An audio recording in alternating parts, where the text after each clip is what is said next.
Hello and welcome everybody back to the Calgary Open Snooker Tournament. It's day two. We have our featured match here to get the knockout phase started is Albert Kenny taking on Sahil Nair. Couple heavyweights. It's going to be a fantastic match here at the Haderi Snooker Academy. Sahil just finishing a little bit of warm-up and we're getting everything dialed in. We're going to have the great Randall Morrison as our referee. It's David Burney in the booth. We're happy that you're joining and tuning in to the great snooker action of this championship. And stand by.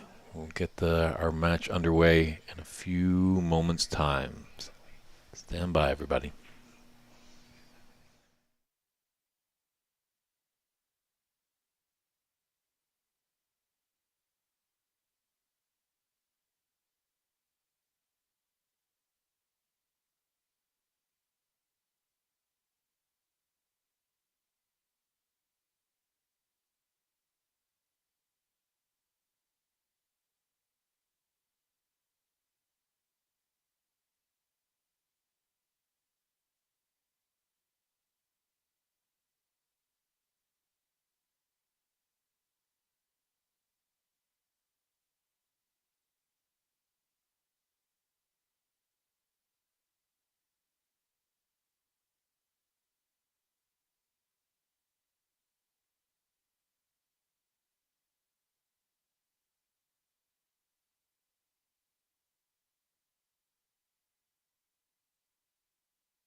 So we're just moments away of getting our featured match started. We do have three other matches in play. Feel free to check out the challenge.com site. That's challenge.com and reach out to the Calgary Open Snooker Tournament. Search that out and you should be able to see all the results from the round robin stage of yesterday. And you'll see how the knockout is faring. At the end of the day, we'll find out who the elusive final four are. Tough to. This one could go the distance, I think. Both players definitely know their way around the table.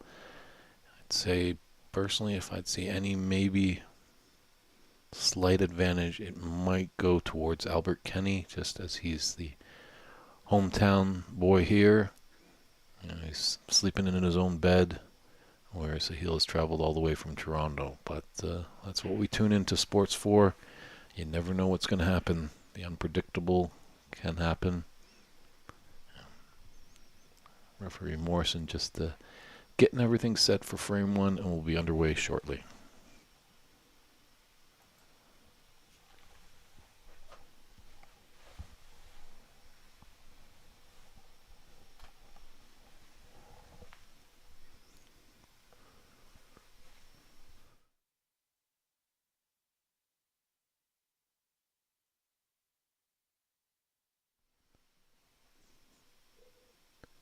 We do have a active chat on the stream.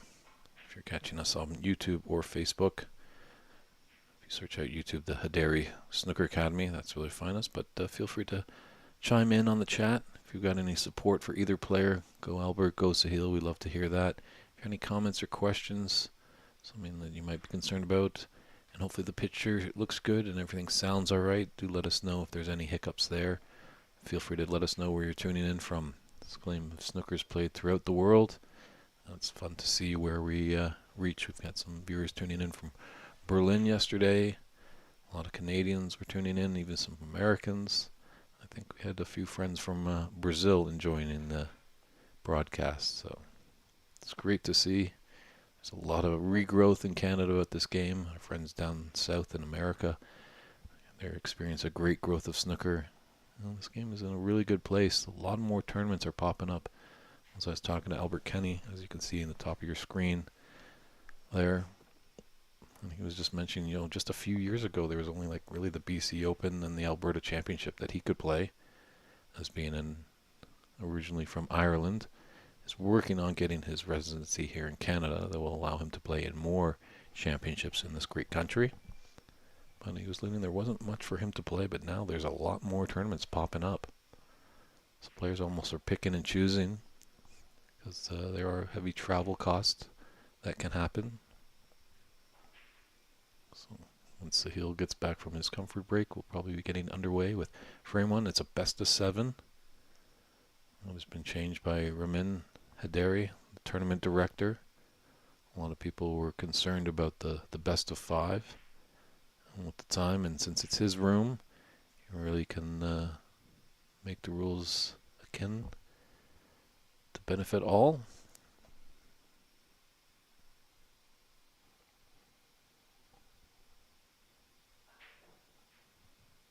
There's Nitin Sharma as well. He'll be in action a little later today.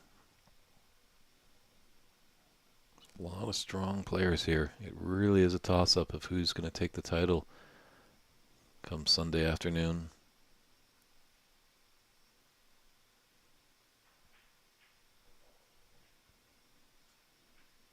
All right, Sahil is back.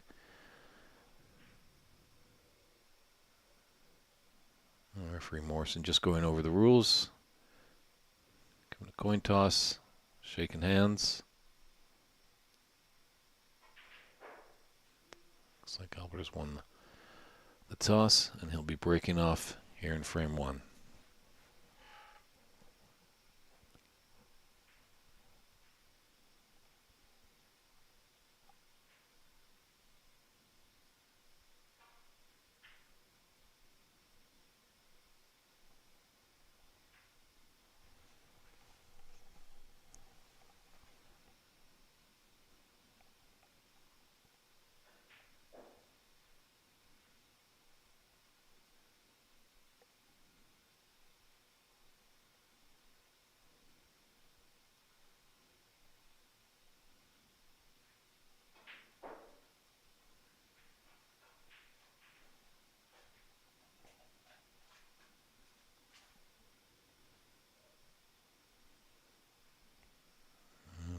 Kind of a little into the red, dead in the pace of his cue ball, so it didn't get all the way into the bulk area.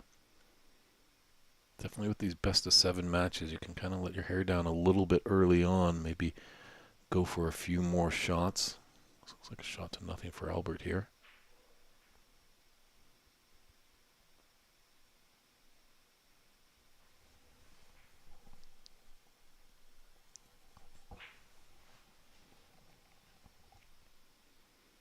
Albert, who's a reigning BC champion, has won that 2 years in a row. Hopefully you can get him out there again, but with, as I mentioned, all these tournaments popping up, he's got to pick and choose. Sometimes that expense can be tough, flying over the Rocky Mountains.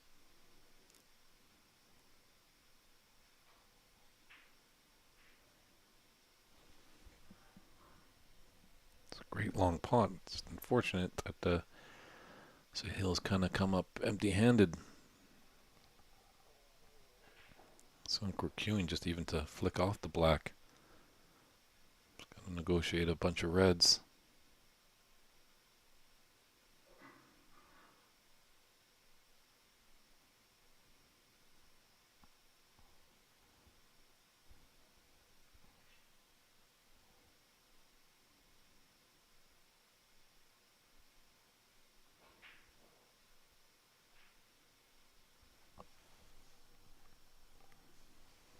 And lots of respect for both of these players they have.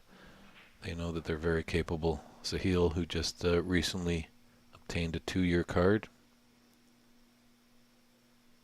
on the pro circuit, the PAPS Open Championship that was held in Saint-Lambert, Quebec in October.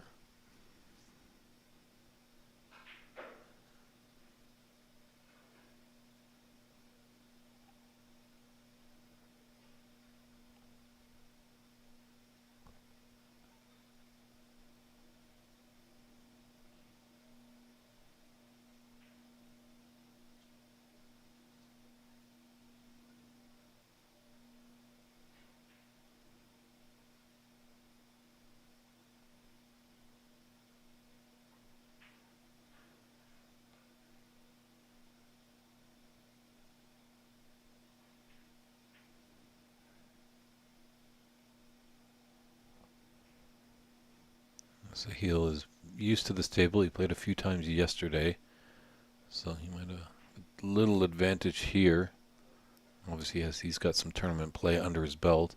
Albert was one of the qualifiers in the past tournaments that were held here.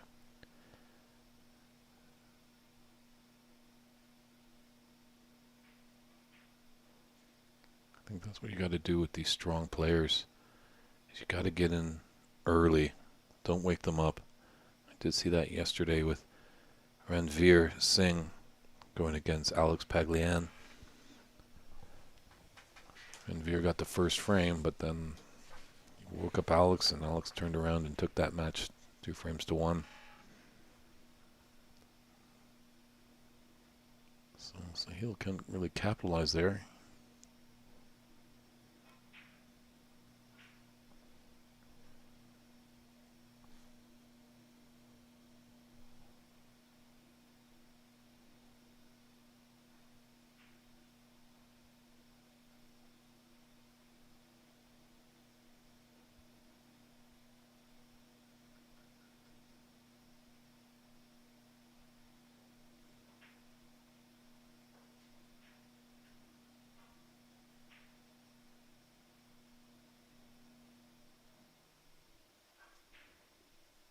It's a nice shot. It's definitely going to be tricky to get back and find the path with a lot of reds spread out. He did well to not cannon into the two reds on that top cushion.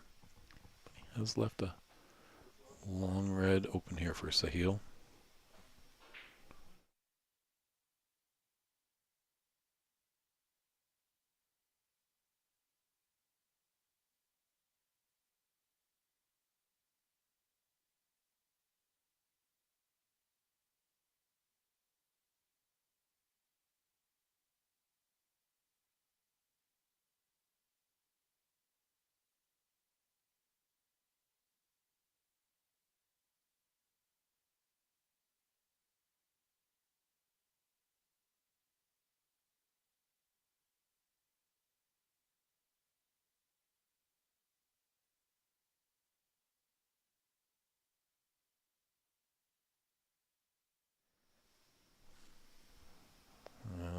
Here's an advantage here for Albert.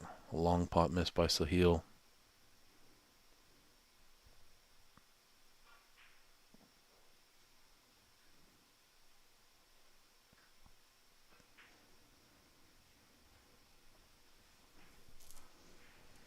Albert certainly would love to get that black back on its spot, but it's alright with blue, and pink has got a few pockets that it goes to. Goes to the middle.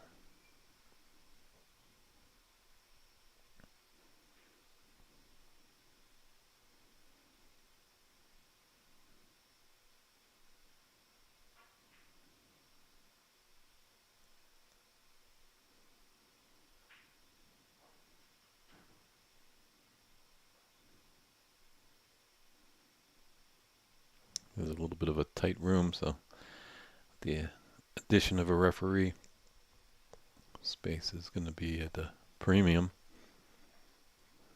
It's great to see what Raman has done here in Calgary. 4 beautiful tables. All the local snooker players are really happy with what he's doing, and he has plans to expand.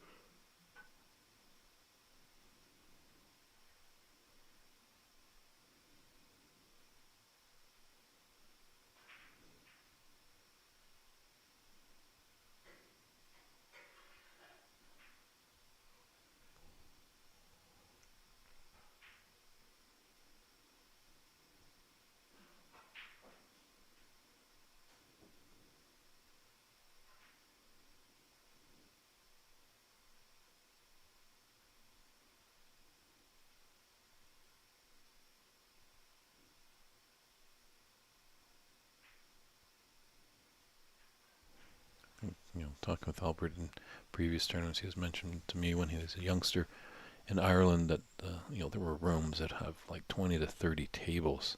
So having these long framed or long distant matches with lots of frames weren't a problem just because they were able to do it with a vast number of tables. But unfortunately in Canada we don't have a lot of rooms that have just such a huge amount of tables.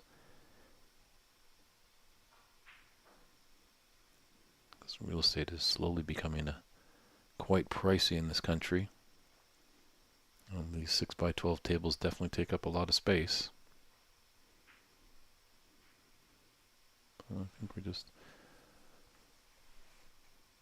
at the beginning of a new snooker revolution here in North America. There's definitely a lot more opportunities for players to get on the pro circuit, as Sahil will attest to, that winner of that PAPS Open Championship.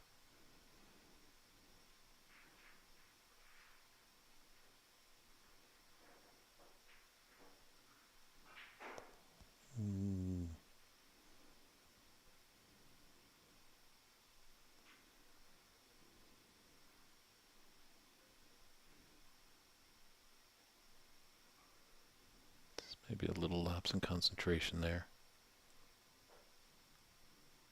He hasn't gifted an easy starter for Sahil.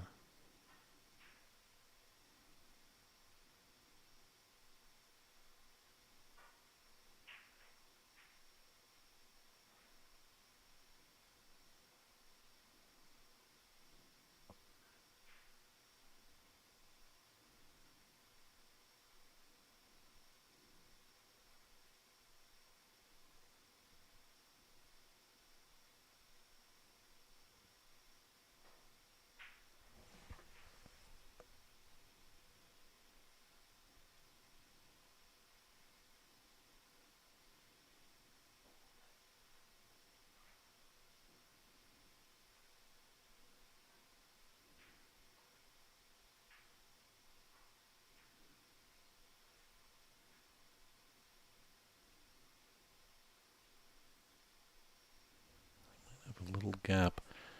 Those two reds are just kind of out in the open near the top right corner. The one closest to the top right looks like there might be a little bit of an angle that he can cut it in, just come off the top cushion between the two clusters of reds. Just pop up for the pink into the right middle.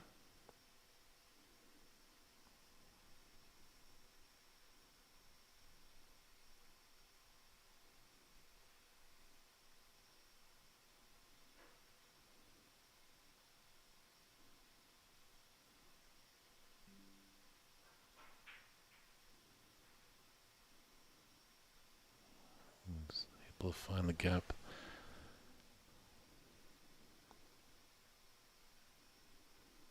But wasn't able to make the pop, but his cue ball is nicely deep into the bulk area.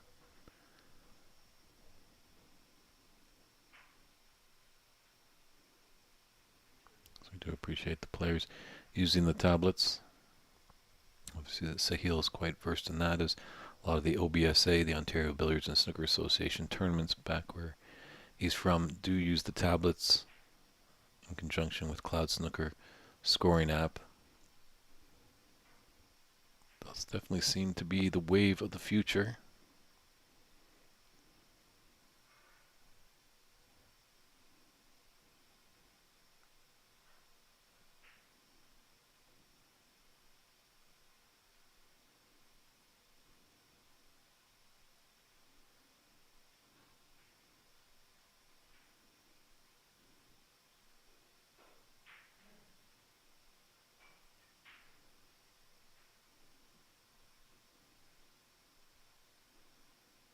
Well, sometimes these beginning frames can be a little messy and nervy. You know, it's always nice to get that first frame on the board. You don't want to gift it to your opponent. It's definitely with 5 reds below the black spot. This could be a lengthy frame that we're in store for.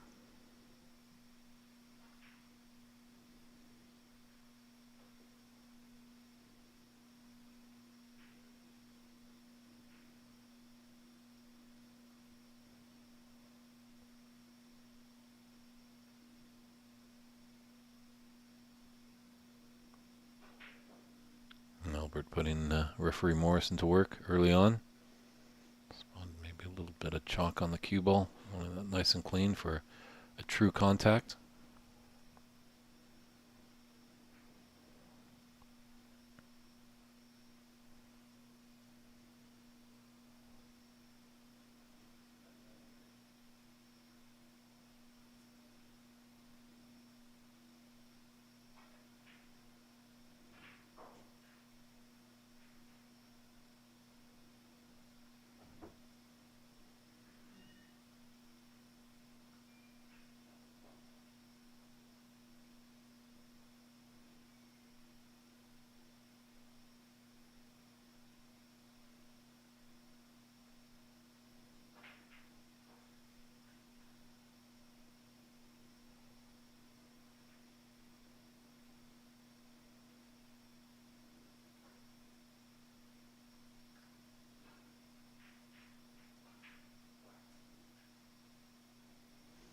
And it's nice to see that he's got both pink and blue on his spot.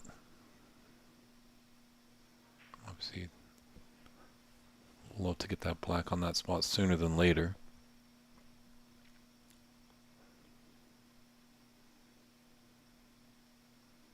But the pink has 4 pockets that it will go to quite easily.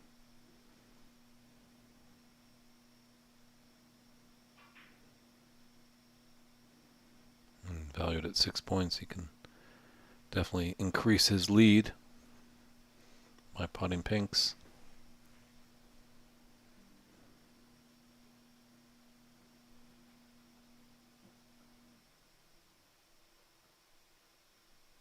Could have a good angle to break these reds up.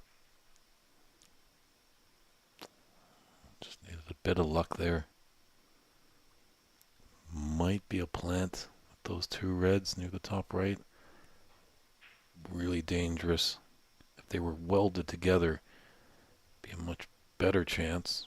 But with that little bit of space, the chance for error is a lot more.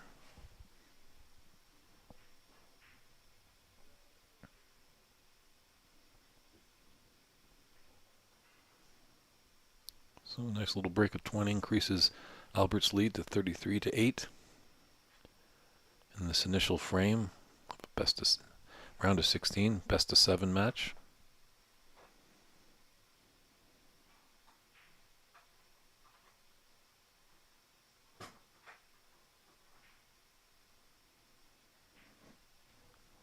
It's a nice shot there by Sahil.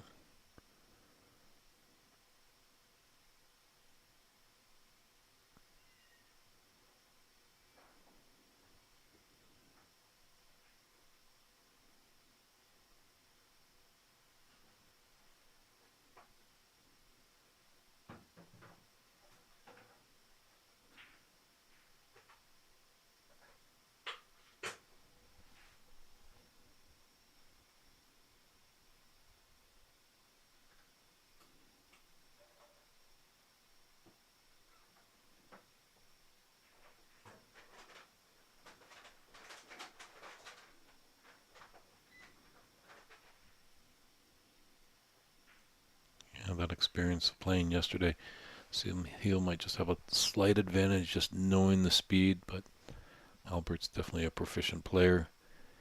It won't take him long to adjust.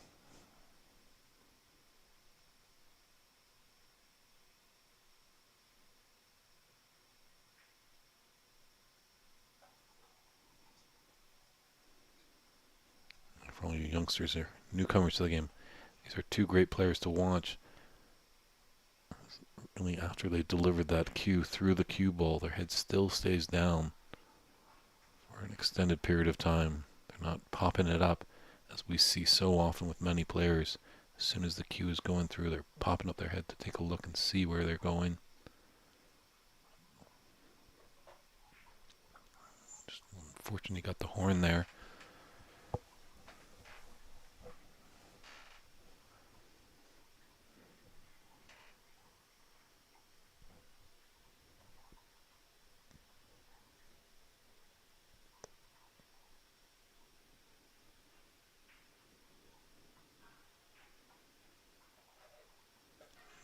Albert couldn't capitalize on that little gift. It was a bit tricky using the rest, but 6x12 tables, at some point, any player is going to need to use the rest at one point in time.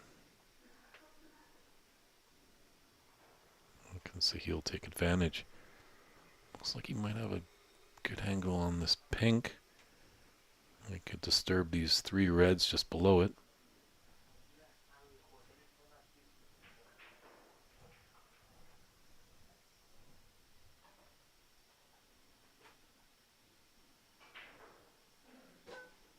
That's what he was trying to do. Maybe just took his mind a little bit off the pink. You got to do all that prep work beforehand. Know what you want to do. Calculate your pace.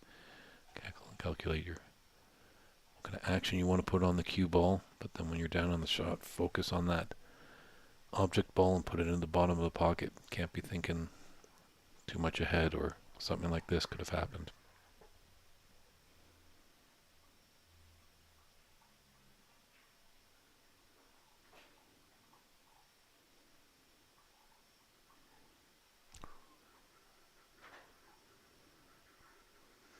A nice idea, because there's definitely a hiding area up there with pink, green, yellow, and brown. Surprised that the in-off happened there, but always going to happen a little bit. You're flicking off a red and going deep into the bulk area.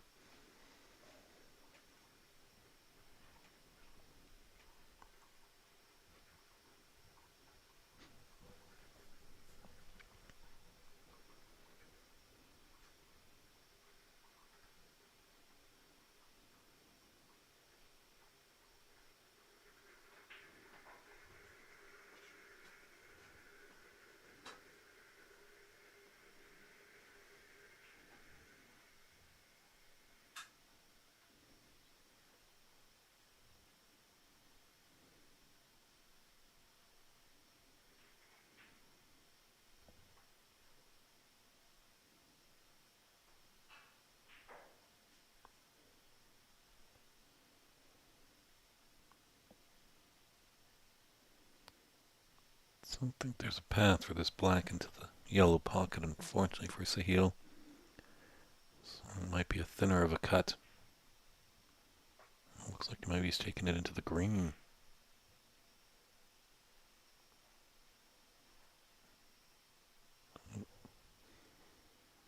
Stuff from that angle from the camera, but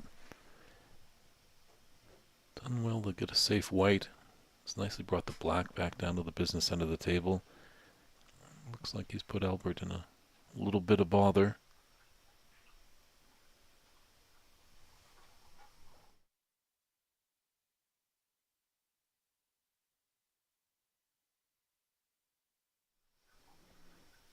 And just for everyone watching at home, a little navigation on the top left corner of the screen. That's our frame line. Obviously we're in the first frame, so 0-0.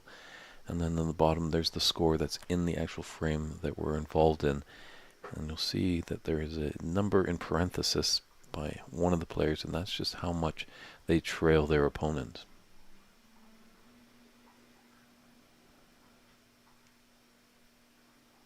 And then you'll need to do a little bit of arithmetic, as we see that there are 4 reds on the table. So that's a total of 59. As 4 reds and blacks, as the maximum it can take would be a score of 32, and then all colors totaling 27, so that's where we come about with 59 points on the table.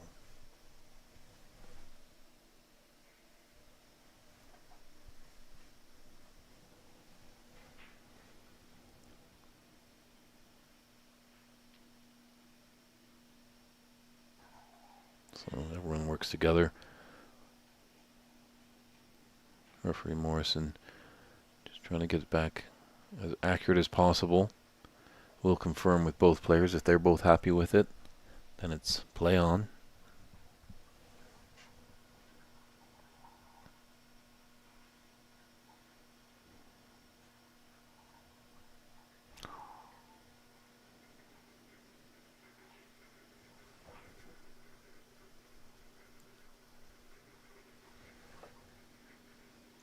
Just millimeter away from clipping that red. So a minor adjustment for Albert. This stage of the tournament we are when they're in this situation on the foul and the miss. It's 3 putbacks, maximum of 4 attempts.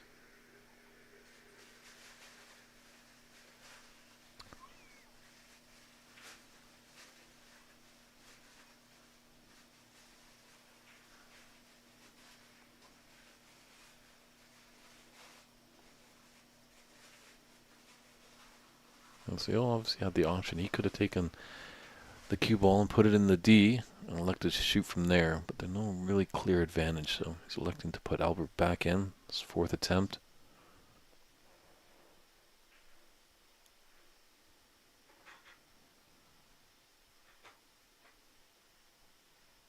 And that looks all right.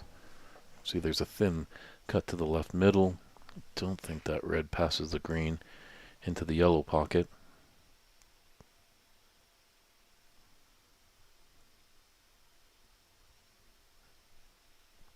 So a lot of time both of these players, when they are in a snooker, they can usually get out of it and hit an object ball quite easily.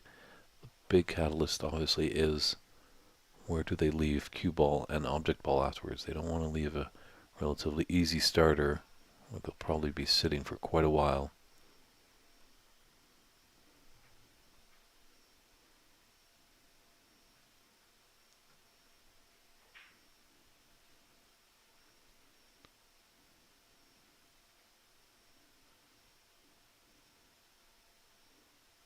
So he'll just put in pretty much Albert right back in the same position.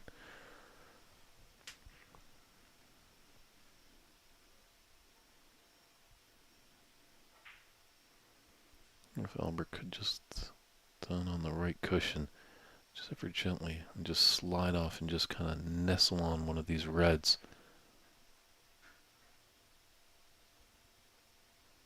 It's on the top cushion.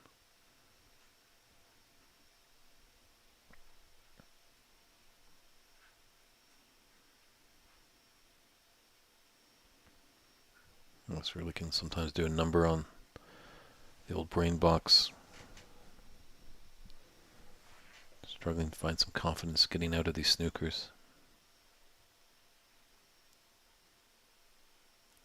That's a much better shot there. Acknowledged by a tap on the table from Sahil.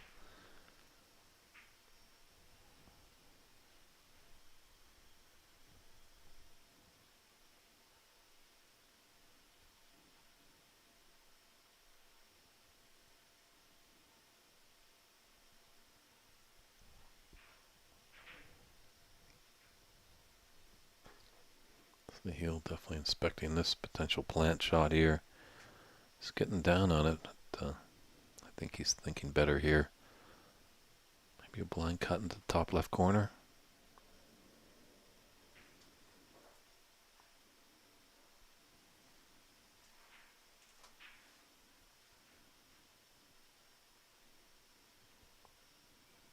He's probably just going to roll up to the, maybe come off the green and get behind the yellow. Yeah, no really distinct advantage for any of those colors. Obviously, he'd like to break out the 2 reds.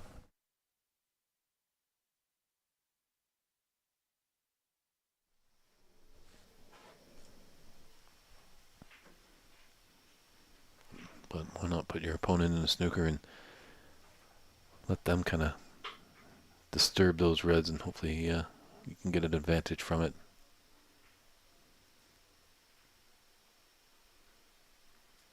So both players just over the tablet, just making sure all is correct.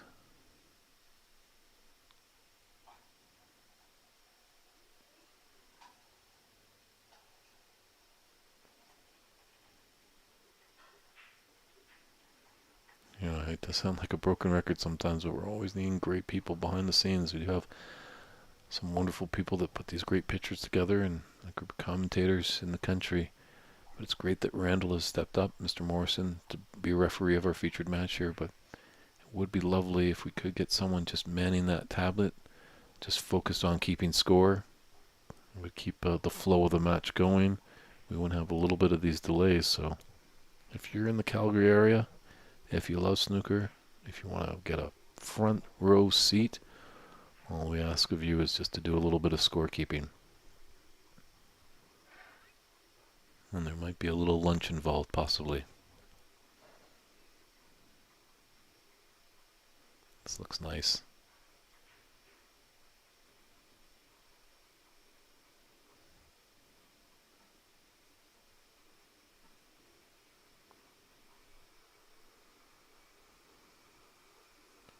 These ones are always a bit nervy. They just look so easy and you feel terrible when you miss. So yeah.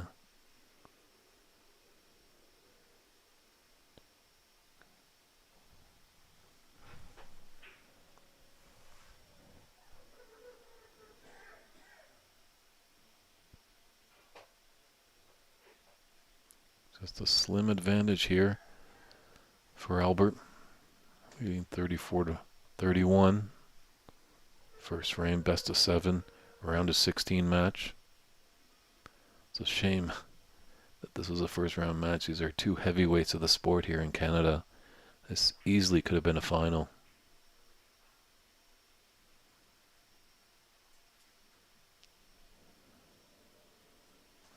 We wanted a bit more of a disturbance there.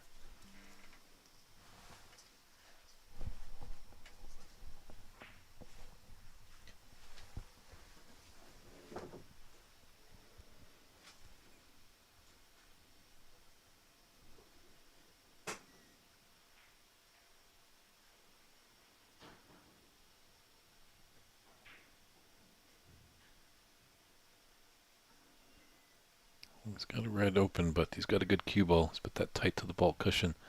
It's not going to give Sahil a lot of the cue ball to work with.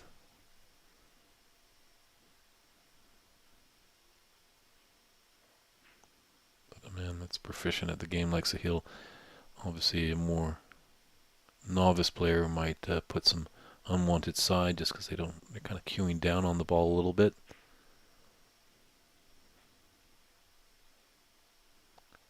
Our good friend David Putty in Ontario actually let me know once, sometimes when you've got that cue ball tight to the cushion,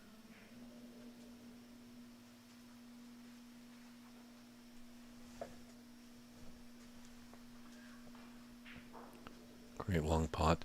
But just to finish that point that David Putty was making, when your cue ball tight to the cushion, just with your back swinging arm, just kind of move where you're gripping it a little bit, move that arm just forward just a little bit so it's kind of coming down a little bit. It's always good to keep your ears open when you're in a snooker room. There's a lot of tips that you can get.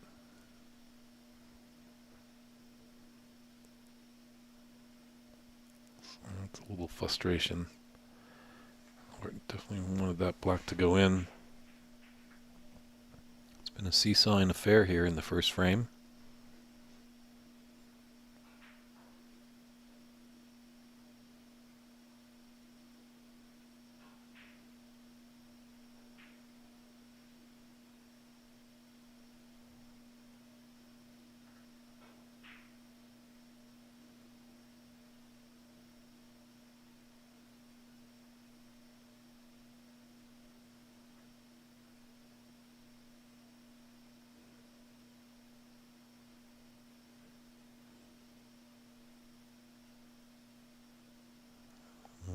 So he'll just defensive. Thought he might have a bit of an angle that he could take that black in and come up cushion. And would he been on the yellow? That would be a question. I don't think he could control the cue ball as much as he would like. So that just shows the experience of Sahil. Trying to force the issue. Nice out by Albert. As our good friend the great Tom Finstead has said, you gotta have patience in this game. The opportunity might not present itself right away for you, but if you have patience, you hold in there, something could open up.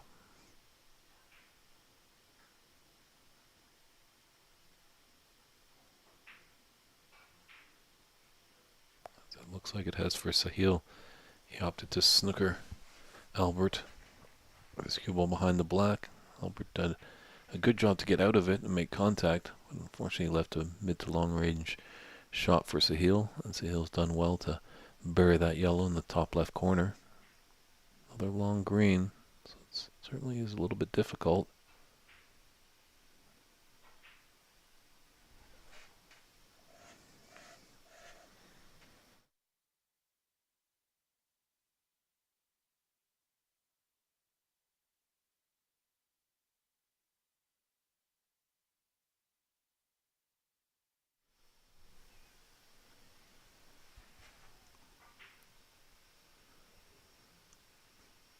Looks like Albert has a... Well, he's going to kick the green to the left side.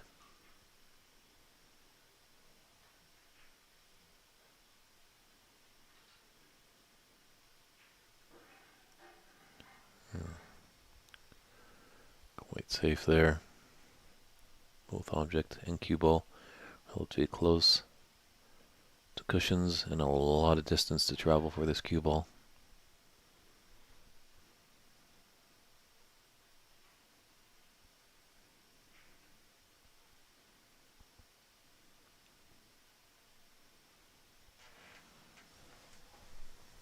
He's not got the snooker behind the blue. I wonder if just Albert will come maybe cushion first. Kick that green ball off the right cushion and into the bulk area.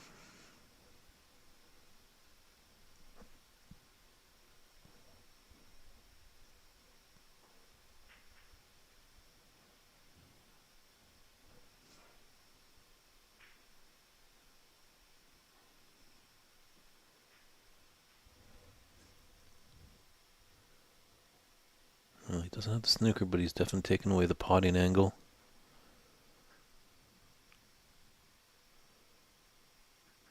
Seal might be able to just get maybe behind the pink, put this green up and down.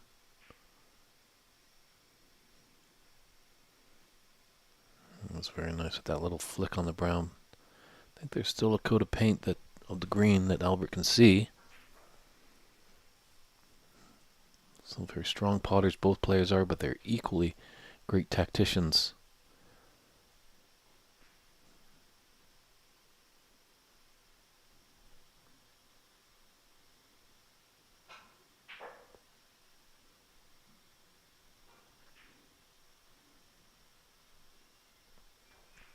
Just 8 points in it and 25 on the table.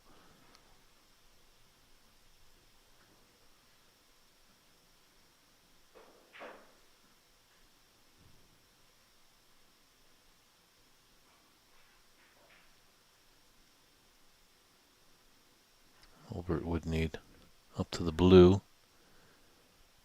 We might have given him a little bit of a chance. It's a thin cut. It's certainly a tester.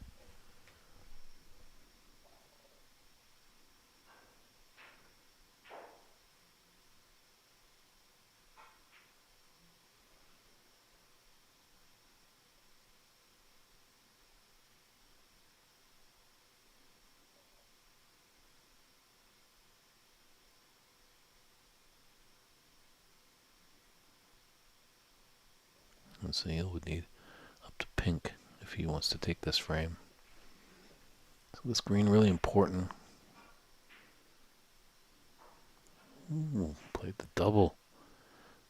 But a little raise of the hand. That wasn't intended.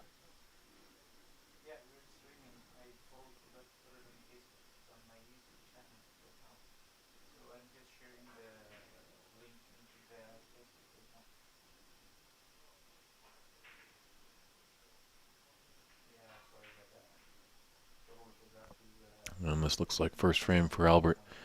He can kind of breathe a little easy as much as this is his frame ball, but pockets blue is relatively elementary for him. Definitely for his ability.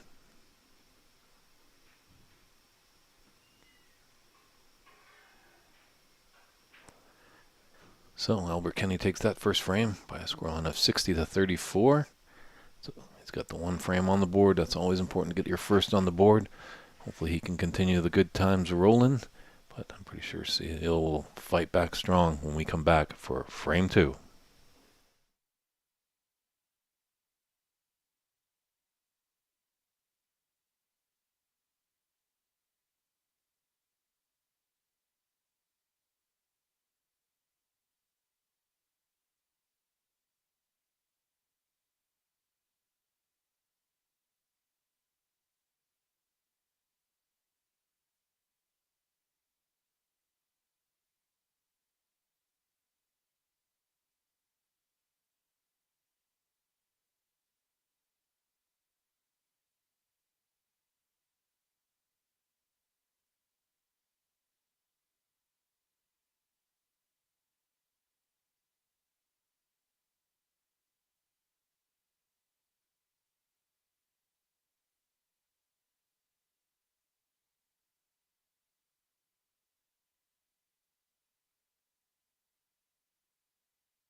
And welcome back, frame 2. We're right underway with a nice breakoff shot there by Sahil Nair.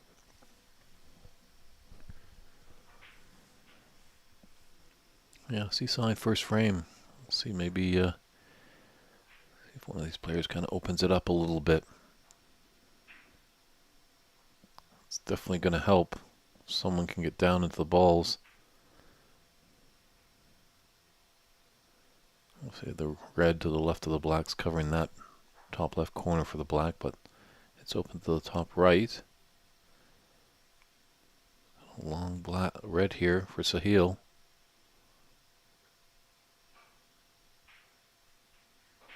That's a great shot there. Good statement shot. Just taking a look, seeing if the pink goes. Don't think it does. Had a little shake of the head, and I think if it did go, he'd probably be down quicker than a squirrel on a peanut.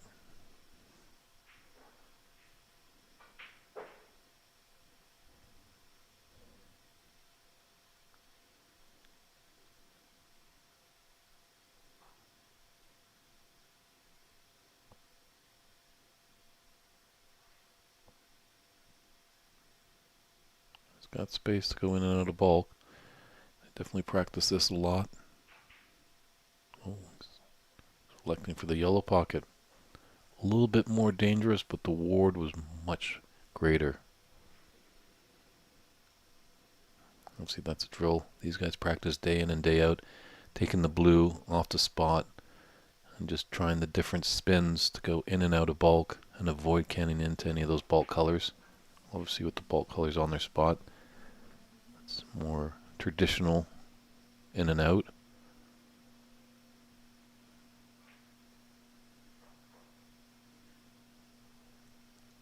This is a great opportunity here now for Sahil.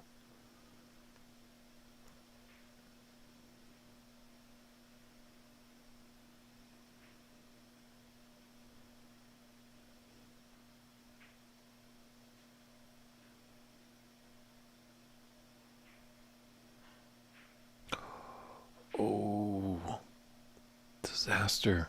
Commentator's curse. I thought Sahil was going to be off and running there. Just a little hiccup.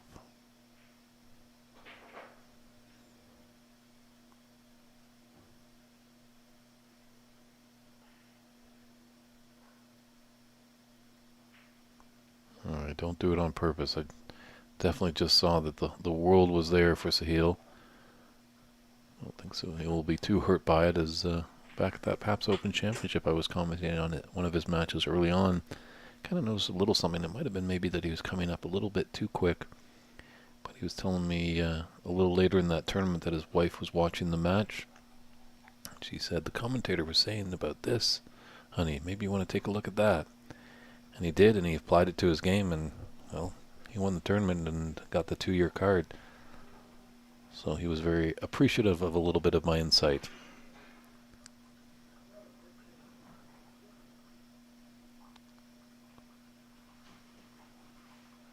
This is what makes a good snooker player a great snooker player.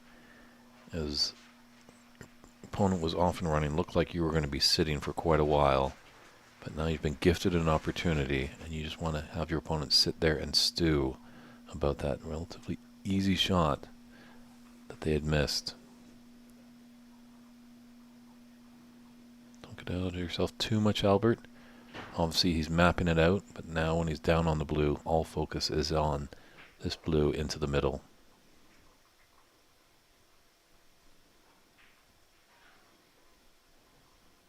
It's a couple times he's hit the upper jaw of that middle pocket with the blue.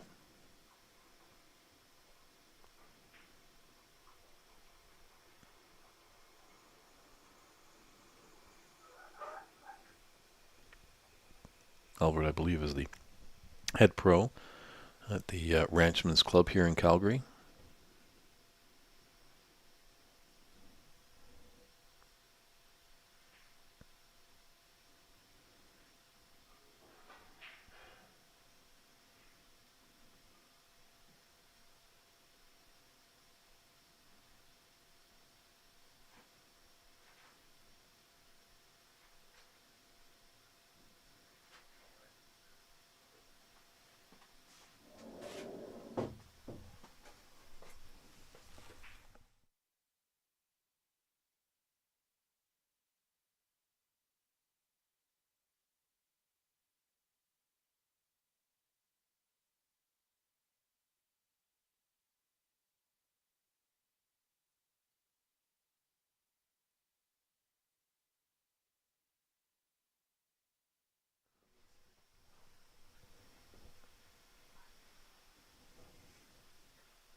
I might just don't know if there's much of an angle on this black. It might be pretty straight.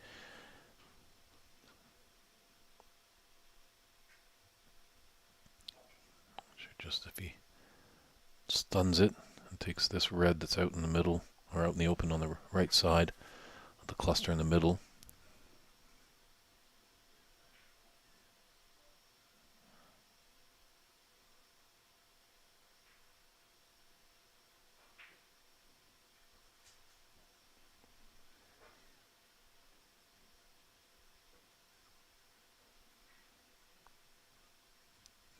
Yeah, some of these players, they get in that rhythm. They're like a conductor with that cue, just the baton, just controlling the orchestra and everything swimming along. But then when a little bit slight out of position, just puts a thought process in their mind, and that little hiccup can spoil the break.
Very nicely done. Really enjoy Sahil's long potting. Hopefully, as these tournaments get more and more, our budgets increase, we can get a statistician, because I'm pretty sure he's in the high percentage for long pots. Sahil is today.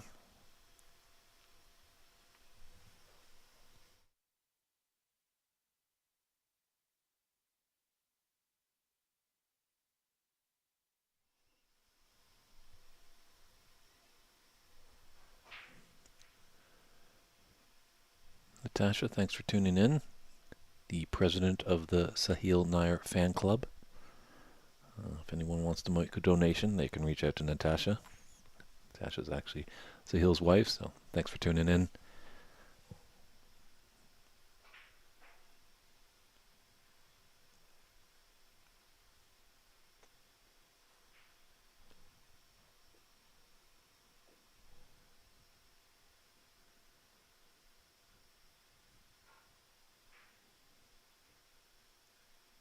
He's going to have to go in and out of bulk, as he didn't a little earlier in this frame.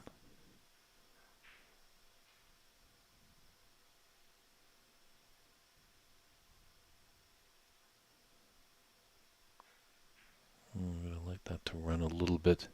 Blue's just a little bit of a nuisance. Played it nicely with check side to give him a shot on this red that he's closest to into the top left.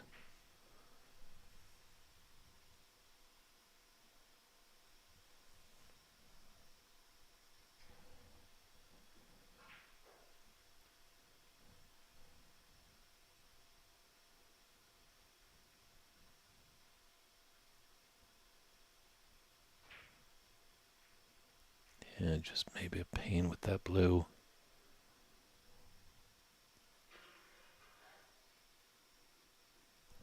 Yes, please follow the comment by Ramin Haderi there. He's asking everyone to subscribe to the channel. Let's get some more streams, snooker streams here in Alberta.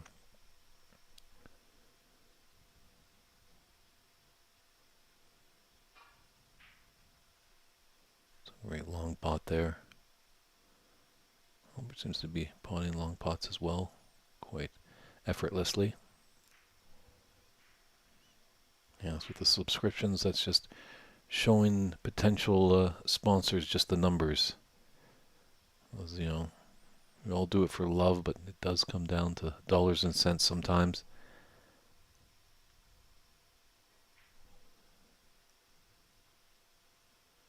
And if those sponsors see that there's a large number of viewing audience and people that are subscribing and tuning in, well, they'd be happy to put their brand on the broadcast for exchange for a few shekels, shall we say, to add to the prize pot, to enhance the viewing experience for all you viewers at home.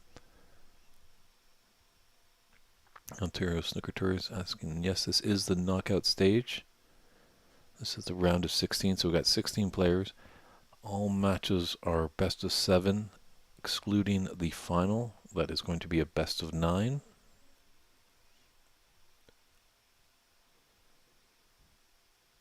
And in these round of 16 quarters and semis, as you can see, Sahil is in a tough snooker here.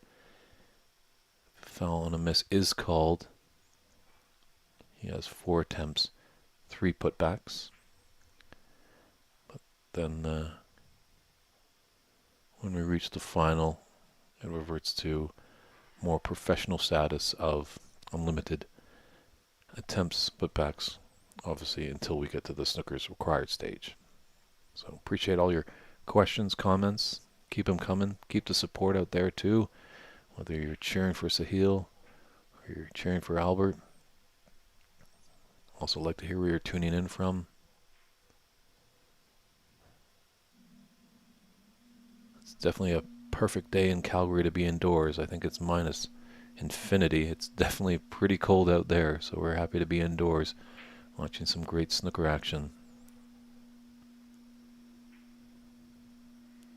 Watch this in off. Oh, he's okay.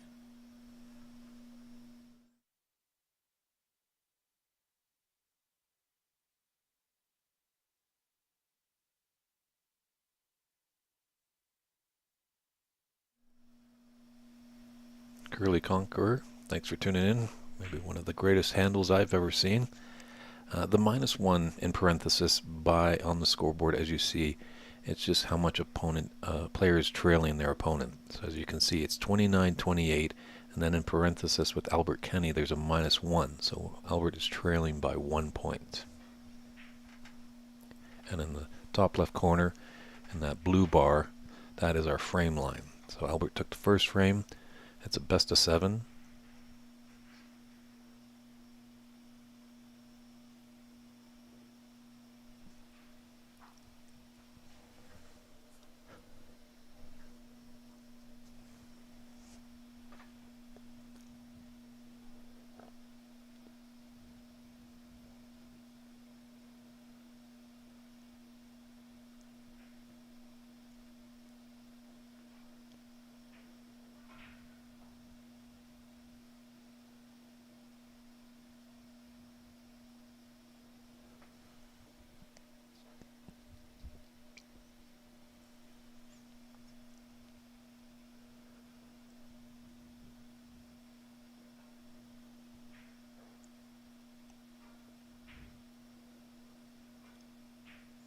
Played them with an element of stay. Unfortunately, just flicked off.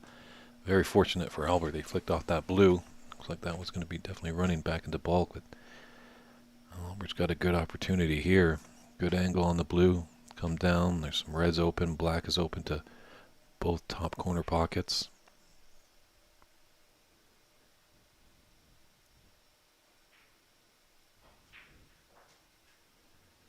And if you can, brave the elements out there in Calgary and you're close by, we are at the Haderi Snooker Academy. It's located, I believe, on 23rd Northeast and 21st, but feel free to give that a Google search. They've got hot coffee. They've also got some cool refreshments and some great snacks. There is seating. It is a tight room, but there are some spectators that have traveled over and enjoying the great action here of this Calgary Open Snooker Tournament.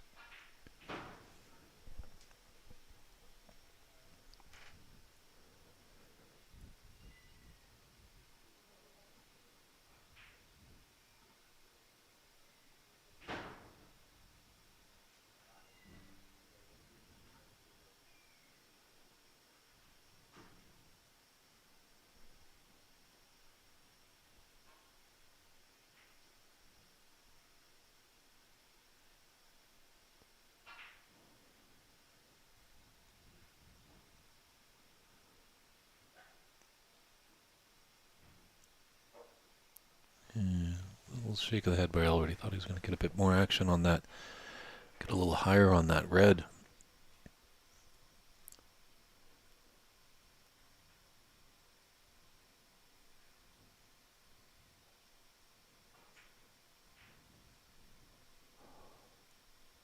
Ooh.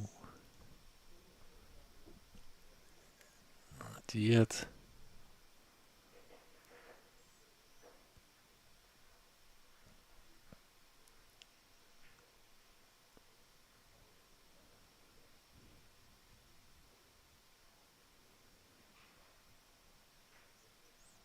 Albert definitely was off and running, as you could see on that last shot. He definitely thought he was red was going to find the bottom. So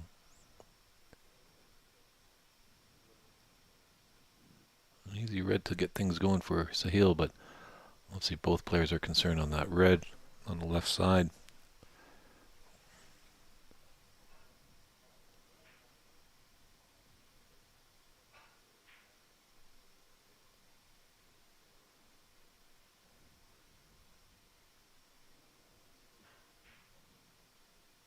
I think he's very fortunate. Yeah, as a raise of the hand that he's got the snooker there. I don't mind that creativity there by Sahil. Just kind of taking that red that was going to need to be developed. Kind of trying for a very, very long plant. All right, kids, don't try this at home. This is a shot that makes room owners really nervous queuing down. He's trying to put some deep, deep side on it. But this, if you're not an expert like Albert, you can really tear the cloth, and there's nothing worse than having a room owner coming in after you because you've teared one of their cloths.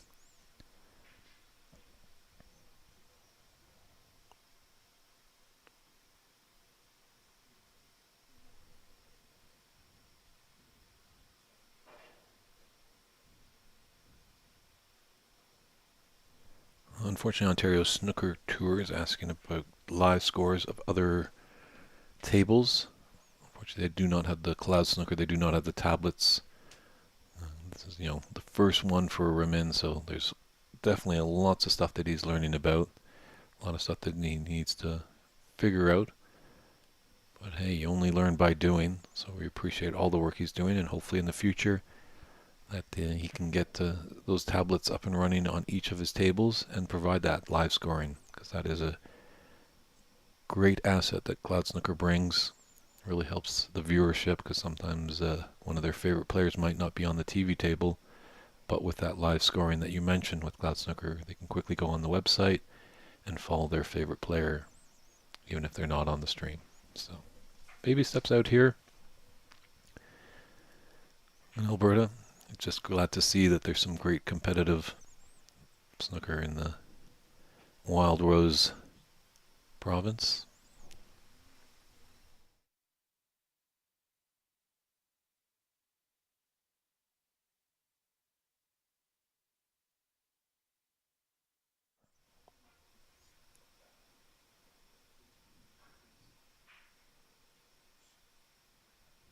This is a free ball, or he's going to put him back. I wouldn't be surprised if he puts him back. However, he almost got out of that snooker.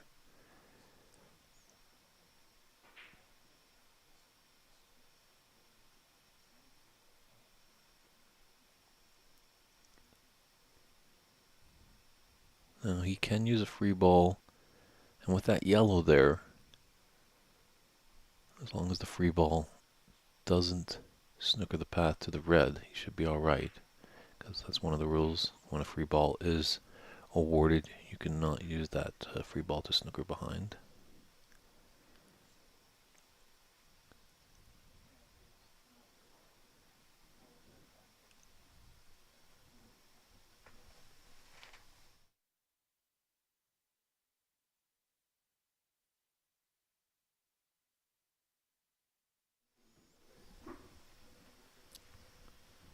So just referee Morrison and Albert Kenny, just a little discussion.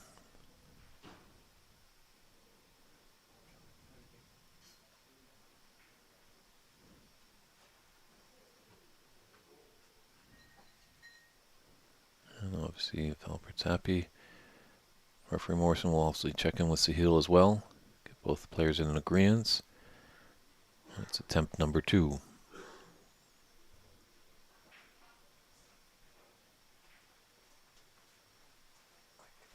Wow, what a great shot there. And we have a quick update here that Brady Golan is up 3-0 on Peter Singh in their best of 7 match. Brady had a break of 74 in the first frame and a break of 60 in the second frame. So a 2-time BC Open champion looking strong to get into the final 8.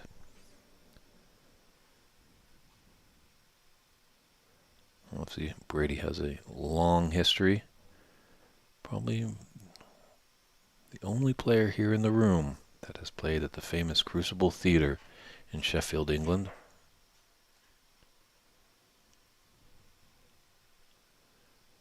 You know, talking to Albert when I was mentioning to him about the PAPS's Senior Championship, that's for players 40 and over.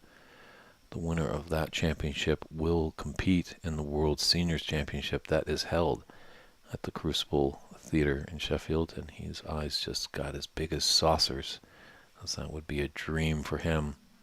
So he's quickly running to the Canadian government so he can get his residency. That will be a great event in Northern California coming around this September, around Labor Day. Definitely take a look at papsa.org to find out all the details. Not sure if they've released any entry forms just yet, but things are working out.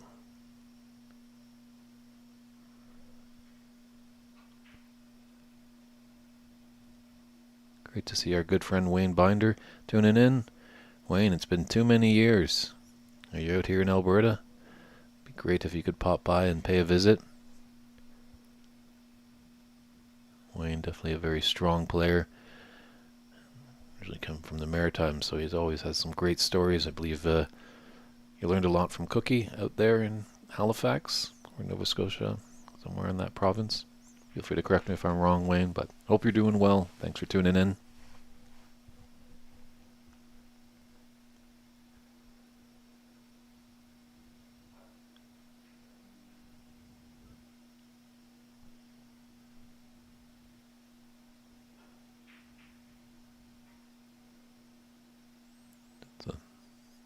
Where the hand is, I think he just put Sahil in a snooker, but a little bit by accident, but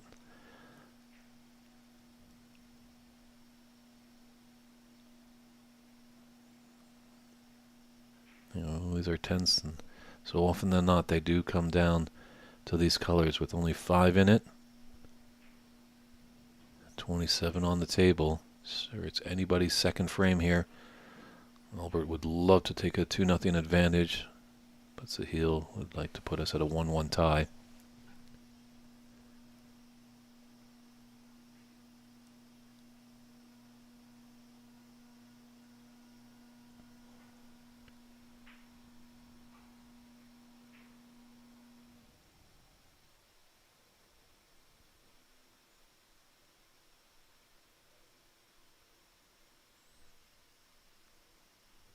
That is true, Wayne. Albert is definitely a strong, strong player. Obviously, with that Irish background, where it's pretty much ingrained in them as youngsters. Definitely gives a something, as you say, Wayne, to strive for, a challenge.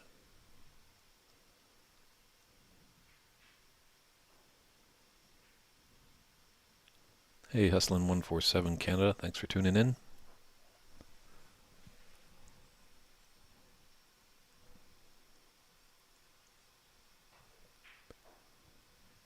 Yeah, Sahil, these long pots, he doesn't fear them at all.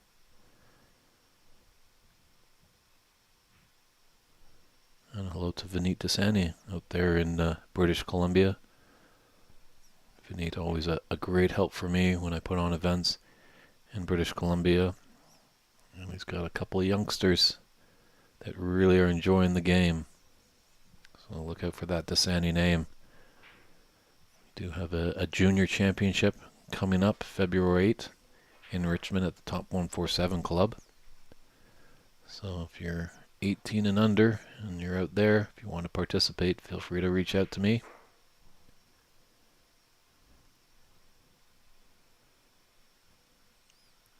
This looks promising for Sahil to put us in a 1-1 tie.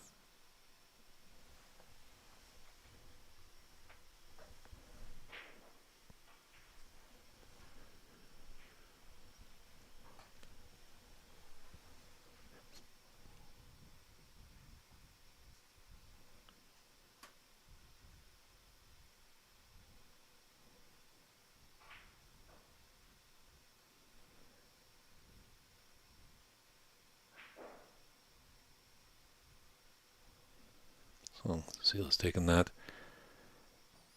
I'll look up on the scoring there, as Albert's a little unfamiliar with the tablets. He's great at the table, but it's another thing I think this tablet just really recently came at the beginning of the tournament. We were struggling to find a little bit of help with the scorekeeping, so we were able to find this little software that spoke to our streaming site. But as our friend at Ontario Snooker says, there is a app with Cloud Snooker, a great device there. So hopefully as they continue to grow here in Alberta, they'll be able to find a way to get those tablets in there.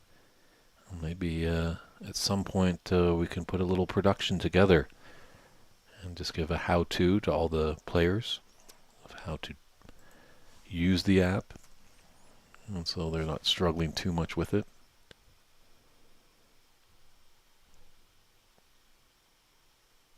But a 1-1 tie, big third frame coming up here. It's best of 7, but those odd number frames always have big value.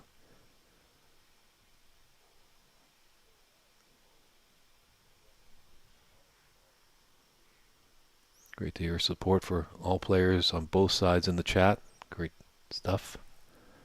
And Albert's set to break us off here for frame 3.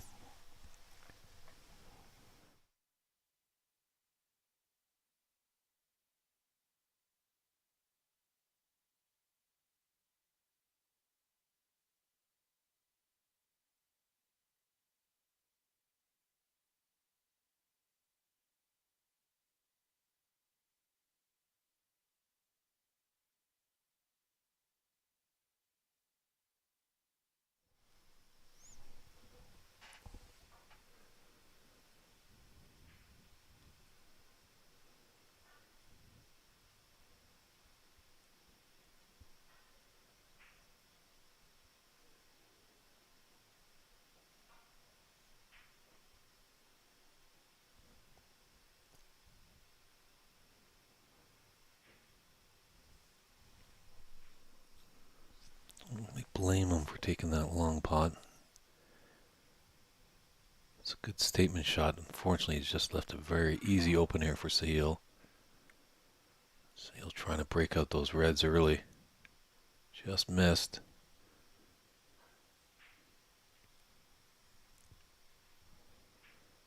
Unfortunately, he's put the black into a little tough position on the left side of the table.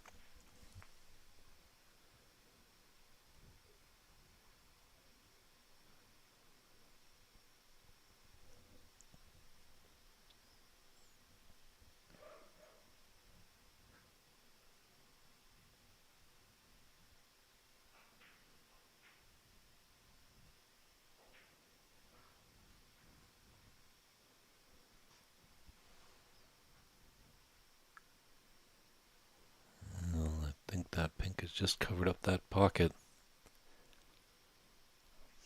Fortunate enough for Sahil. We're definitely coming over to do some deep investigation work. Maybe there is a slim path. Sometimes tough to see on our TV screens.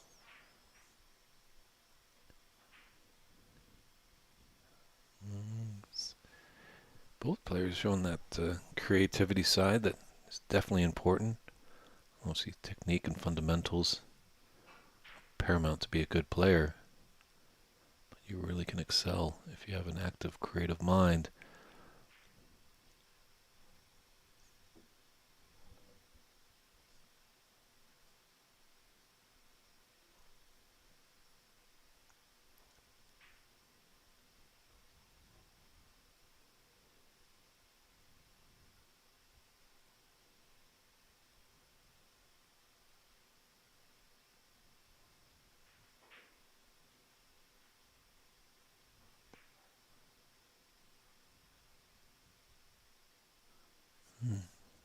Again, he opted not to go into the middle with the blue.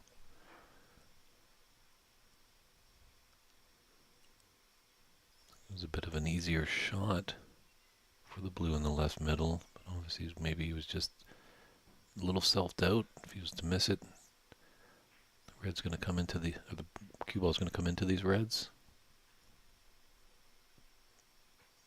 Still missing that blue. He's put a little easy opener for Albert.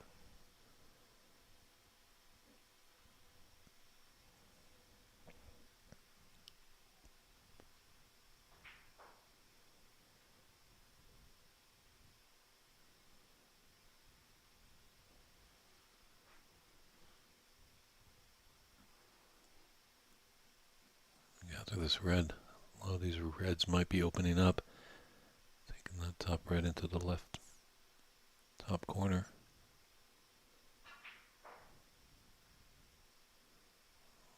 Played in such a fancy with bottom that it didn't disturb many and got a very fortunate hit on that horn. Just put him in great position. Can stun down and open up the reds or just play a delicate shot. He's got that open red just on the right of all the reds in the middle, going to the top right corner. 1-1 and a best of 7. Let's see if he goes in and tries to open up the cherries.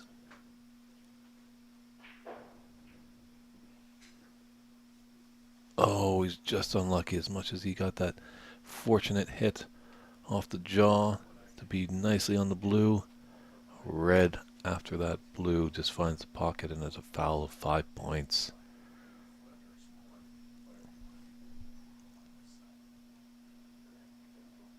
Snooker gods are always watching.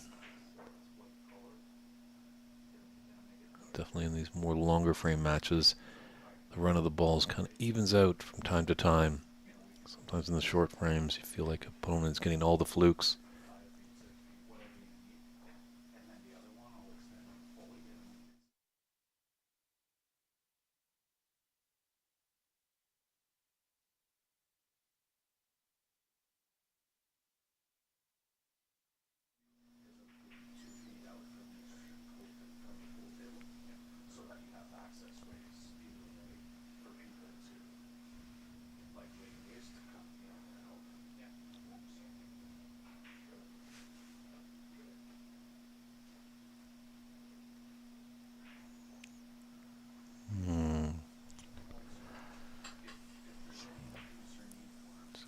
too happy with that.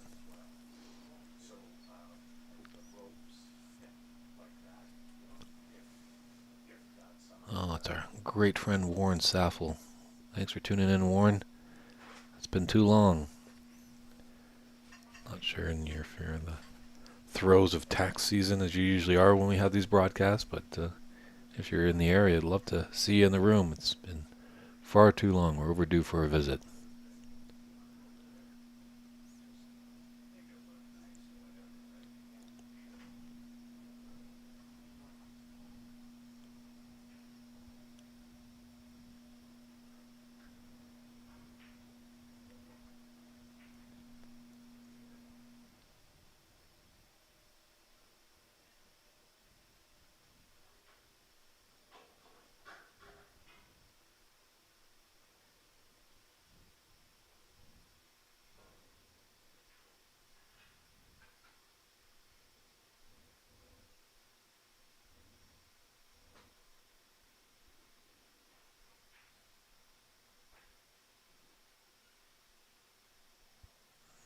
Just not enough side there.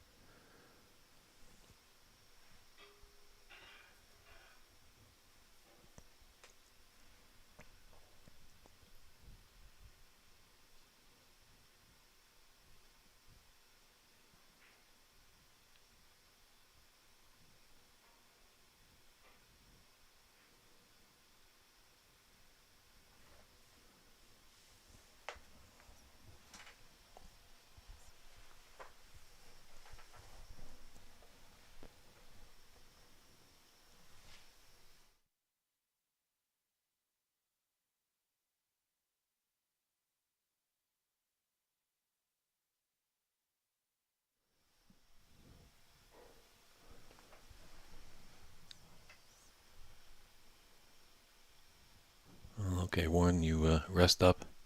Definitely nobody wants to get sick during this time of year.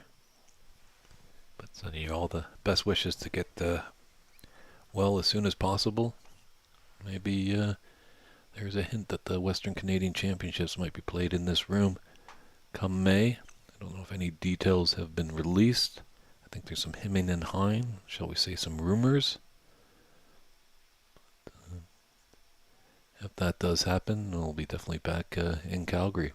And hopefully you'll be well enough to pay us a visit.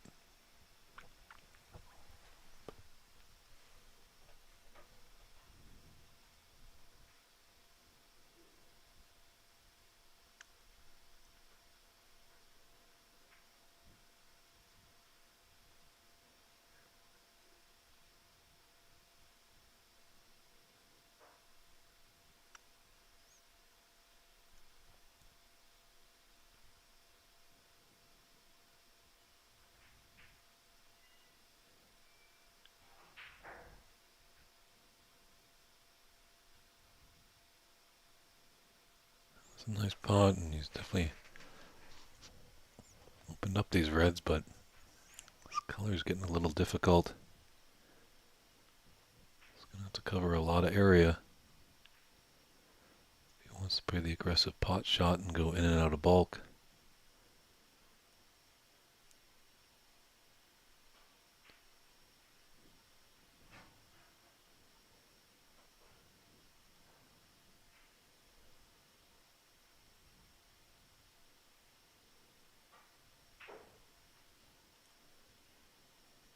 Get a nice flick on that brown. Didn't hit it full enough that it stopped the pace. Just unfortunate where the black has come back to its spot. That red right beside it has blocked the line into that top left corner.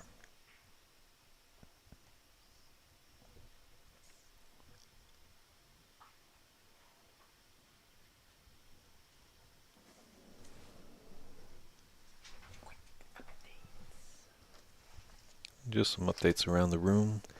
Well, Sahil contemplates this shot. Looks like Darcy Fulton is up 2 frames to 1 over Cliff Johnson. And Jesse Nowak has drawn first blood against Blake Martell and is leading 1 frame to 0.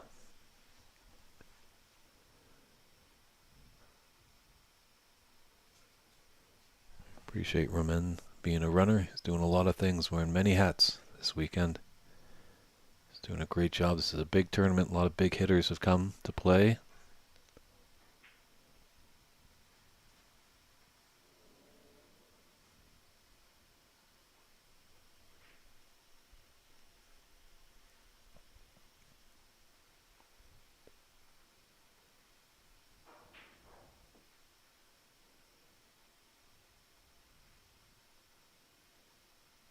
Oh, we're just playing that a little bit with element of safe.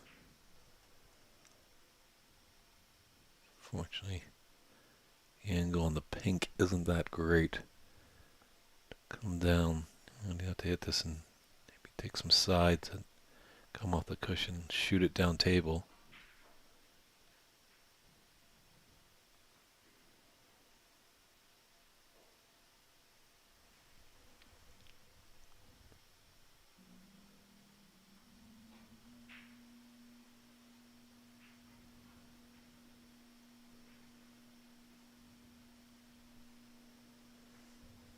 This is a good opportunity for Albert to get right back into this frame.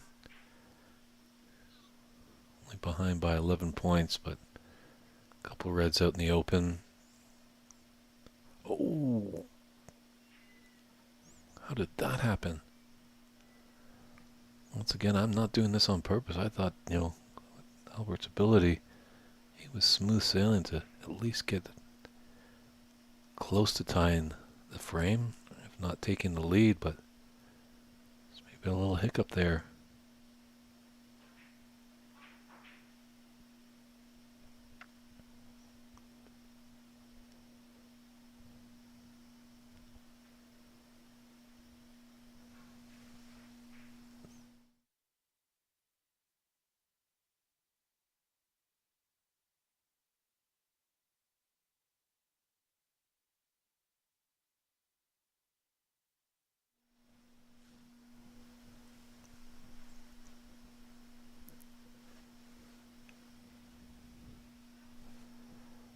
So he'll just taking a look at the scoreboard.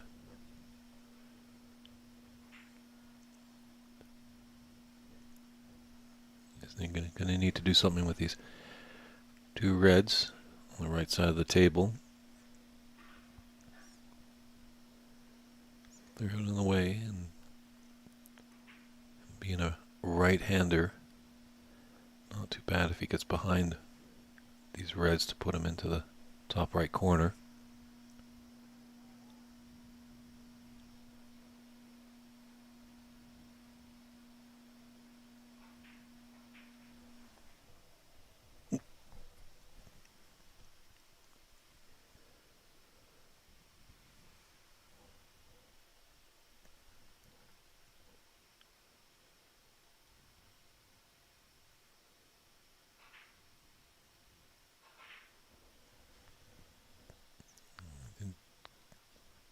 Need to use the rest.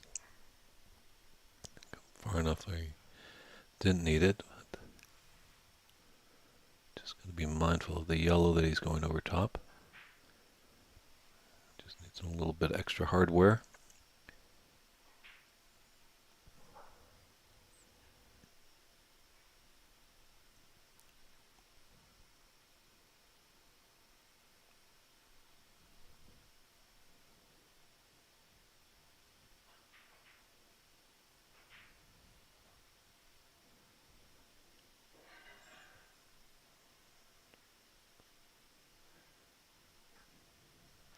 I want it to be a little bit lower on that black.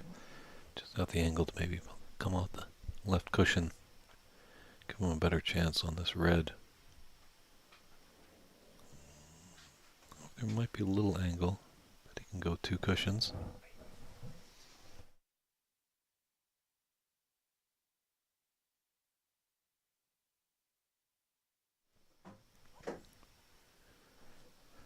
Just got a match update. It looks like Brady Golan has whitewashed Peter Singh.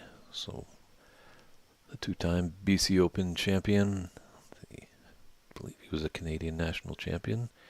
He's got a big resume, that's for sure. So not a surprise that Brady Golan is moving on to the final 8.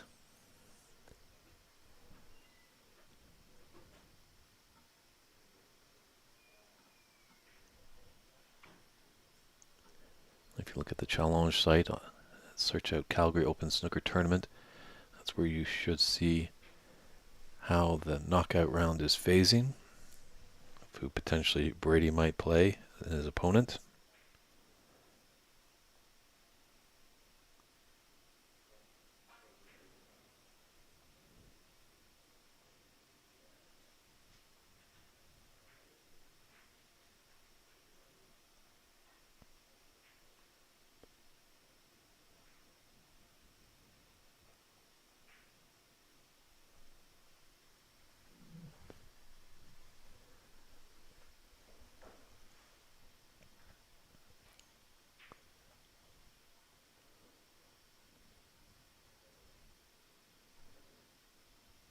We're trailing by 42.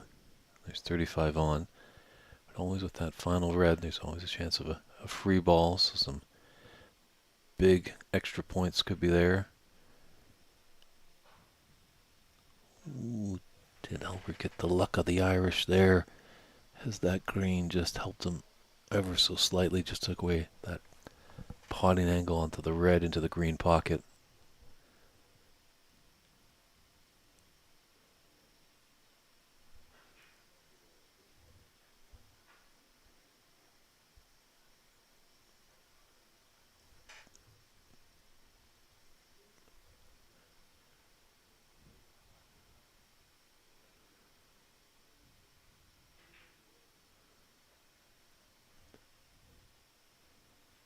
And he took away the potting angle, and just adding that extra bit, the extension just gives a little bit more weight, so you don't want to be as strong if you didn't have it, and he just might have, the opportunity was there for the snooker, but he might have opened this up for Albert.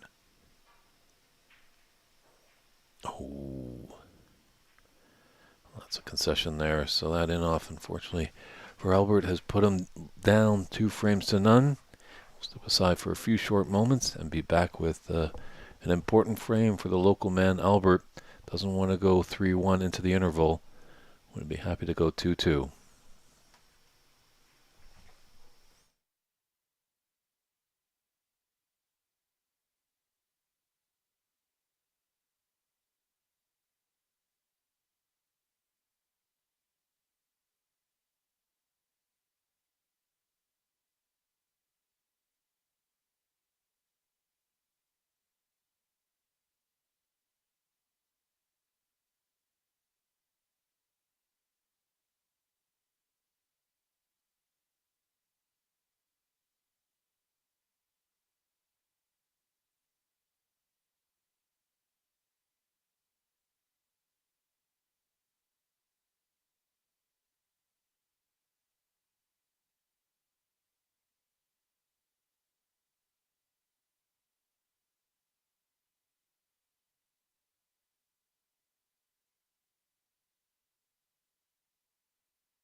And we're back here with frame 4 of this round of 16 match with Sahil Nair from Toronto. Has a 2-1 advantage over the local favorite, Albert Kenny. Albert lives here in Calgary, but originally from Ireland. We'll see how he responds in this last frame just before the mid-session interval.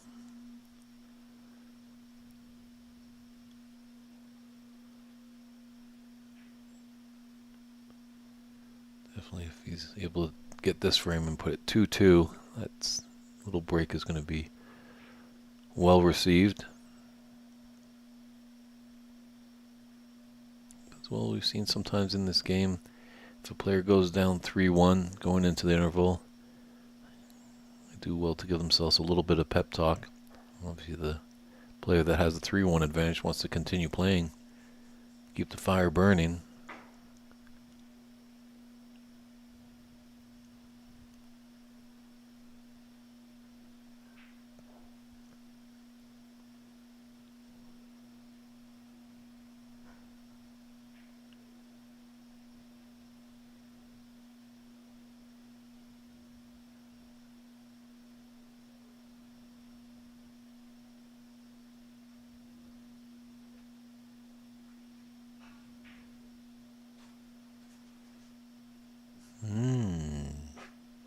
Interesting. It's usually a great long pot that the Sahil has been quite proficient at in this match. It's not the opportunity that Albert has just been waiting for.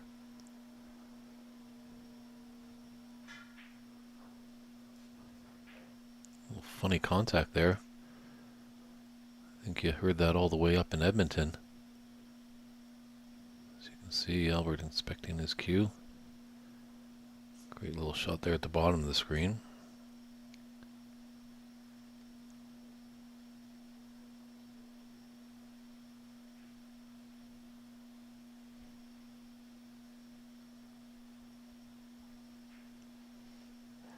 This is a little awkward for a right-hander. Just with that bridge hand going close to all those clusters of reds.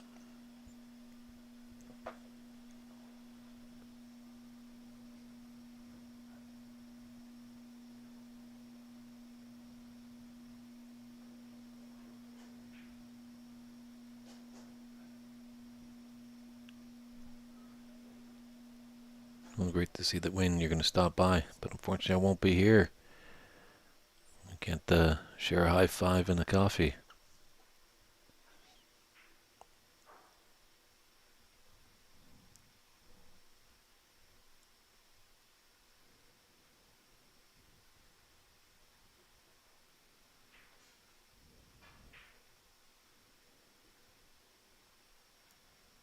Nice recovery shot on that brown.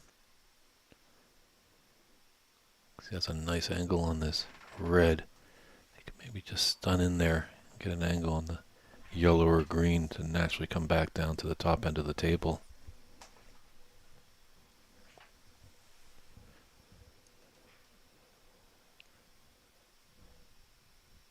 Yeah, still definitely taking a look at that tip. To that weird miscue. Big sound, so. This is the Calgary Open Snooker Tournament here at the Haderi Snooker Academy, located in Calgary, Alberta, Canada. It's David Burney in the booth. We're happy that you're all joining us. I'd like to see all the good chats out there in our room. There's been some great questions, comments, some good support for both of these players.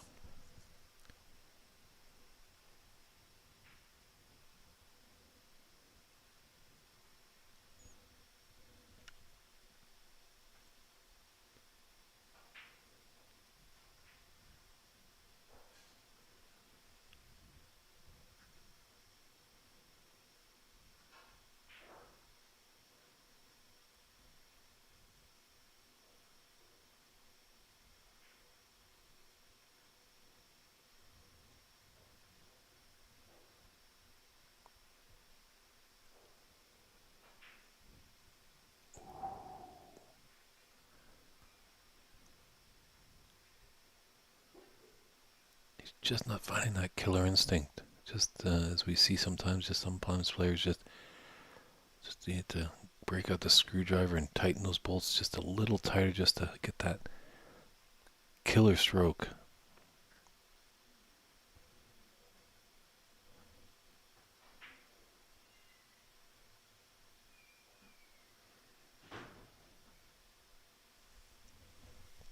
And he's got pink into the top right. Some open reds.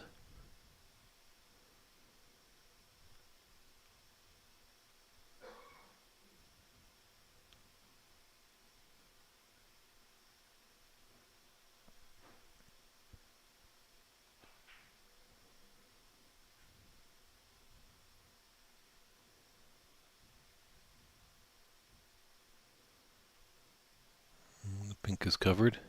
In that case, the pink ball goes to the highest point value available. And in this case, the black. It's very fortunate for Sahil. Luckily that yellow.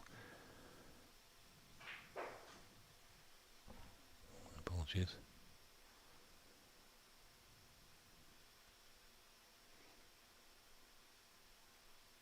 Look at the black spot is open, obviously, because if the yellow's off its spot, the pink one up there would be a lot of trouble for Sahil.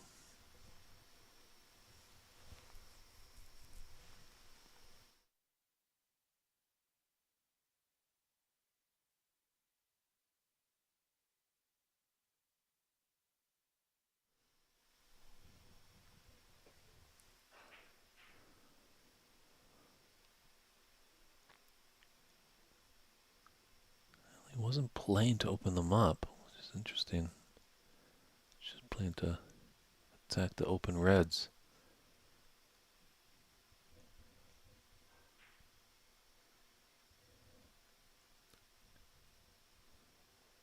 One thing about this game is anybody can miss. As I've alluded to, what makes a great player is what you do when somebody misses. When your opponent misses, can you capitalize? It's a good opportunity here for Albert. You're going to run through. That pink goes into the top left. I think that one red that's out in the open on the right side is blocking the pink's path to the top right corner.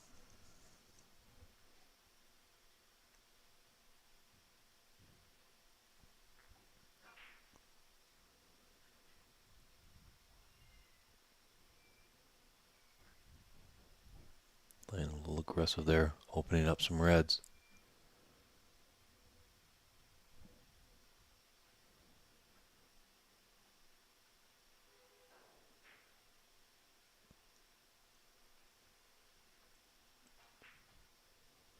Oh,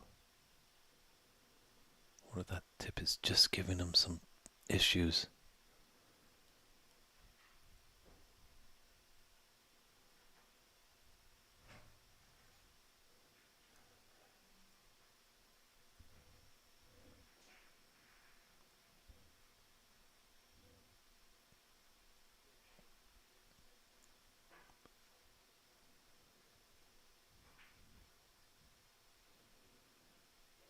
Yeah, Sale's just got to play his own game. He only can control what's in front of him.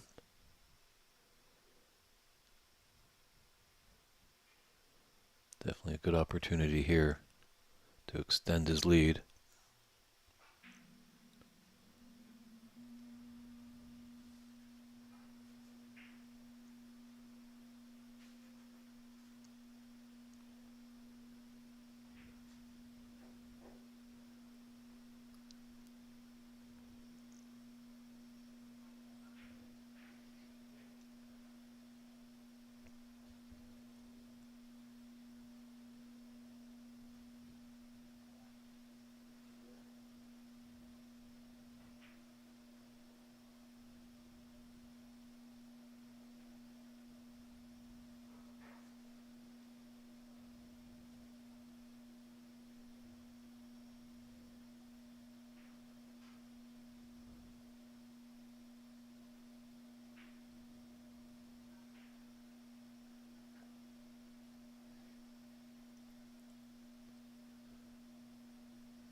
Yeah, the card just kind of stopped a little bit there. I wonder if he's just straight on this pink. At a little bit of an angle, he could kind of stun down for the black, just or the red just below the pink.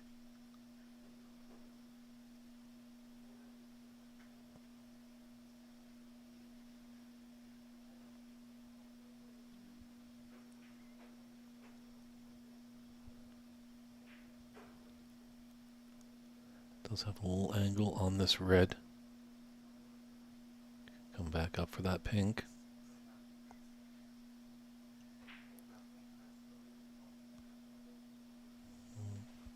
Thought he had a bit more angle actually, but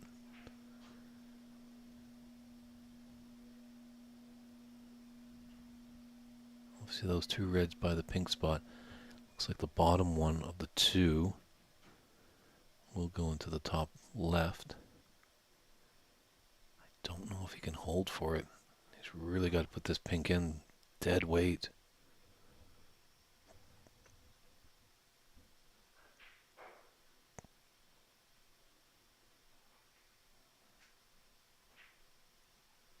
He's done a good job. It's definitely a tough shot. He's going to get a little nervy and maybe just give it a bit too much pace and push it really high up table.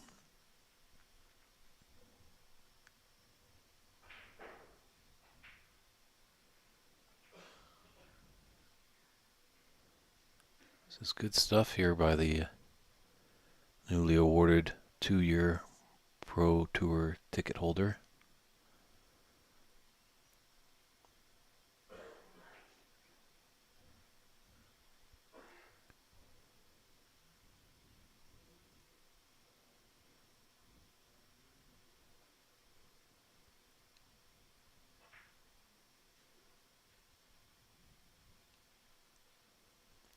Needs a couple more reds and colors to put us to the snooker's required stage. That's what he's doing. He's just glancing at the scoreboard and sees what he needs to do.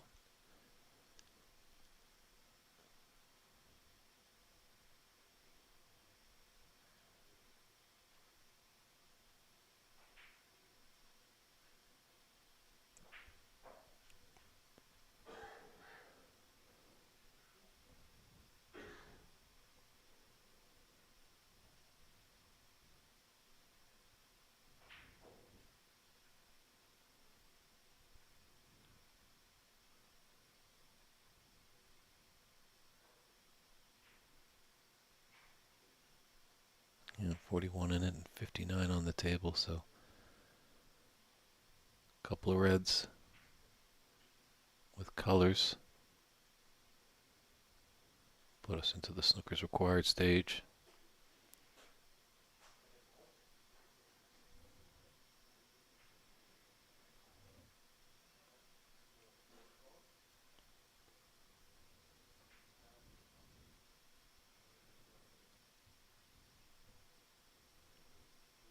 It's pink for a 53.5 century.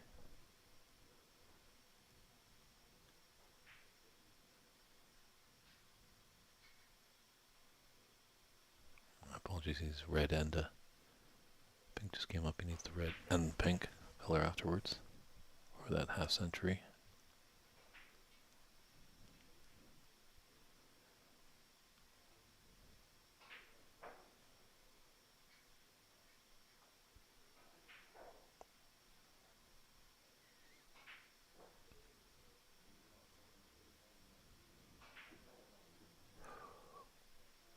Oh, was he fluked it in the middle? He's fluked it in the middle. Can you believe it? Wow.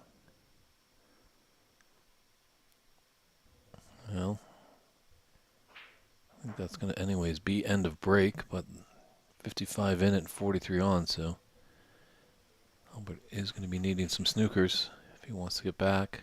Can he make the double? Oh, Zahil can just not miss.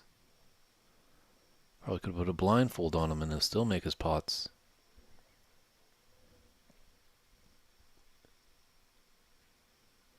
I don't think Albert's going to be coming back to the table.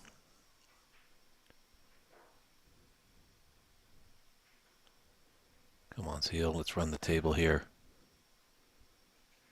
We'll see the back would be tricky for the run out, but lots of open colors.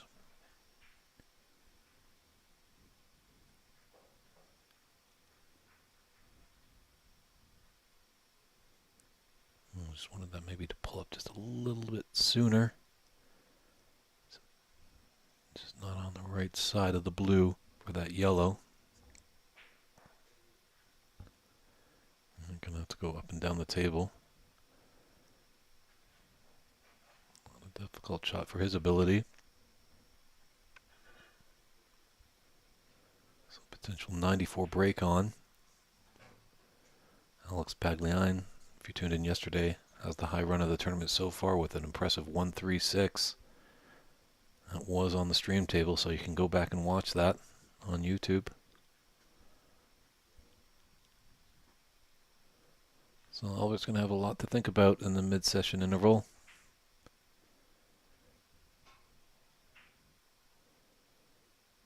But that last frame to win is always the toughest.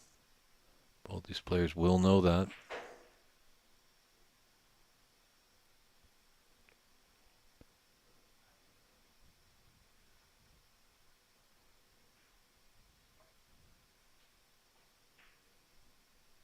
Oh, impressive 81 break, though. Well done, Zahil. So Zahil's taking a commanding 3-1 advantage in this best of 7. Just have to double check with the players here. I think they will be stepping aside for a little break.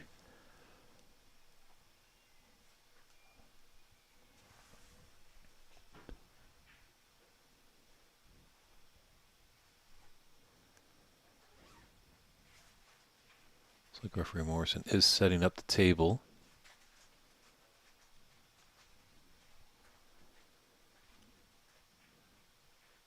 while I get things organized. I'm just going to step aside and just do some research, and we'll just see what happens. I think like they're going to continue on. But stand by, everybody.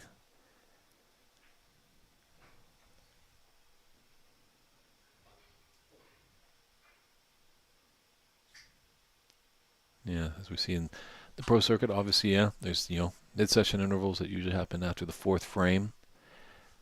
Actually, Kevin Patrick, great Canadian referee out of Ontario. We were chatting a little bit at the PAPS event, and they had a rule in there that you can't win out, so no whitewashes. So if it was 3-0 for Sahil, they would go to a break.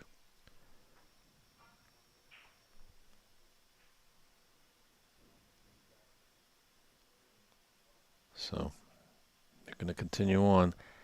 Bit surprising to hear because Sahil is just, pawning them off the lampshades. He's performing really well. You kind of want to stop that engine. I think that would have been Albert's completely entitled to have a break. I'm surprised he's just not taking it. Maybe just to collect some thoughts, have a little pep talk with yourself. So, but I think as Ermin will learn many things from this tournament. He'll get some structure going and putting things out in the rules. Oh, Warren Saville, thank you so much for the kind words. Really appreciate you tuning in. Definitely, it's been far too long. It seems like you're either a little under the weather like you are right now, or you're busy in tax season when I come out to Alberta and commentate on these great events out here.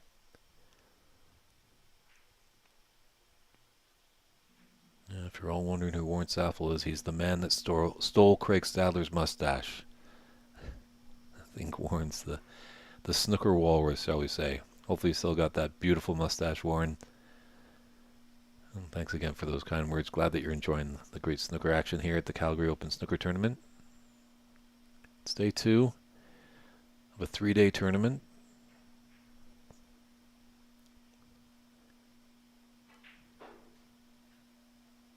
Hopefully nearing the end of the day today, we'll be able to find the start time for tomorrow. We'll have a couple semi-final matches. And then there will be actually, before the final, a third place match. And then we'll conclude our day and the tournament with the final.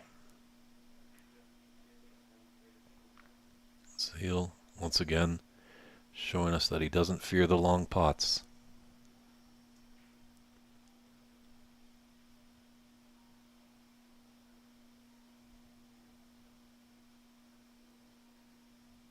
This is a good competitor to get him primed for going overseas.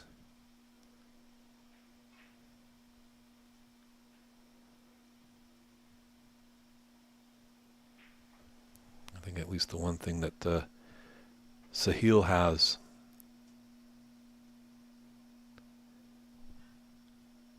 is he's got a wealth of knowledge. He's from Toronto. Cliff Thorburn's still there. Kirk Stevens still floating around the rooms from time to time, obviously, and Jim White as well. So there's 3 great Canadian players that did make the trek overseas many moons ago and played on the professional circuit.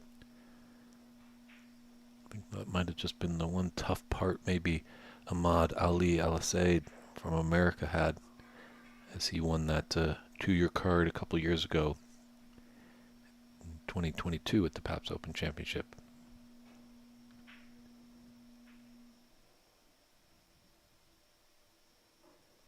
Great to hear you tuning in, Joseph Hyde. My apologies. He's doing great stuff for snooker in Saskatchewan. There's a place in Swift Current called The Room, so let's check that out, everybody. If you're in the great province of Saskatchewan. I did see that you put up a post on Facebook, Joseph, that they're having the snooker championship. Feel free to let me know if you need any commentating. I've never been to Saskatchewan and would love to check out that province here. Lots of great things there.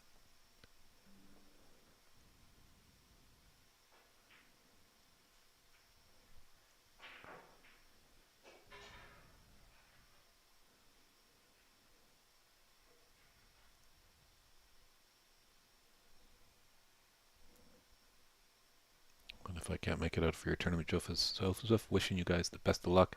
It's great to see, as I was alluding to earlier in the broadcast, talking to Albert, there wasn't a lot of tournaments in Canada, but now they're popping up like daisies.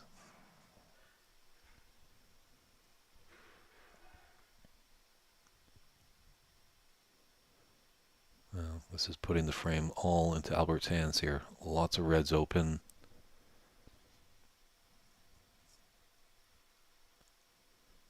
Maybe black's just out to the top left corner. Pink might be out to the top right, but still other pockets available. Lots of open reds, colors that he can play with. So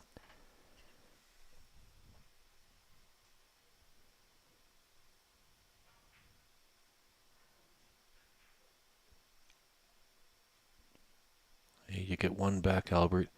You start to get Sahil thinking a little bit. And if you can get that sixth frame, put us into a decider, well, all bets are off.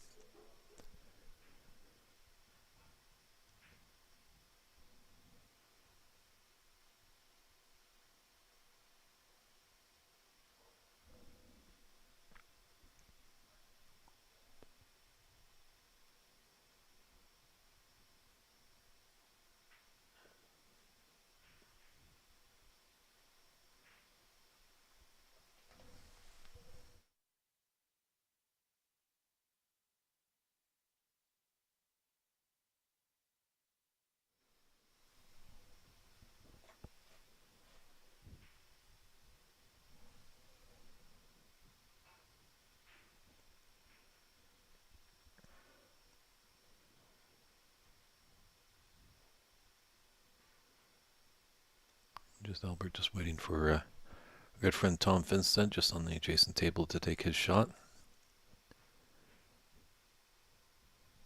It's got nice spacing here, but ever so often you have that time when players on adjacent table are at the exact same spot. But the great sportsmanship of Albert there, letting Tom take a shot, and then he moves in to continue his attack.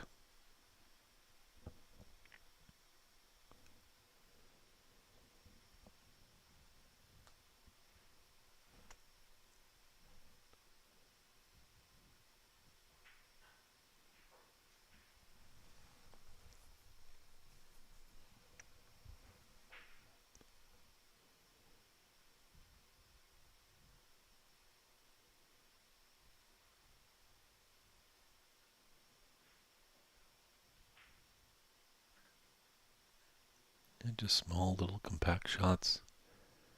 Albert not doing anything extravagant.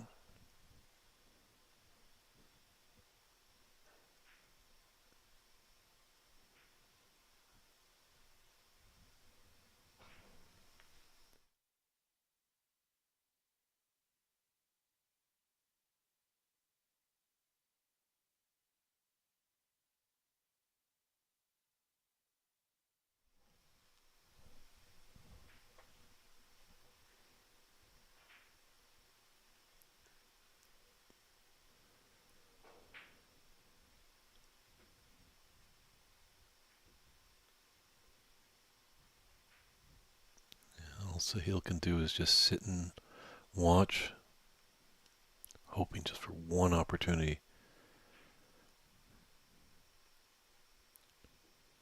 Albert has uncharacteristically stumbled on a few shots today, but definitely if he's able to put a frame-winning clearance here, really will bring back his confidence.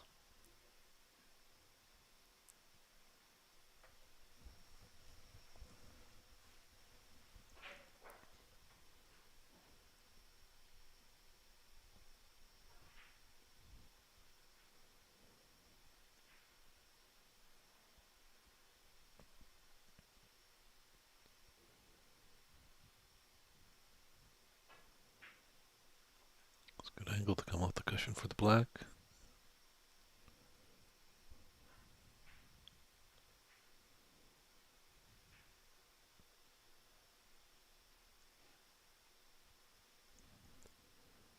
He's got a slight angle, maybe just a cannon into that red below the black to hold for that other red. He could run through. Very nice.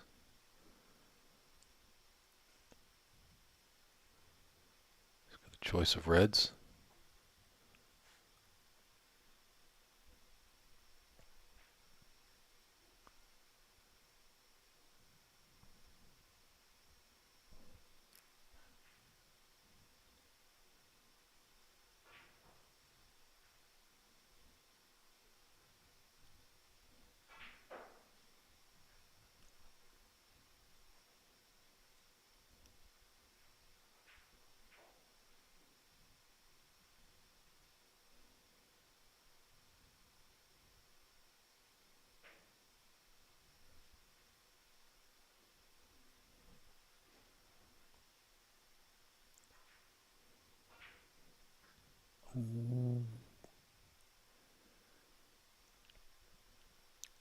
There's maybe that chance for Sahil.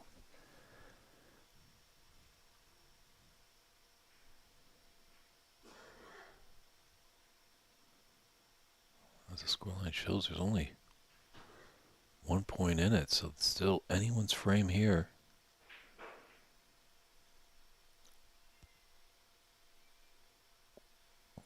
Big break caught there by Sahil. Black has definitely come to his rescue. Big pressure on this shot. Needs to make it or he's going to be selling out. Oh, two. Oh, my goodness. It's not pinball, Albert. Wow. Great red to get in there because he needed to put it into the middle because that one red was sitting by the top left corner, but then takes his cue ball and knocks it in. So he had two for the price of one, but then all of a sudden the cue ball finds the bottom of the pocket. What luck. There's some strange luck of the Irish there.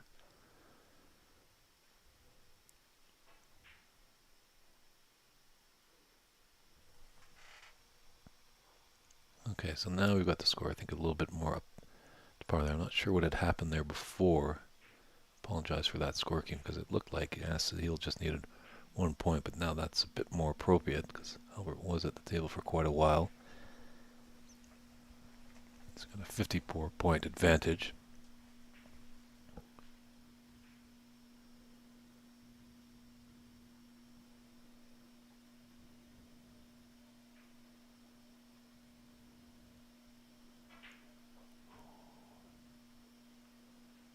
And that's going to be a concession there, so impressive fight back there by Albert Kenny. Was a little unfortunate with that strange two reds and cue ball going down, but frame six is upon us, everybody, and we'll step aside as referee Morrison sets it up and be right back.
back with the sixth frame. Sahil getting ready to break off to get us going. It's not sweating just yet, but things are getting a little tight. It looks like Jesse Nowak has now taken a 2-1 advantage over Blake Martell.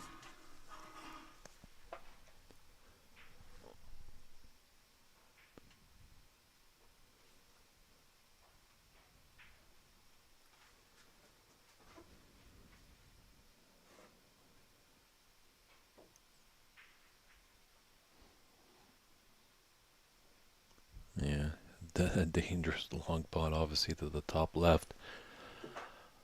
Obviously, if Sahil was up 3-0, I could see him maybe fancying it with his long potting ability, but if he's to miss right into the left middle, the angle is going to open up the reds. Cue ball is going to sit around there, so.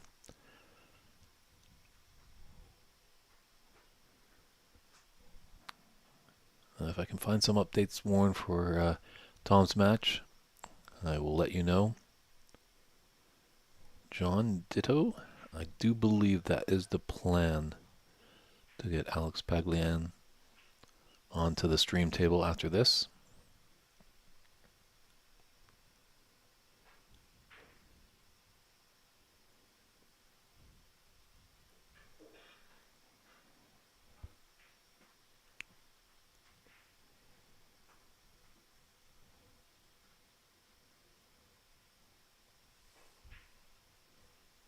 I think his opponent is going to be Darcy Michael, I believe. There's on the Calgary Snooker Facebook page, I believe there is a photo up there of the bracket. Unfortunately, I don't think the challenge site has just got updated. So maybe at the conclusion of this match, I'll just let our great tournament director, Ramin, just maybe give an update on the challenge site, just so people can tune into that. But also take a look at the Calgary Snooker Scene page on Facebook to see how the bracket is shaping up.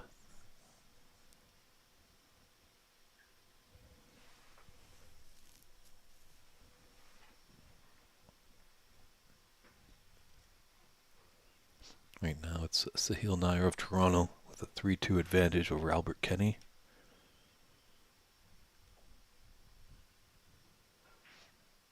I think at the onset we could definitely see a decider here, so it is definitely going deep. Will we go all the way?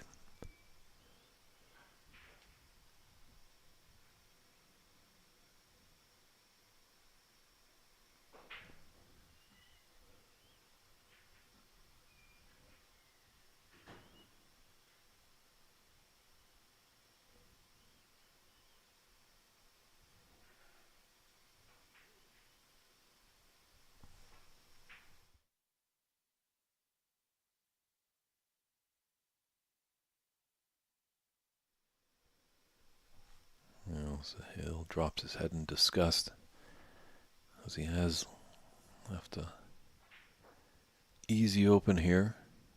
And if Albert's to come off the cushion nicely, he could have the angle on the black into the opposite top corner pocket.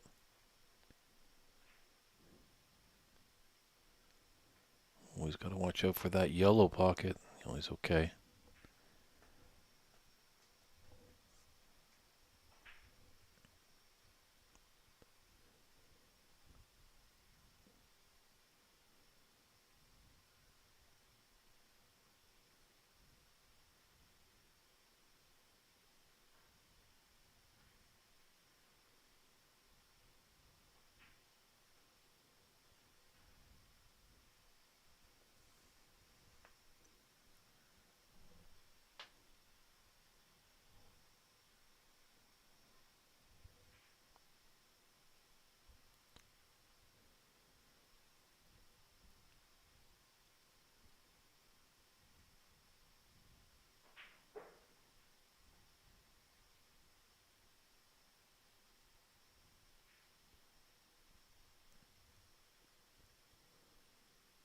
Sahil just trying to find a way back into bulk. He might have to play a little containing safety. It's tough with that red that's below the black. A couple reds down there. But if you got tight to the top cushion, be happy with that.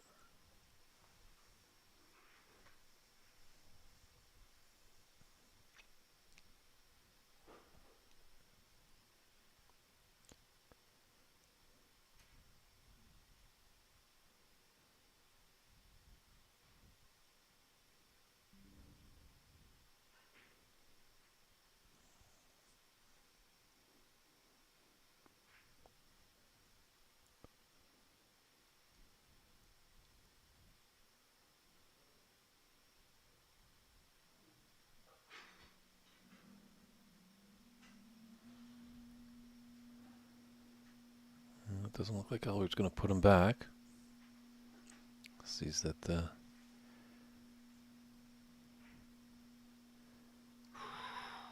ooh, maybe he should have. But I don't think he was thinking about it, obviously, when he's down on the shot.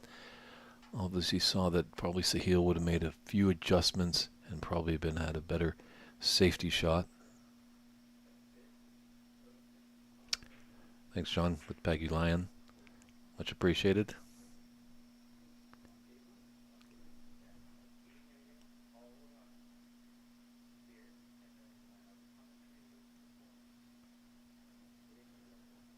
I think Albert probably saw that he could get more points off that miss of Sahil, but that's in the distance past now.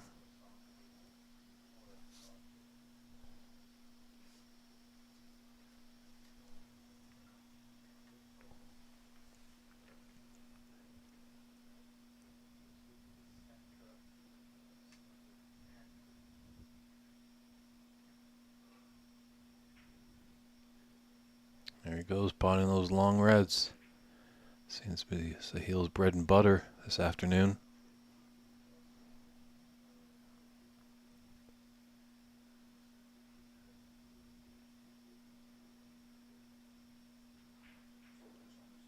It's been a pretty even match as we've expected, obviously, with a 3-2. Could go to a decider.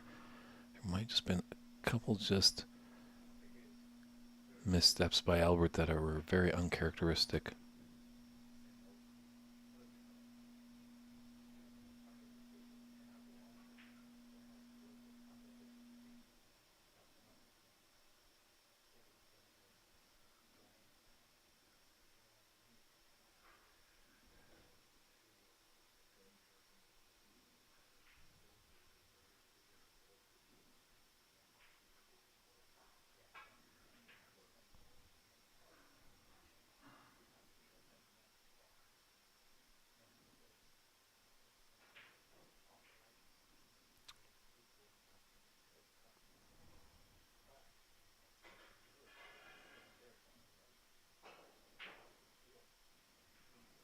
Yeah, he hasn't sold anything out there.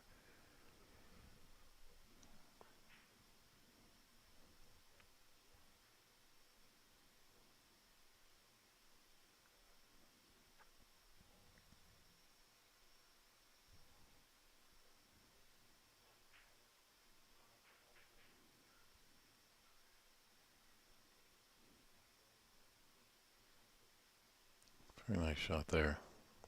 Lost by a tap on the table from Sahil.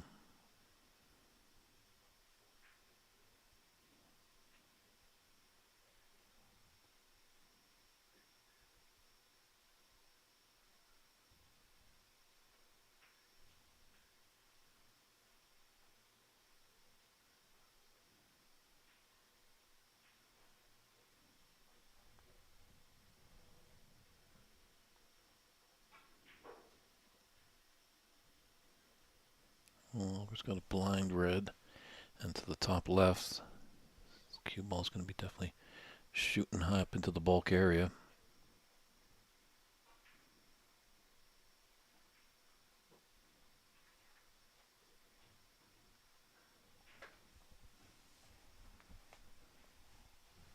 Got an angle on the yellow to come back down table. Or does he just delicately roll and be a? Sinister little Irishman rolling behind that green? just a bit too much pace there. I think he could have been a little tighter. Well, definitely a lot easier to say in the commentary booth as to being down on the table, trailing 3 frames to 2, with your opponent just needing 1 frame to knock you out of the tournament.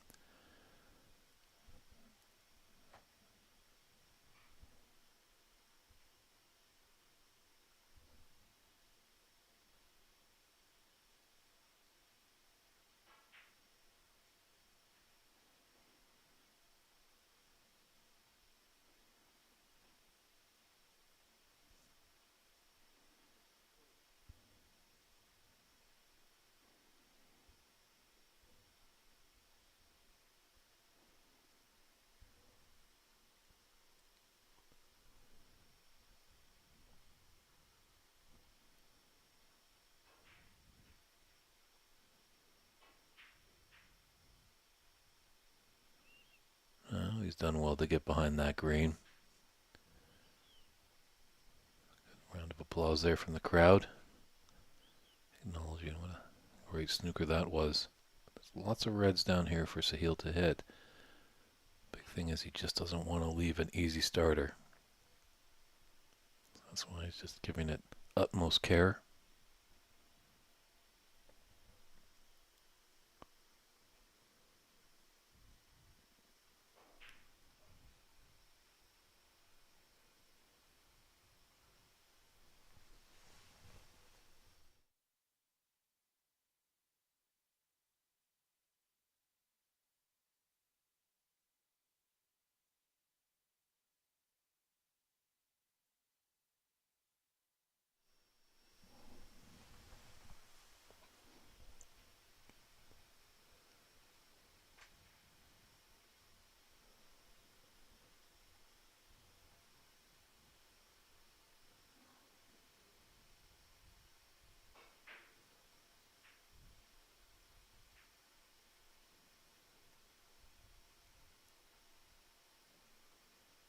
Looking like maybe a 3 cushion escape here.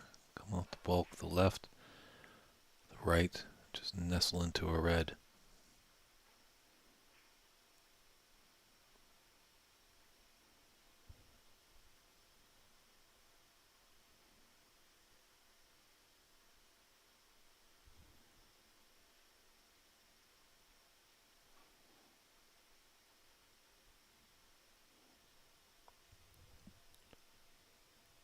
Ooh.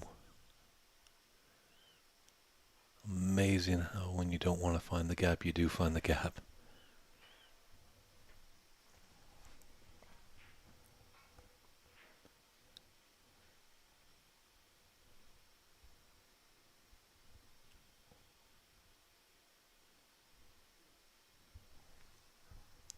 So attempt number 2. Let's make the small adjustments.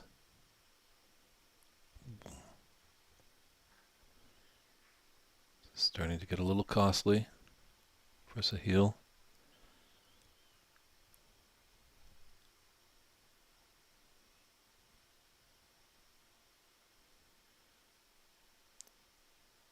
Attempt number 3, 1 more. If he's unsuccessful here.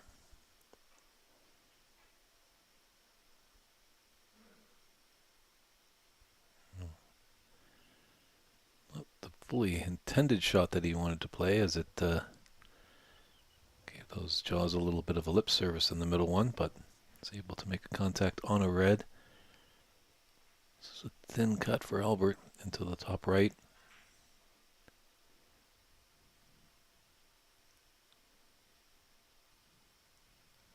He's doing what he needs to do.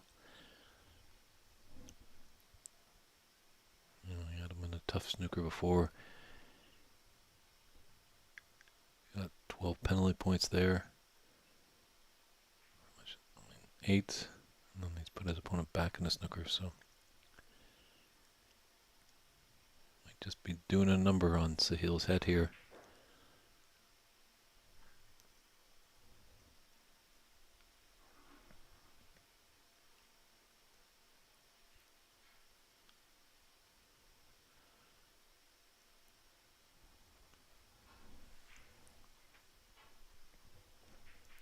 Misfortune there, didn't sacrifice any penalty points.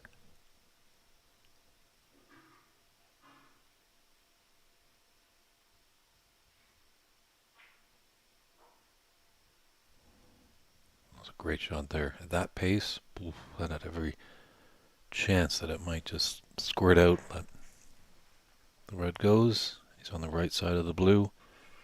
Come back down.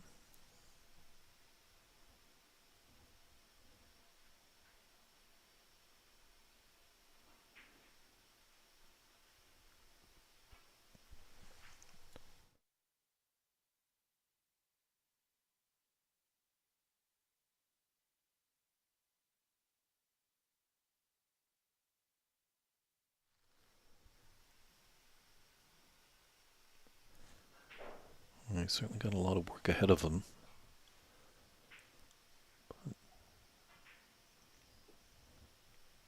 He's 5 reds here. Well, now 4. Pretty open that he should be able to clear them up with some colors. Could be extending his lead in a very important 6th frame for Albert.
He's held nicely for the pink.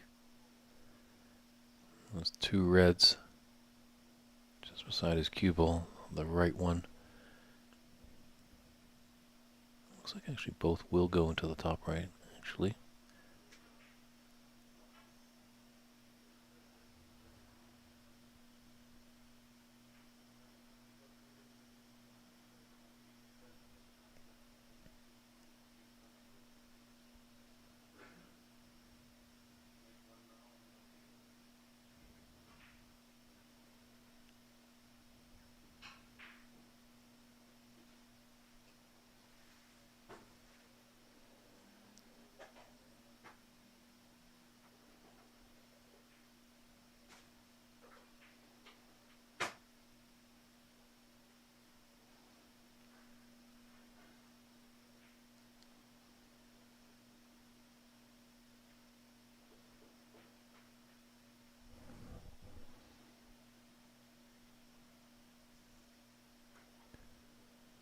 Just quickly glancing at the score, I know he's going to have to do something with all those reds that are below the black spot.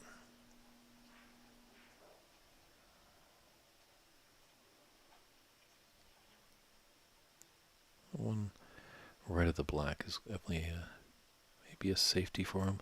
Just taking the top right corner. Might have a little angle, maybe just to disturb some of the reds, just to get ahead of the game.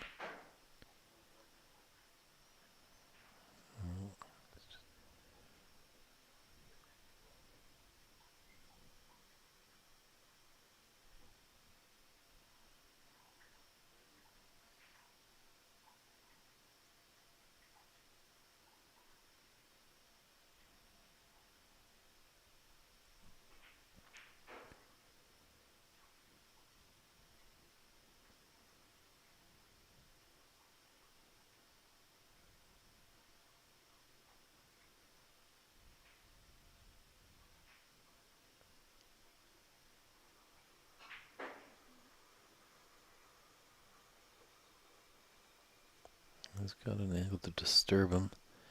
Need a bit of luck. And he's got it, I think. Does that red...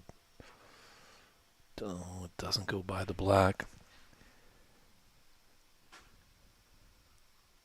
Does he have just enough for that red that's right of the black? It's a blind cut. It's going to come up table.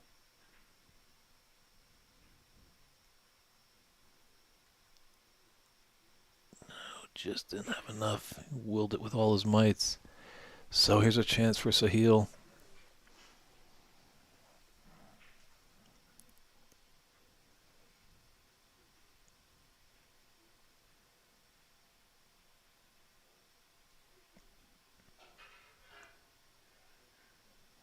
Does have that red near the top right corner.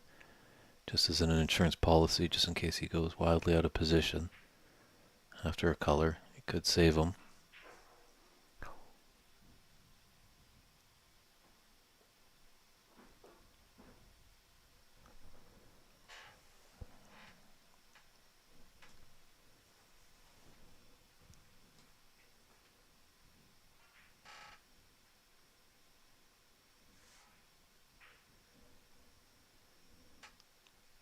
Yeah, with that miss, that's going to really hurt Sahil. His opponent is finding some form. It's coming back. You're gifted an opportunity. You squander it a bit.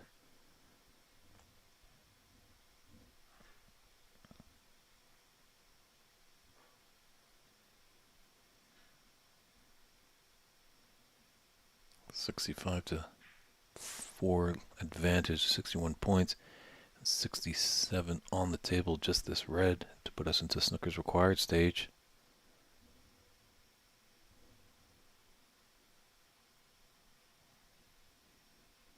Big area to go in and out of bulk here with the green tight to the right cushion.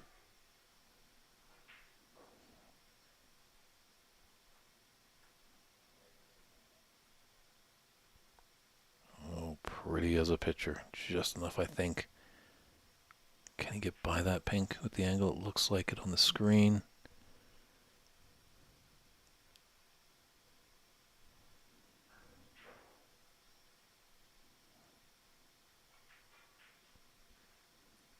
Well, I think we are definitely going to go to a decider, everyone, so...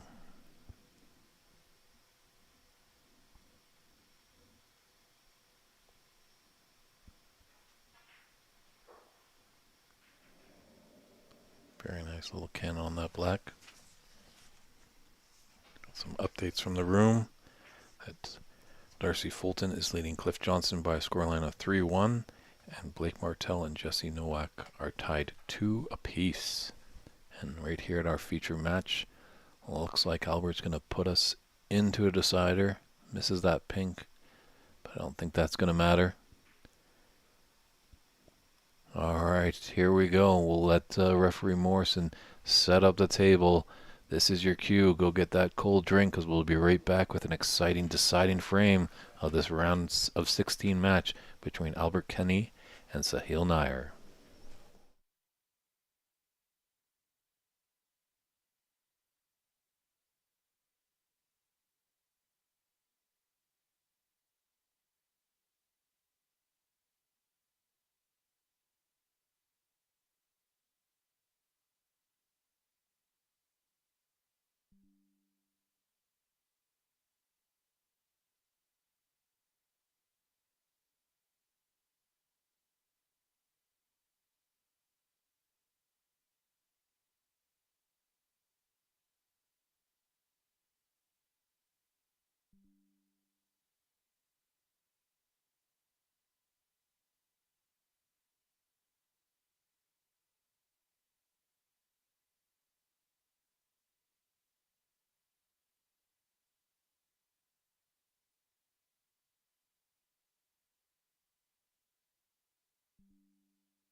So we're waiting for referee Morrison just to come back to the table as both players have returned to the scene.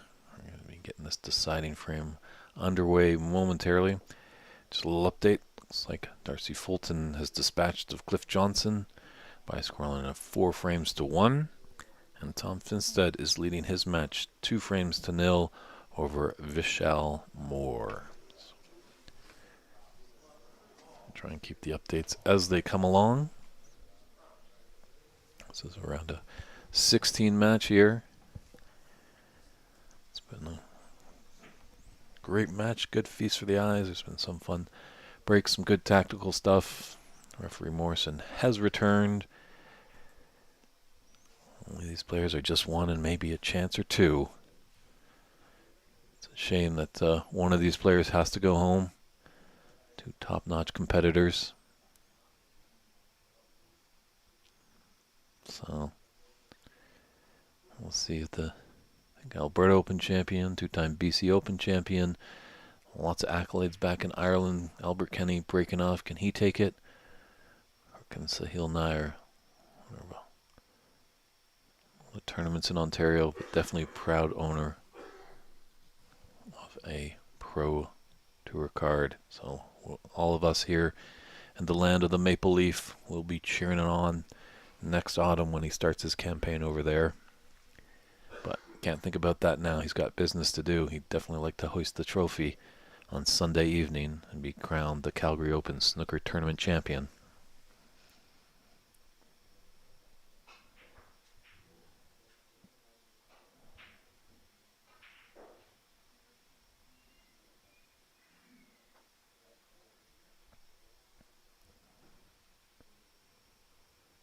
Well, here's a sniff of a chance. Cue ball definitely is close to that red. Kind of really would deaden the pace.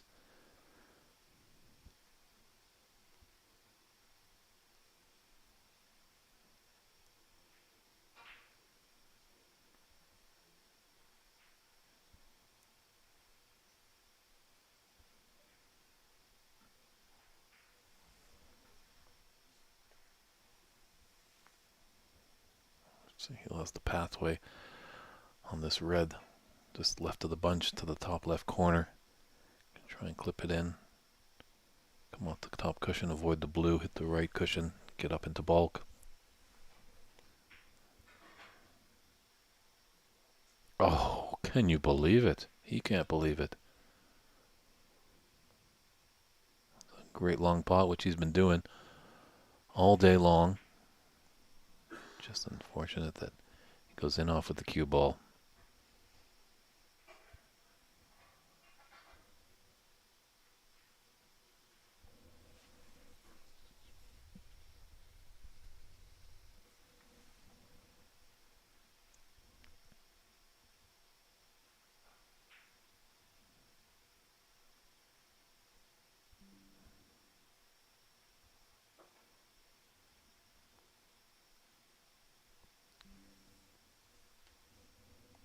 Very nice shot there by Albert.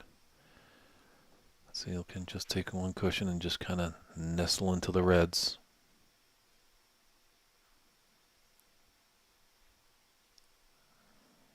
That first might have been a bit pacey, but he did pull up all right.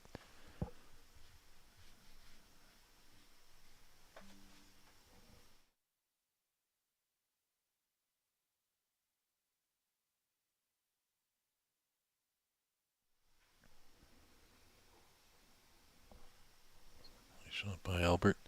Put him tight to the cushion. So it seems like maybe whoever falters in this little safety exchange.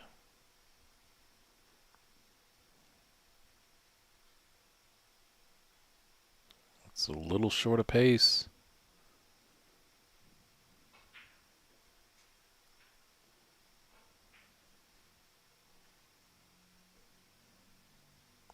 Albert not putting him back in.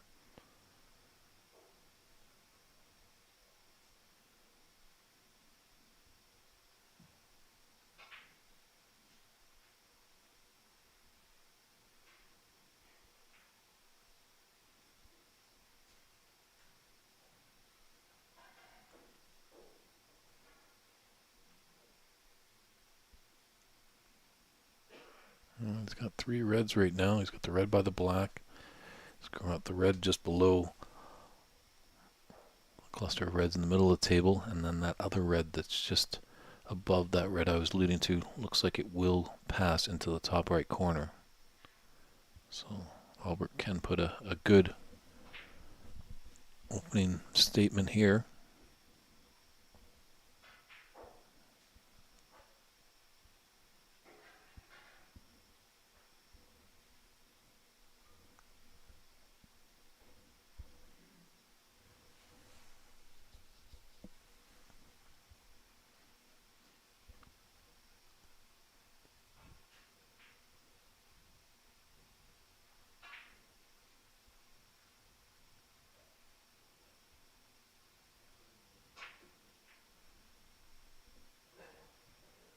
Just got a bit too high.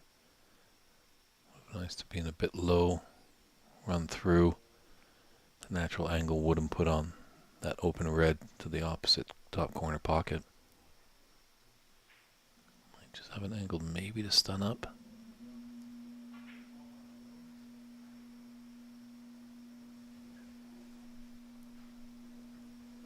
He does have the blue on its spot and does have a good pathway, hopefully, to get up there.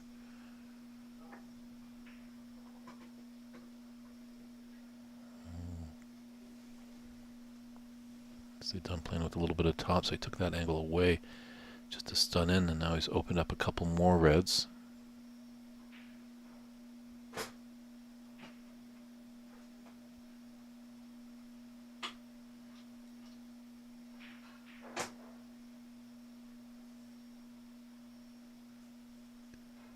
And he's going to have to come up for the blue definitely on this one. This is a little low on the red into the top right corner.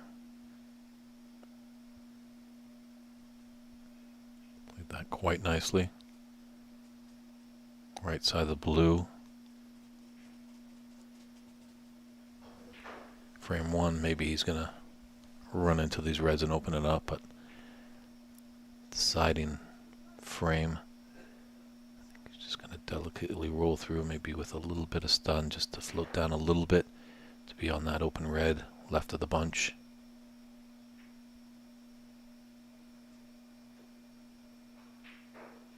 Might have actually another red just atop the cluster.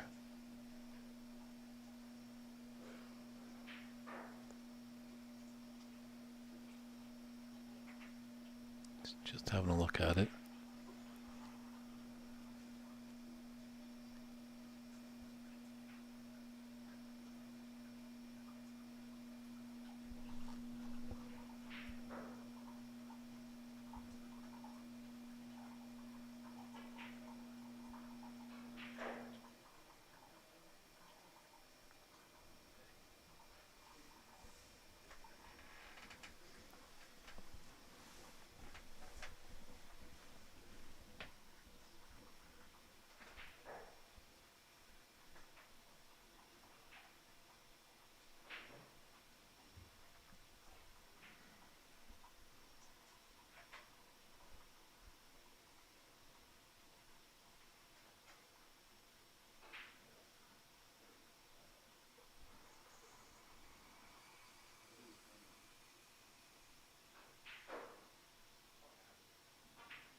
He does have the angle to go up into them, but taking a look at this plant,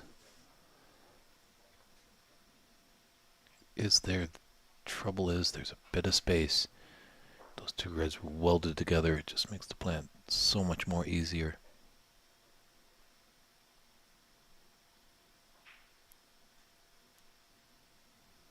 Definitely certainly playing for it. So a big shot here to continue the break. It's been a half century so far. It's been nice work by Albert in this deciding frame.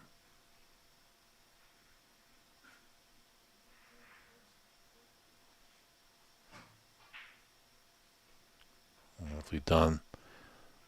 It's obviously a nerve-wracking shot. Definitely a lot of stuff could go wrong there. And with that, he's opened up another red.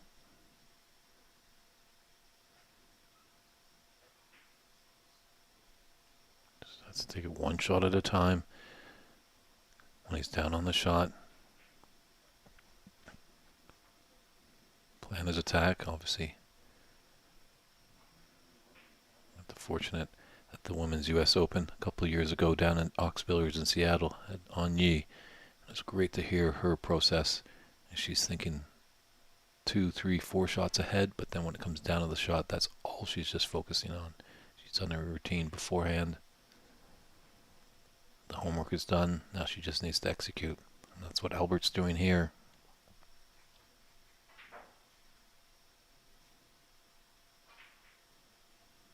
Oh, black has missed. But a good mark of 61. But he's not out of it.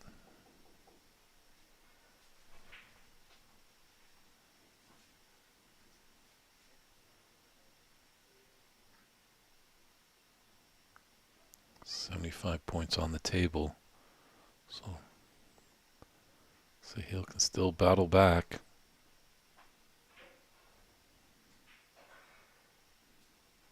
It just needs a red and a color to put us to the snooker's required stage.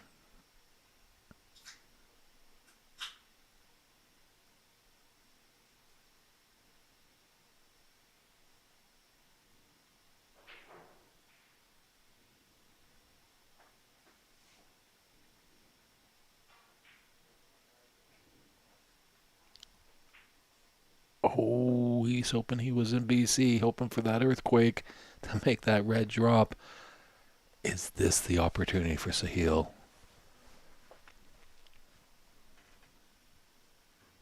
Definitely going to have to work for it. He's going to have to open up those reds.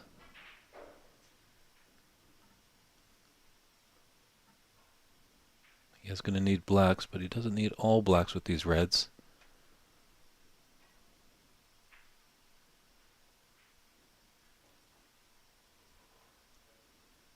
Nice angle on the blue.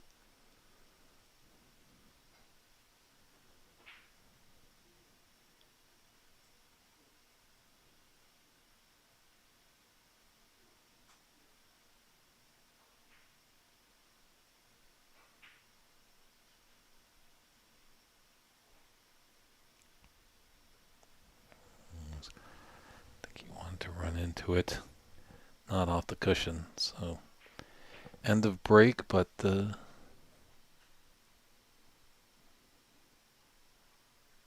would have been some clearance if he was able to make it. He looks to the heavens. He knows that he wanted to get behind that black. I think this group of red, 3 of them, the highest most one. I think he might just be able to clip this into the right middle.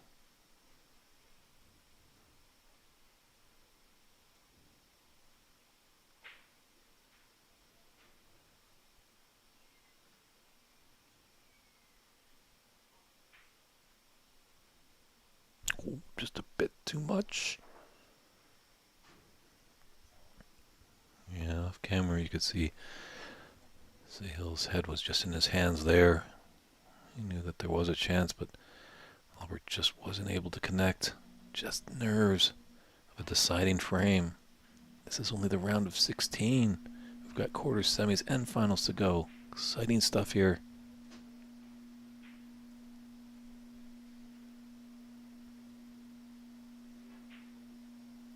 He's got up nicely for the pink.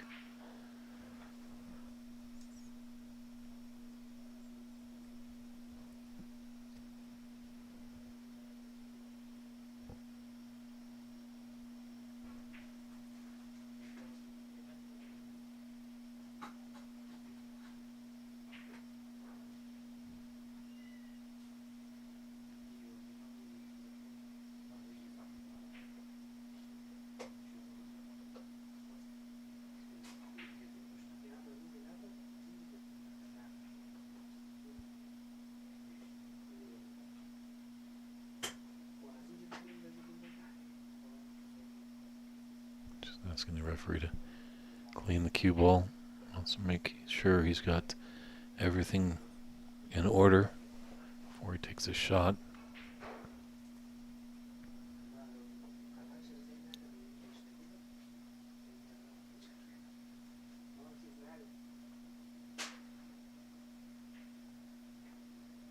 Can play around the pink. This angle on this red into the right middle will take him down for the black.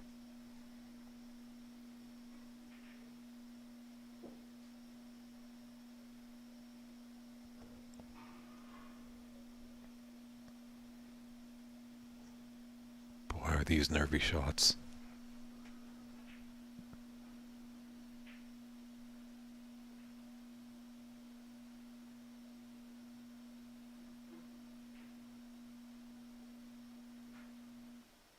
Big black here. Oh, when it just stays out. Yeah, just a little too thin.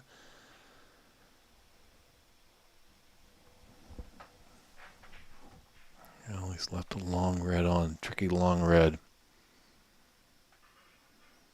Don't think that's going to be his last shot. But boy, would he have loved to get that black in.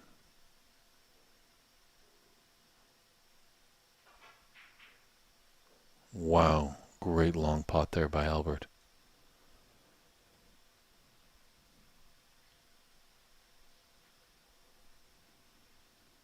That has definitely put us now into the snooker's required stage.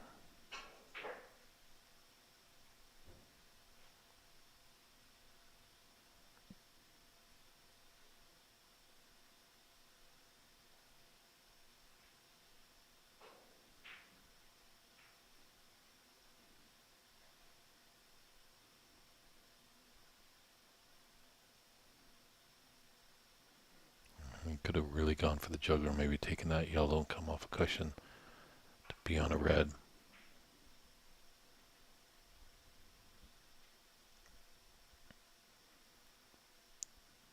We just saw a wonderful long pot there by Albert on his previous shot. 62 to 14th and 14 in this deciding frame. This definitely should be frame and match ball if this red goes in.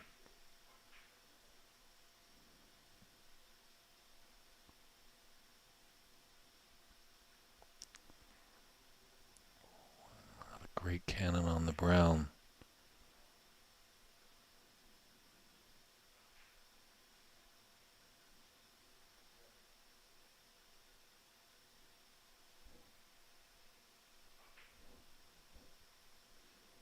JB, this certainly is a decider, and it's lived up to the billing.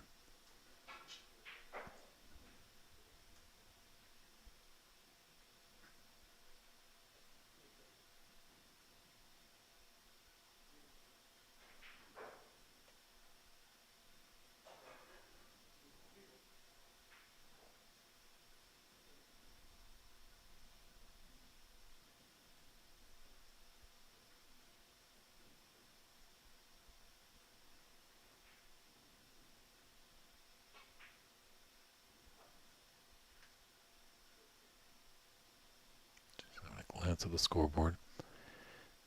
There's 40 in it and there's 35 on. So he does need 2 snookers. Last red on the table. Always the threat of a free ball and additional points.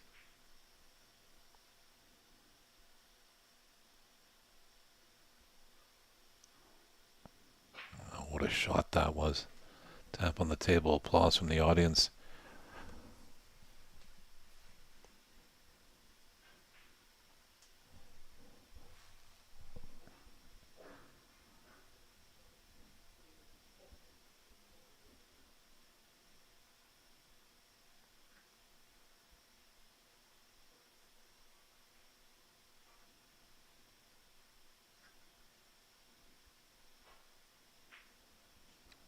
All Albert wants to do is make sure he hits that red. He's left it in a great spot for Sahil to get a telling snooker.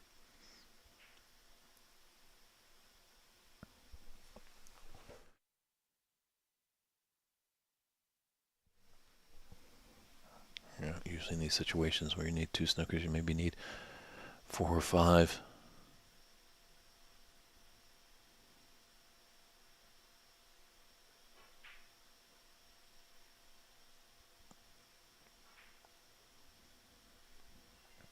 Nervy stuff here. Just gotta focus on technique at these times. Can't let the nerves take over your body.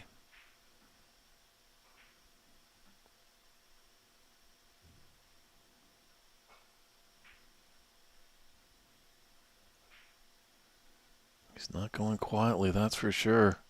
He's putting up a great fight.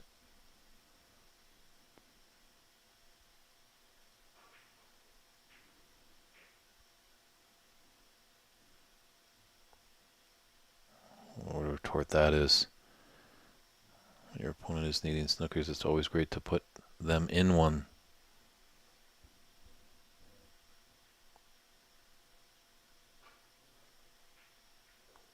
Oh, is that going to be handshakes? It is. What a comeback by Albert Kenny. He was trailing 3-1. Sahil Nair on the verge of moving on. But unfortunately, the local favorite here, Albert Kenny, is going to be moving on to the quarterfinals. Commiserations for Sahil Nair. A great effort there. That was a match that was fitting that it could have been a final. Tough draw there.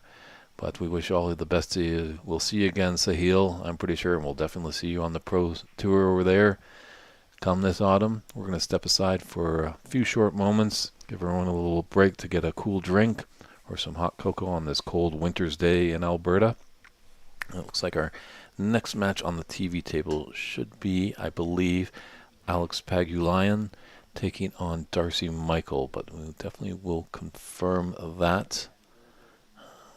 So we'll stand by about 10 minutes, hopefully, and we'll be right back with this Calgary Open Snooker Tournament live here at the Hadari Snooker Academy. And yeah, it looks like John Robertson maybe is getting in line too. I'm not sure who his opponent is. So we'll be right back to see what happens. So take care, everybody. Stand by. We'll be back with some more tournament action.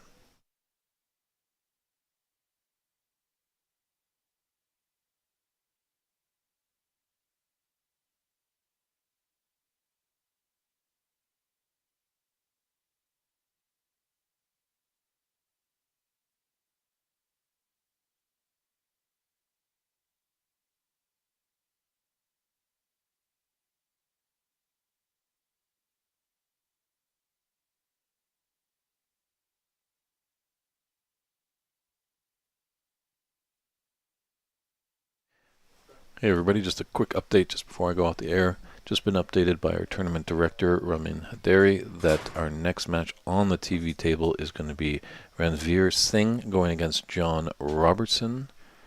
So he's feeling that that would be the more stronger match. As Alex Pagulayan is definitely a strong player, and feeling that match might be just a bit one-sided. But hey, you never know. We could be proven wrong. So we're about 10-15 minutes away from our next TV match with John Robertson from Vancouver Island taking on Ranveer Singh. So see you in about 10 minutes time. Thanks everybody.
Hello again, everyone.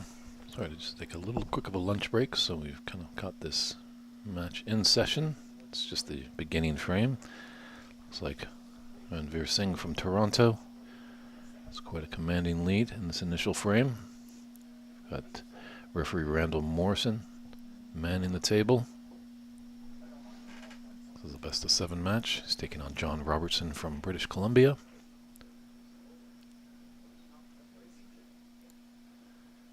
John might be in tough. Yesterday I was toting. I really liked how Ranveer was playing. He had good composure. When he got into the balls, he was really scoring heavily. So I was kind of touting him to be a dark horse. But it is an impressive field here.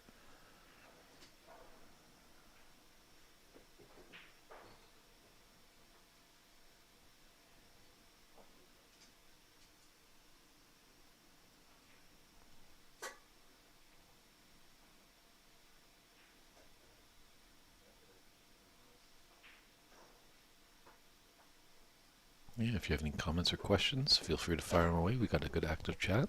Throw your support either to John or Ranveer. It's David Burney in the booth. Happy that you're joining us. Day 2 of this Calgary Open Snooker Tournament.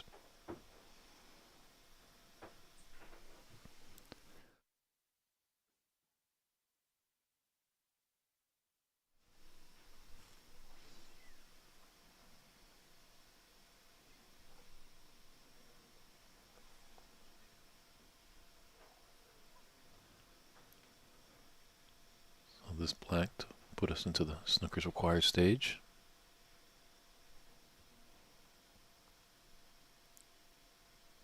This red will give him the half century.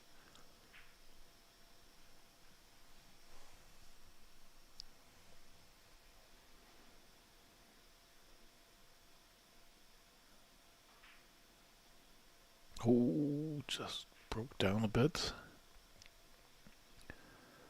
So 53 in it, 51 on the table. John will probably most likely come back, just needing the one snooker. And with reds on the table, always threat of a free ball, so it's a big miss on that red for Ranveer.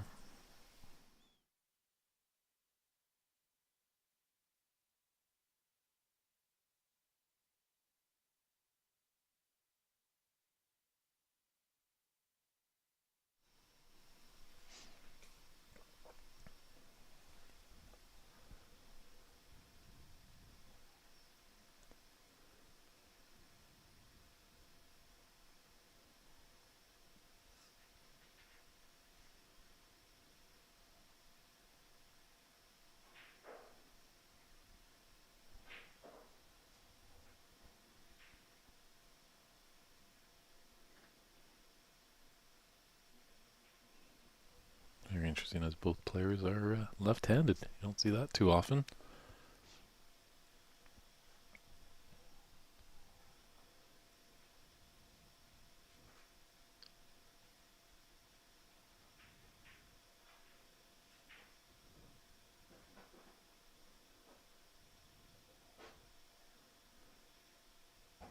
Well, he's given John a little chance to get back in this. There's no real safe balls or anything like that. As much as John does need one snooker, can at least crawl back in.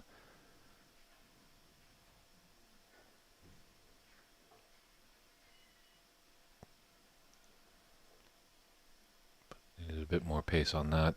Come well short of the black.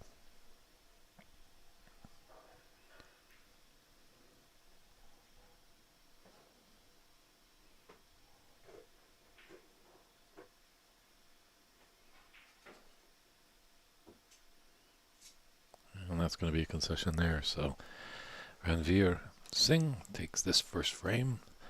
Score line of 62-9. And we'll just step aside for a quick break and be right back with frame 2.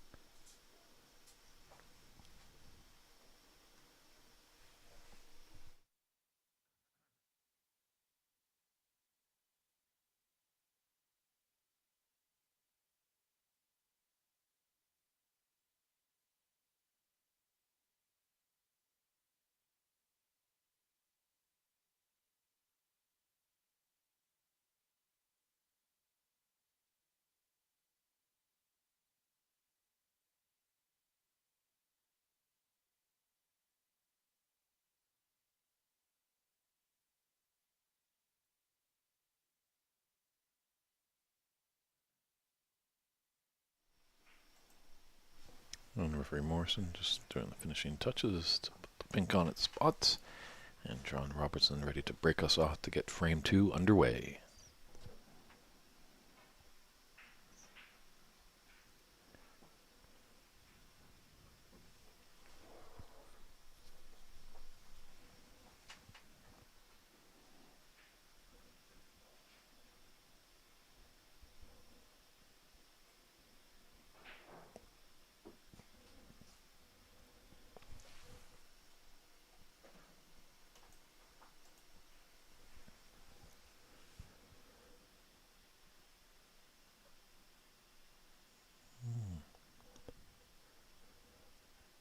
Scratch on the head there for Randveer. That was a bit bizarre, but hasn't left an easy starter for John. Unfortunately, he's put the black near the bulk area.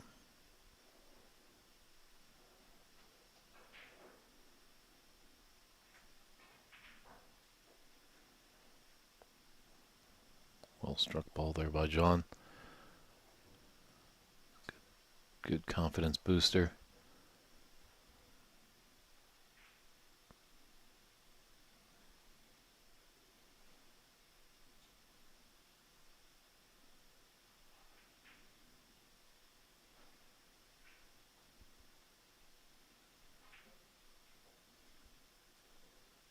Oh, what a nice little flick on that red.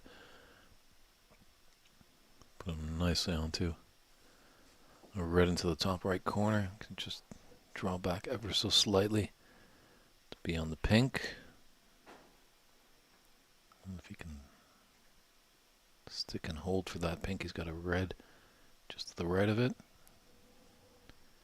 So a few things ahead of him, but has to focus on this. Oh. Did his mind just get ahead of him there?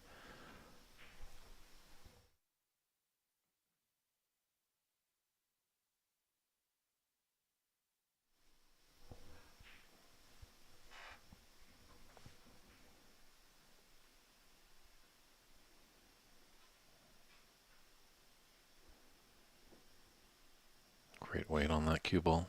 But John tight to the bulk cushion.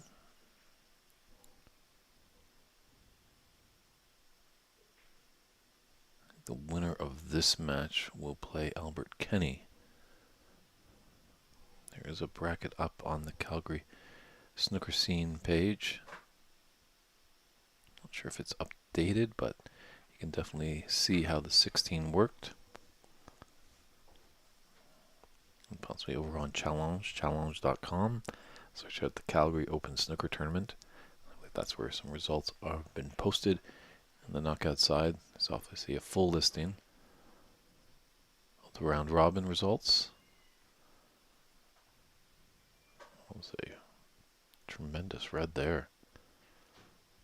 Did have a bit of safety, as you can see, as cue ball has traveled up to near the bulk area.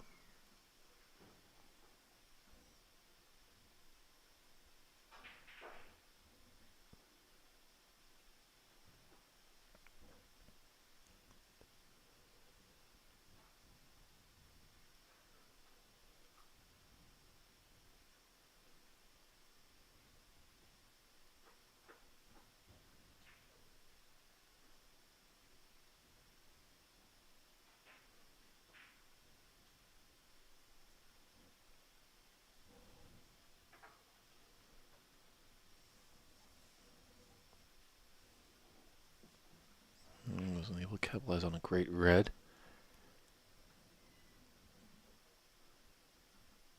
Left the red open for John, just right of this cluster of reds in the middle.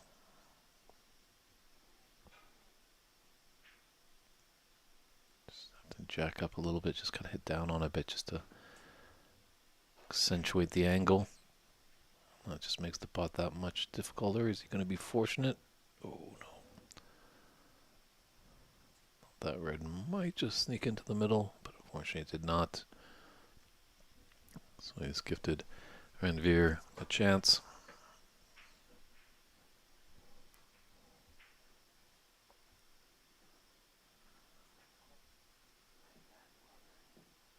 Definitely going to help out both players getting this black back on its spot. And Zero can definitely use these two reds with bulk areas to increase his lead.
Nice little flick on that red just to develop it.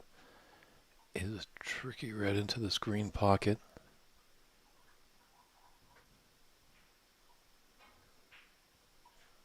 And Veer, nerves of steel in there. Doesn't really show much emotion.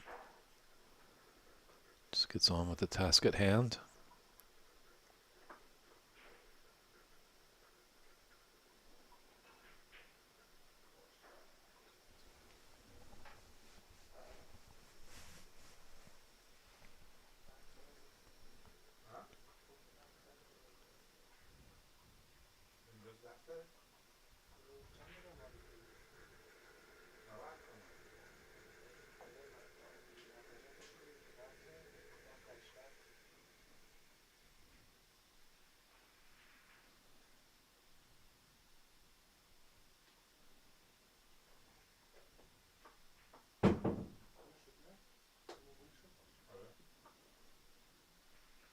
He's got to be successful in a long red to keep this break going.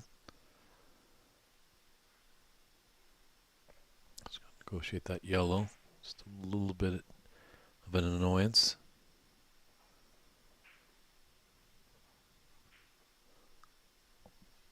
And what if that yellow was just a bit of a problem? Didn't completely sell out. He's got a 19-point advantage with 25-6 in the second frame, round of 16 match. Winner moves on to the Elite Eight. Loser, unfortunately, has got to go home.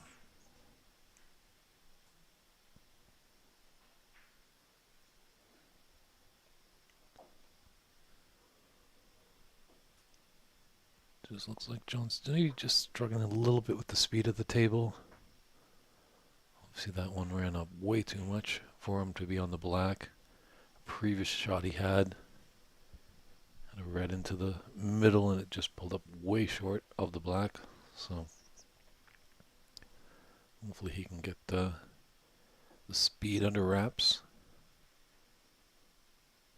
Well, nice recovery there on that black.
I'm just using some body language, hoping for a bigger split from that black.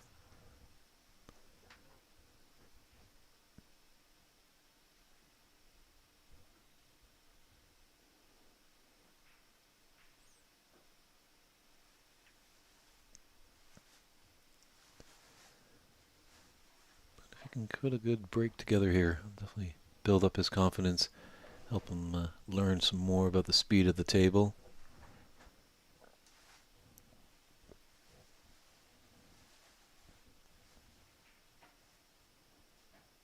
Oh.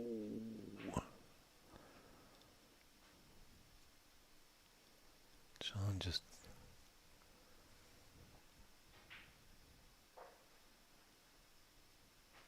having a little bit of trouble to this afternoon.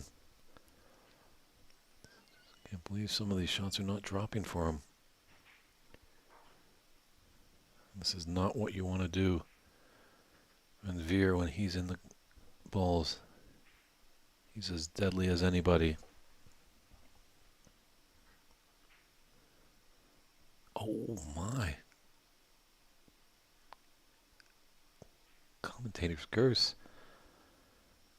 I thought he was off and sailing. I thought maybe he might take this frame, just how all the balls were situated. And how such a prolific potter he is.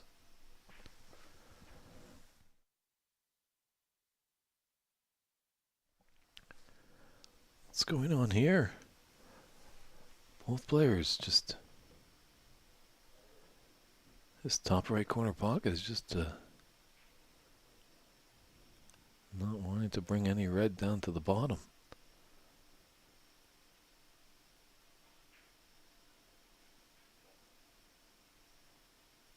Needs that to run a bit more.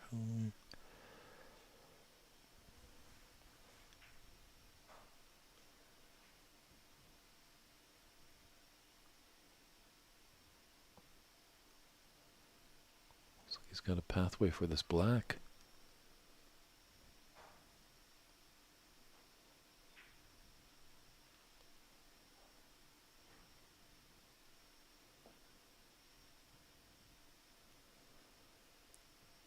This angle will shoot him down to the black again with this red into the right middle.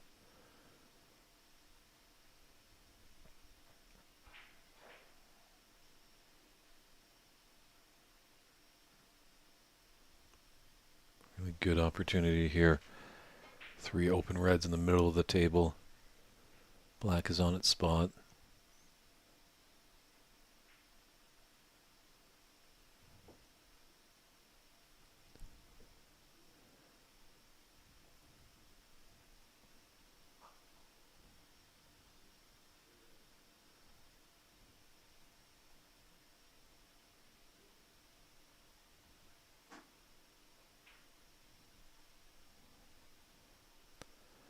Was the tricky red. Oh, we see the 3 reds in the middle of the table. They're going to be tough going in the middle pocket. Let's scroll back a little bit. Still a 12-point difference, though.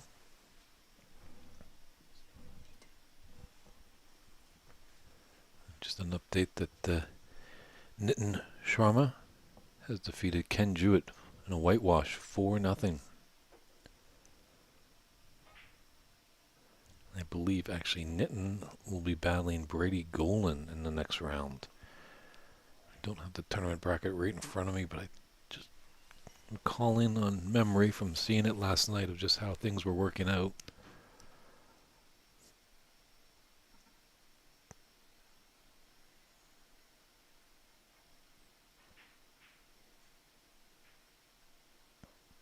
Yeah, there's a really good chance for John. He's nice and high on this black. Use the cushion, bounce off. These reds are situated.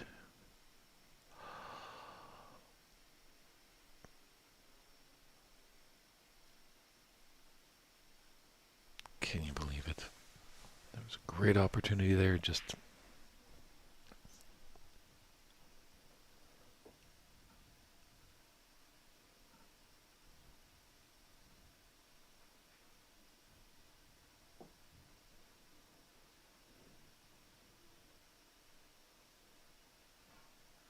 Veer definitely has been on this table a couple times yesterday. John was on the TV table late in the day yesterday. But Veer definitely getting to know the pace on the safety shots quite well. John did not want that little flick on the red.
So if he can slice this black in,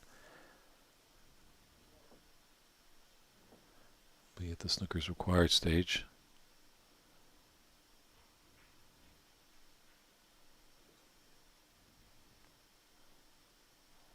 Lovely shot there.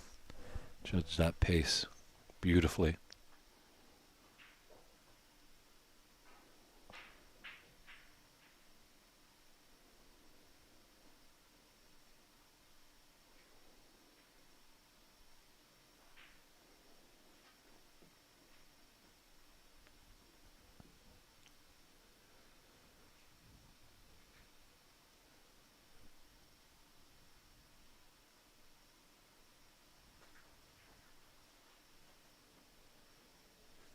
.55 half century is there.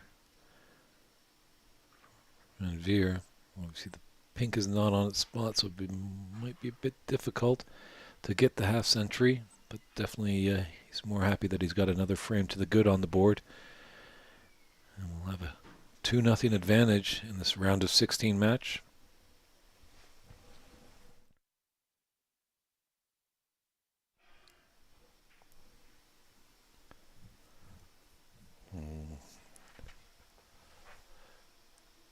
I just wanted to double check, and John there concedes. So John's back is up against it. He's got to find some form. Just struggling just a little bit, it looks like, just with some of the pace on the table. But John's very versed in this game and golf, so I'm pretty sure just have to get a little pep talk to himself, get a drink of water, and as referee Morrison sets up for the third frame, we'll step aside for a few moments and be right back with some great snooker action from this Calgary Open Snooker Tournament here in Calgary, Alberta at the Haderi Snooker Academy.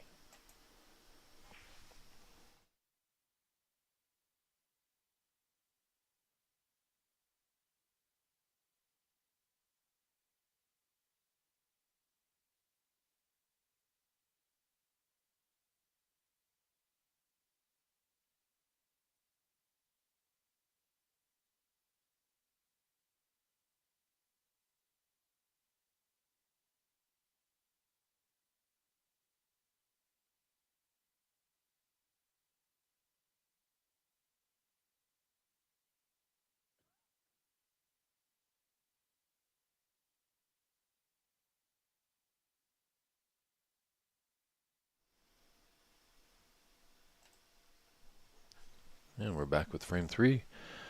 Veer Singh set to break off. Yes, David chimes in as asking if that is Randall Morrison. It is Randall Morrison, our referee. Past CBSA president. It looks like to confirm, our next TV match will be Brady Golan going against Nitin Sharma. So that's going to be an exciting one. That will come to be at the conclusion of this match. John Robertson obviously hoping that that's going to be in a while's time. He's trailing 2 frames to none. Big frame for him. He doesn't want to go down 3-0. as much as that last frame to win is always the toughest. When you're trailing 3-0, it seems like a tough battle to overcome. Well, he might have got a little fortunate there, as on first notice, that red by the black was easily going to go into the top right, but now this red has kind of come over, but this plant should be relatively easy.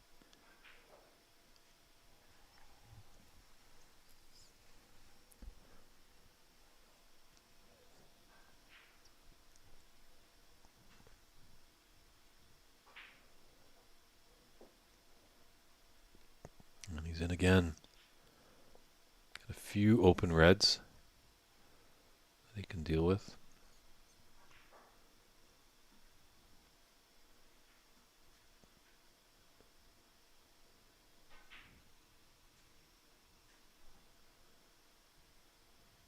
Does have a bit of an angle to come up and try and open up these reds. 2-0 advantage. Don't blame him if he tries to spread these cherries. Well, just gonna play it safe and take out the open reds first.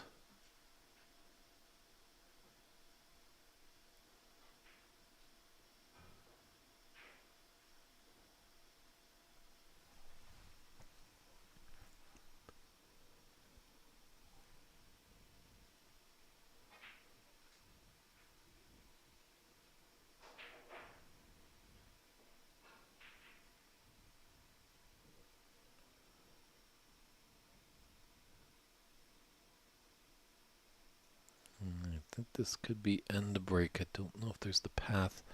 It's tough to tell at this screen.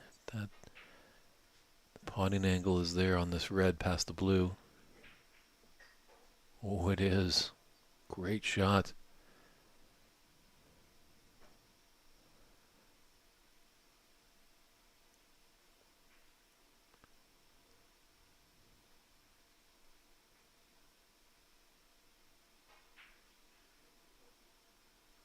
Well disciplined. Once you got the adrenaline going, you just have a nice 23 break going. You want to keep it going, but looking where the cue or the reds are, they're all clustered together. So, and Veer took his medicine and just decided to play the snooker behind the brown. He's going to let his opponent try and maybe break up some of these reds.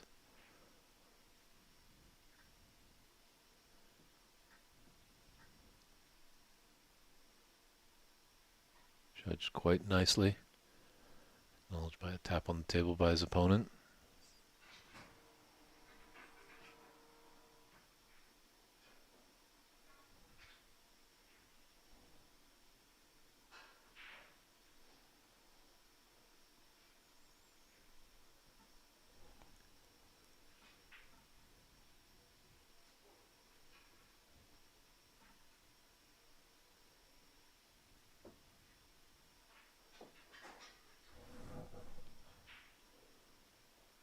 Look out for this cue ball. Oh, he knows it there. He's willing or not, but you just see a little slouch in his stature, as he knew he could do nothing about it.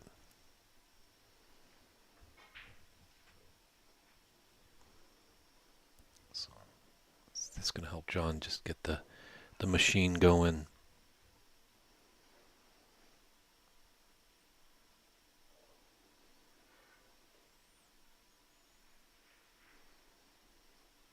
He was thinking about that long pot.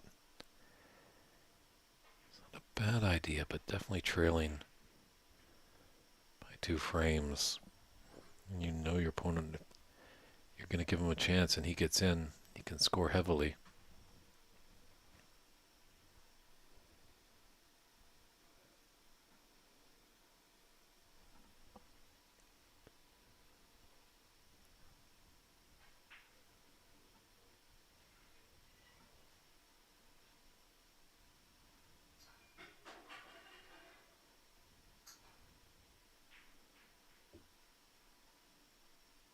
Yeah, being up 2-0, you kind of chance it a little bit Unfortunately, he didn't find a pathway into bulk. So, fortunately for John, that the black and pink are rather tied up. Blue's out in the open, but desperately like to get those high value colors out into the open.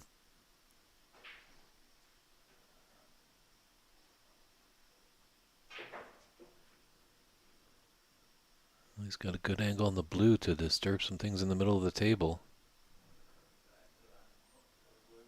Knows that it's there, but when he's down on the shot, just got to focus, make sure that blue finds the bottom of the pocket.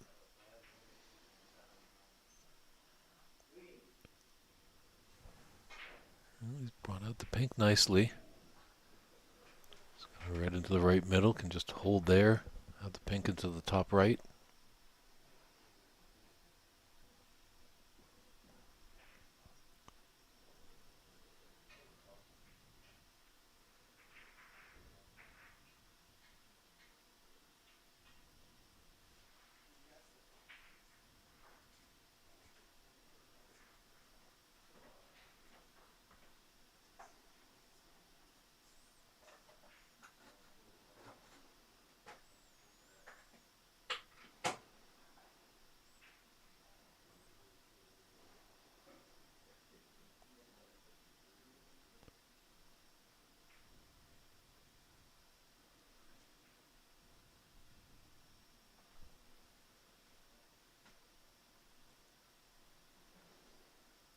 It does look like, I think there is a path for that pink to go again into the top right corner.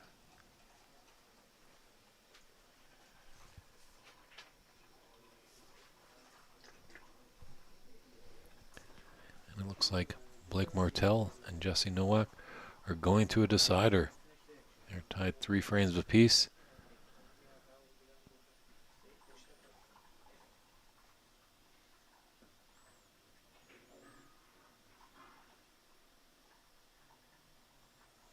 Didn't really get the cannon he wanted to.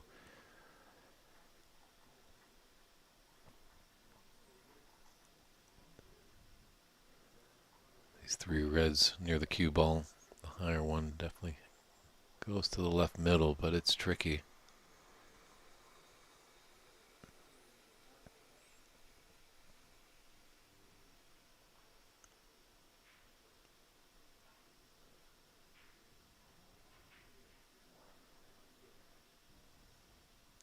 Very nicely hit by John. Gave it the pace, stunned it across, beyond to the pink. We've seen a lot all tournament long when sometimes players hit an object ball at pace to go into those middle pockets. It can be refused.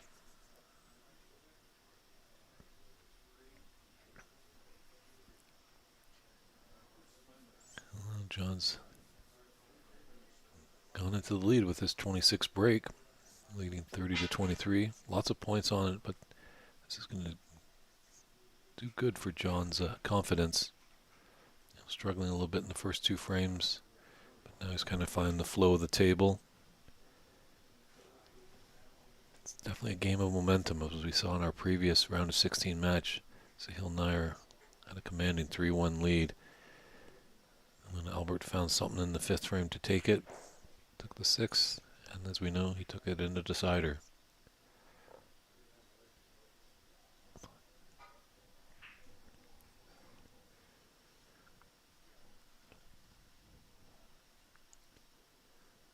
John Head just slumps down. He slowly retorts back to his chair, just knowing he had a really great opportunity there that he just blew.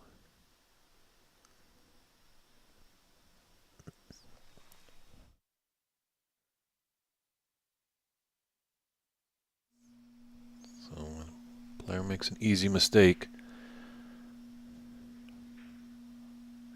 definitely want to capitalize. And Ranveer Singh is definitely a gentleman that can do that.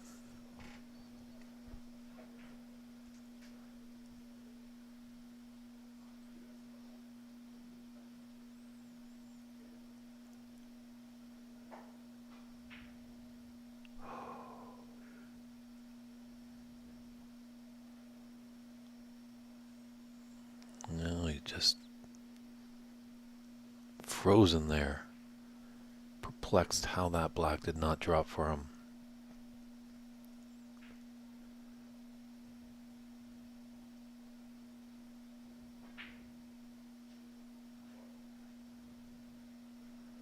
Well, this red just a little tricky for a left-hander. John's going to switch things up.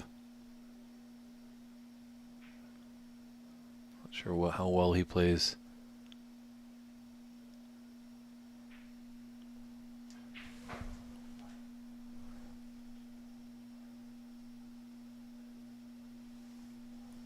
They play that left.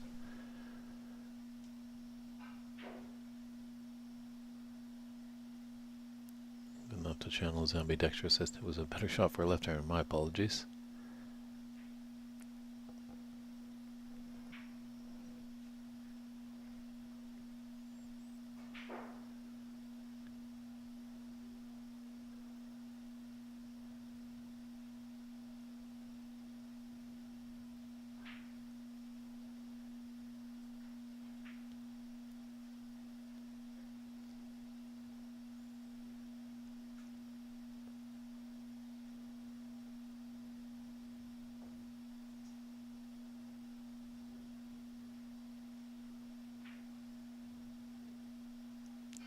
A tough shot. Is he going to be fortunate enough? Yes, that black has definitely come to his rescue. I think he should still be able to hit a bit of this red.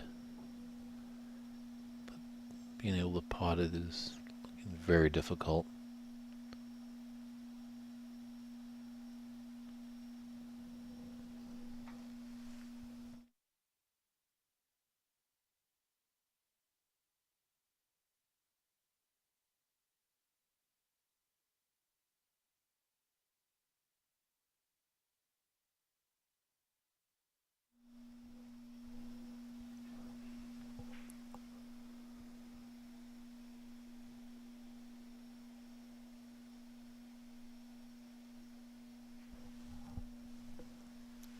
John tried the long red, but was unsuccessful.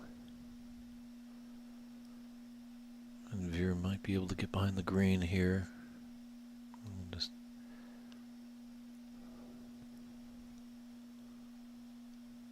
got into the bulk area, created some distance, but I think there is the path for the potting angle for this red on the left side into the top left corner.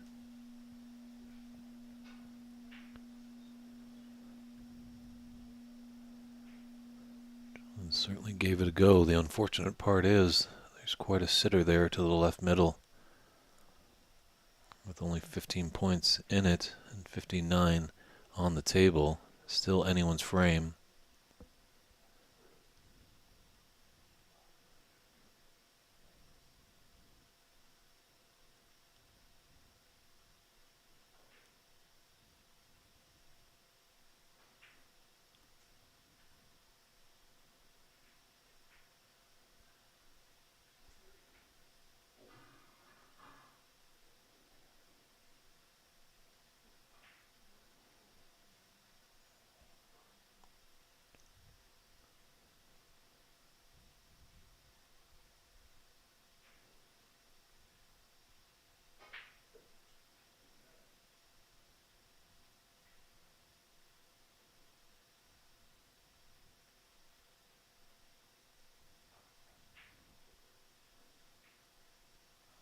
Used all the pocket there to drop. He's got options of 2 reds. Locked in for the shorter range shot. Not by much though. Oh, as he fluked it. Oh my goodness. Oh, as he fluked the white. Oh.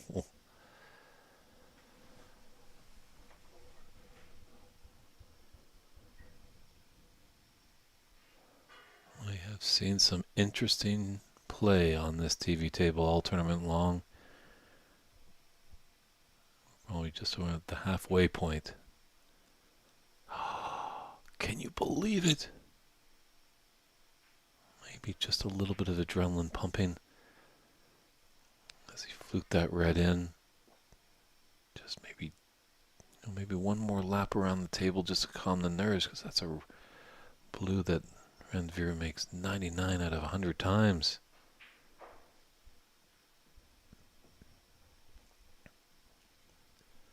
He's gifted John a chance to steal this frame, crawl back into the match.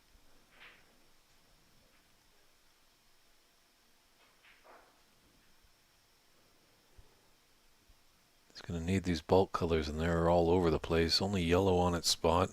Green's definitely in a tough position. So is brown.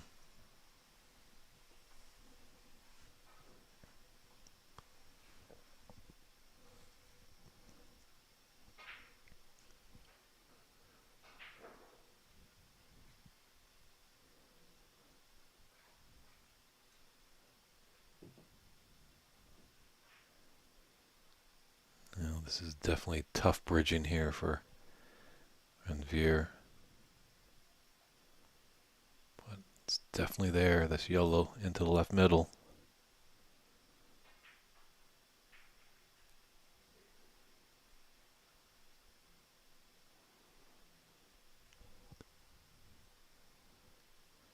Definitely wasn't the easiest shot.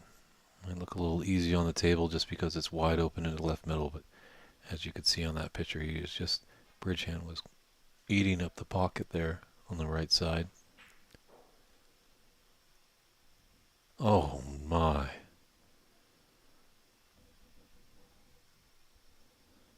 The luck is just not going the way from the man from Vancouver Island.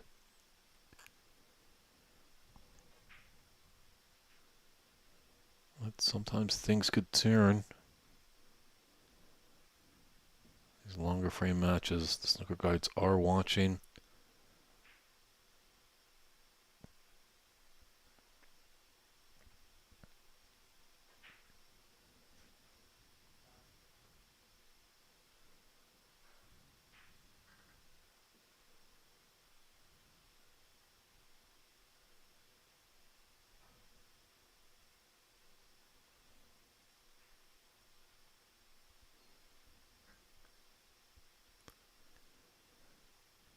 John just come and take a look at the angles. Referee Morrison just eyeing where the cue ball is, just in case it needs to be respotted.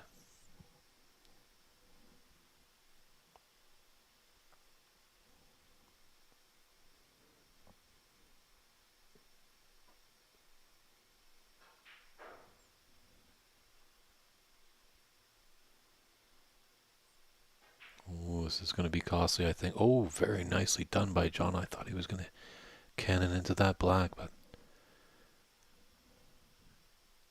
great shot there.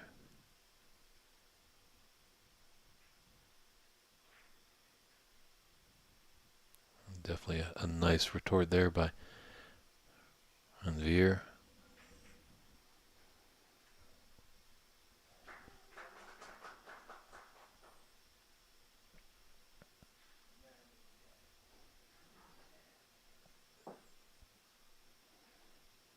This green is kind of in the way just to go up and down table for John.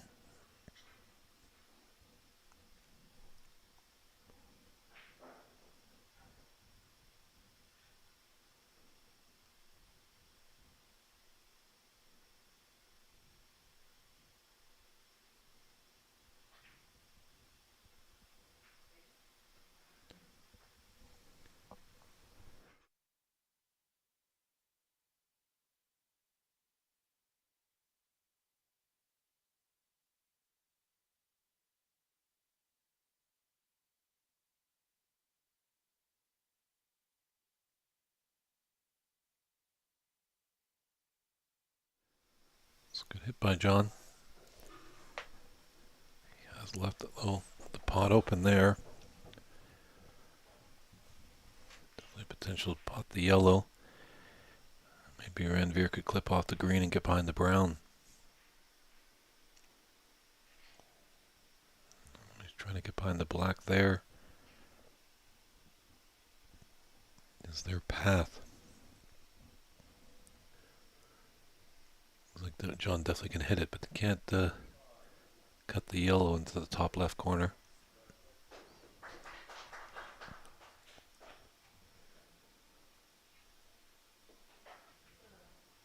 again. He slipped in, but is this going in off? Oh my God, again it's done it. That's 2 yellows in off for John Robertson in this third frame. What luck. What luck.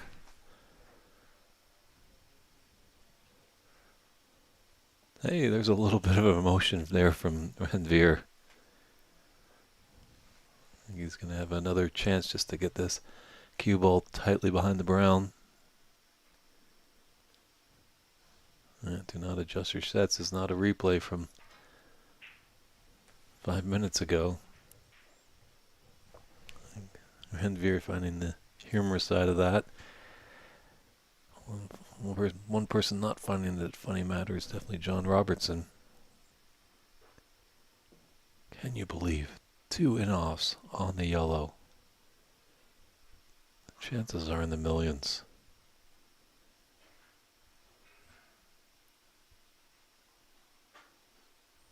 This one's got to go.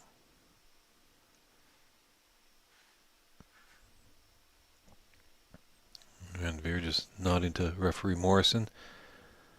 Please put it back so we can get in a second attempt.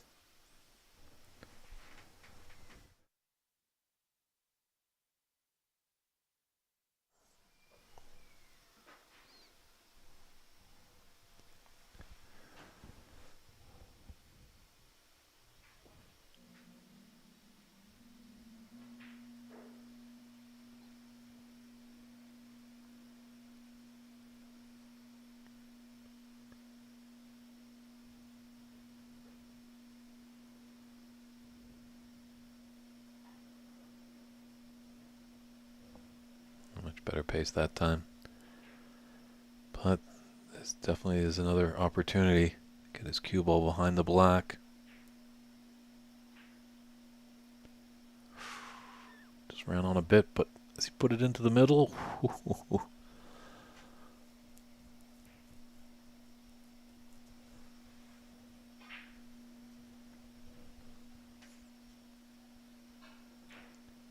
we're all square at 46 apiece, 27 on. Scala's come back down to these colors, and only pink on its spot, so no clear runaway. Well, John wants to take that shot back. It's not a incredibly easy starter, but this is definitely a shot Renvier should be able to take, come off the cushion, be on the green into the right middle.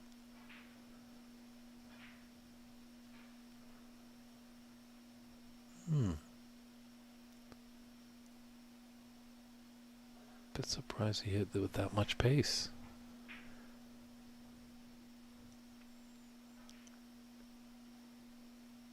Is he just going to try and cut back the double?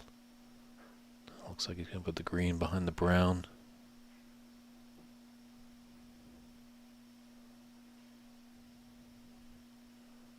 The blue, and he's nicely put his cue ball behind the pink.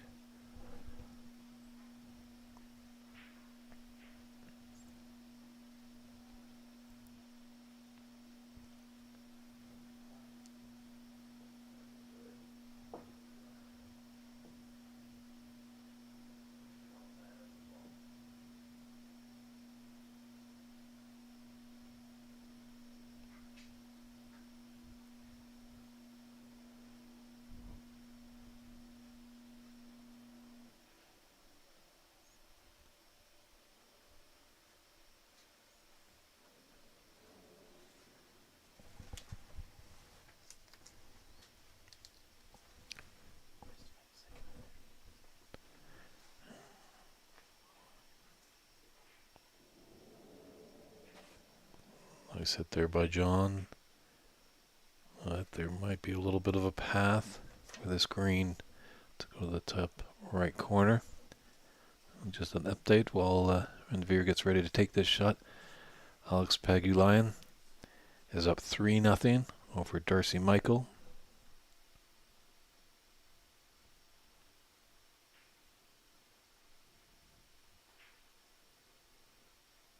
Alex had breaks of 84, 64, and 79. So our friend Darcy from Manitoba is up against it. Gonna have to channel something if he wants to take down the lion. Right now, in a moment's time, John could be in that same situation, trailing 3-0. There's only 2 points in it, so definitely this frame can go either way here.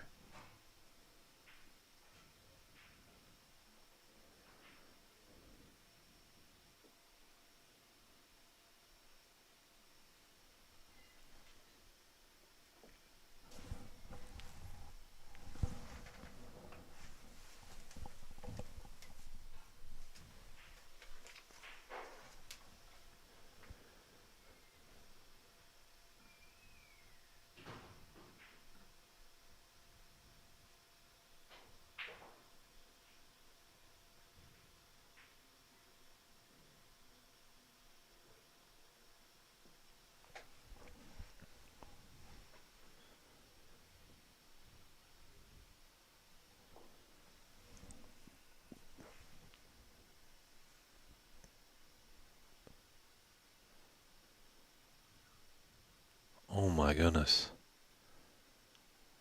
Oh my goodness. How did John miss that one? It is his first match of the day, so he's plenty of time to rest up. Fatigue is not there. He did play a little later into the evening last night, but it wasn't after midnight.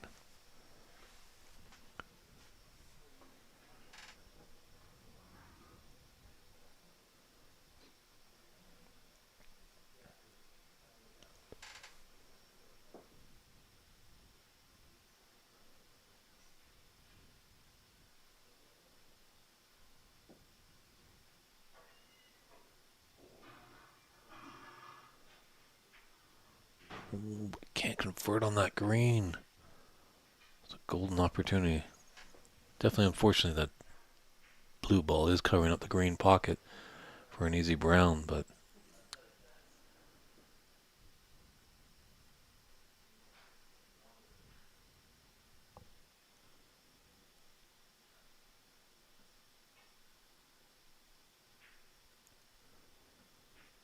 got to be careful what this is going to knock around.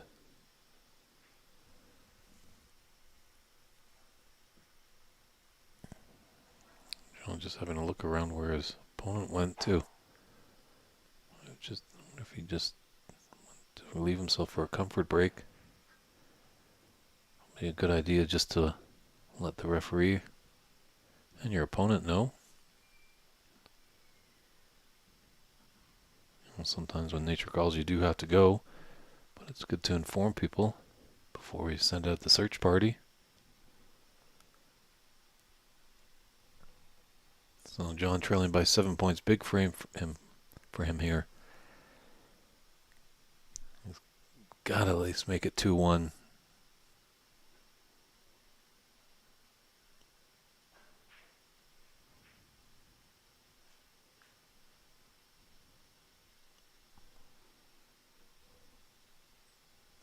So we'll have one more batch of matches after these ones have concluded, the final 8, to produce the final 4 for tomorrow, to see who plays in the semifinals. When we have our final match, I'll be able to find out what our start time is for tomorrow. Originally it was supposed to be scheduled at 11 a.m. today, but some matches went a little bit late. Tournament director Ramin Haderi just wanted to give some decent turnaround to all the players and help that were involved, and that's why we pushed it to 12 p.m. So, and our final match, which is I believe going to be Nitin Sharma against Brady Golan, that's going to be a marquee matchup for sure. We'll be able to let you know when those semifinals will kick off, but right now we don't know who's playing in them. Time will tell.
Very nice little rub on that brown for John.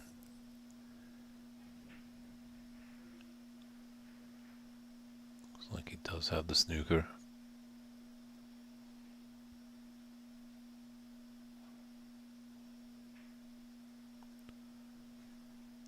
Wow, what a shot that was. A raise of hand and a wry smile there that apologizes for the fluke there. Obviously, Ranveer just wanted to hit the green and get it safe. But he did more than that. He hit the green and he potted it. Obviously, the blue is blocking the green, yellow pocket for this brown to find home.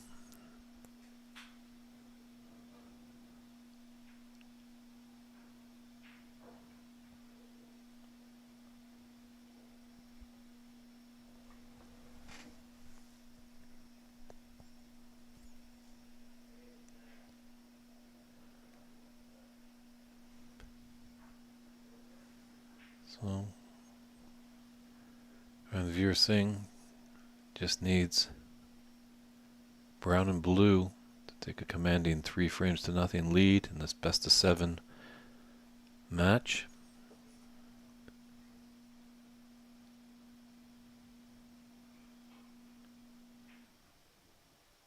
Wow, that was a nice little find for John there.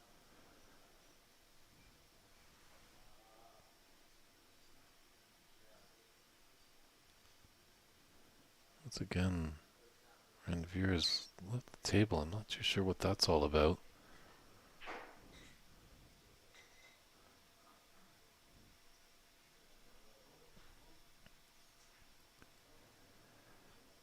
Well, it's getting down to the final couple of balls. There's no way he's going to thinly slice this in. I think that would be suicide. Be a marvelous shot if he's able to make it, but I think with the thin cut and the pace that he would put it out, he probably would sell it out.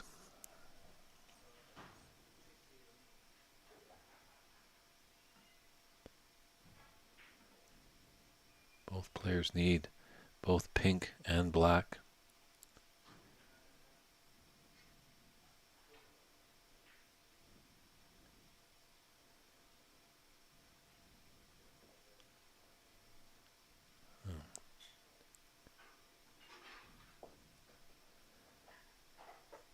Ranveer can take the pink. John got the black. It's a black ball respot. How's the pace on this? Oh, it's popped up to give John at least a little bit of a chance. Certainly is a long pink. Definitely a possibility.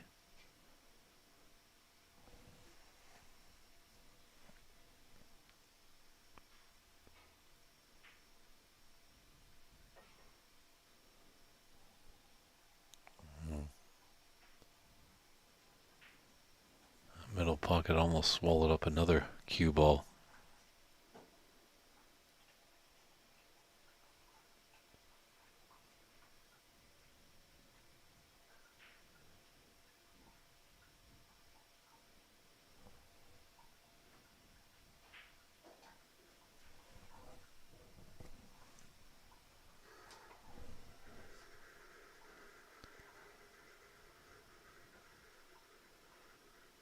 Just make sure everything's safe. Oh, he's left it out in the open. Really good chance here. Doesn't have to do much with the cue balls. The black would be on.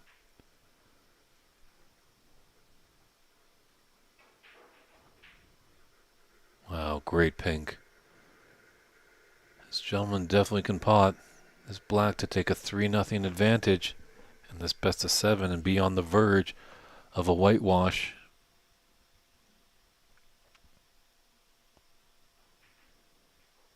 And that's there. So, Ranveer Singh takes a commanding 3-0 advantage in the best of 7 match here in the round of 16. Is there a colossal comeback in the cards for John Robertson and his supporters? We'll see if he can start that comeback when frame 4 commences in a few short moments.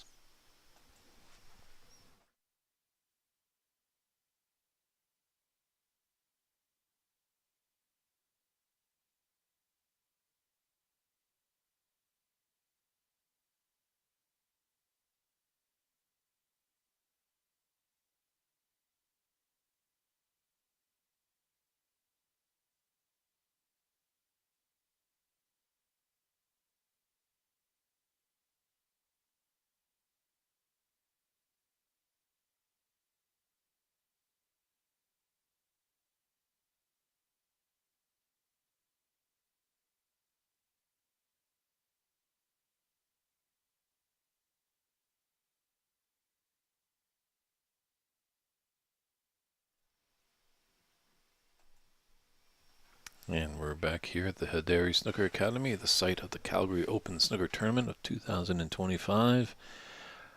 Round of 16 match here. John Robinson set to break off in frame 4, trailing 3 frames to 0.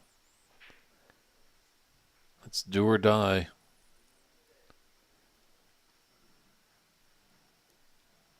Comebacks can happen, but you can't get ahead of yourself too much. Just got to focus on the task at hand and take it one step at a time.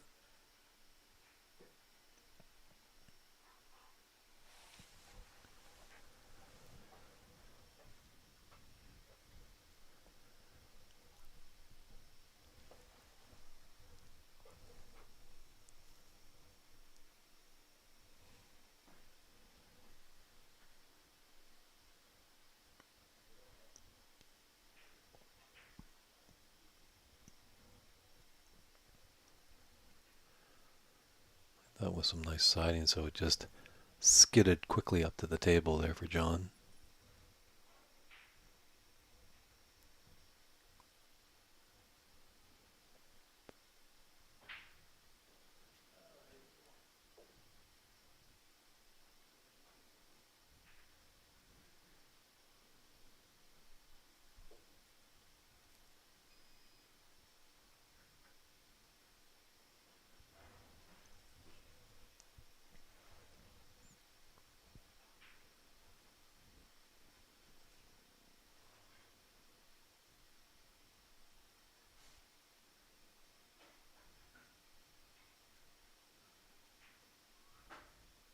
Oh, John going for it there. I think actually maybe he was trying to play a little safe there because he lifts his hand. Apologizing and has a little wry smile.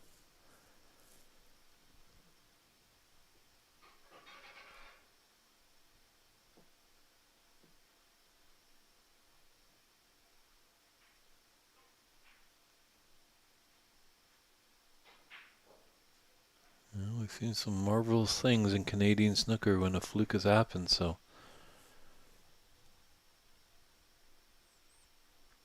just don't think actually. Just having a good look. Two reds on the left side kind of block each other's path to the pocket. Maybe not. He's got a better angle than we do. He's looking to play the plant.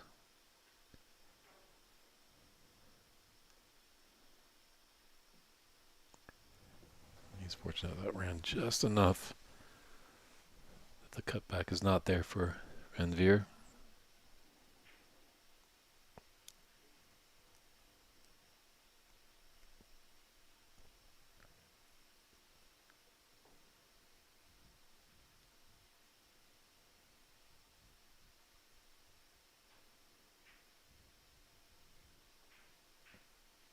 Nicely done with some side.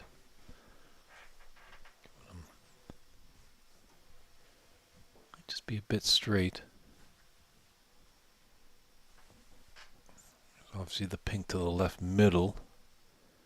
That opens up that red to the right middle.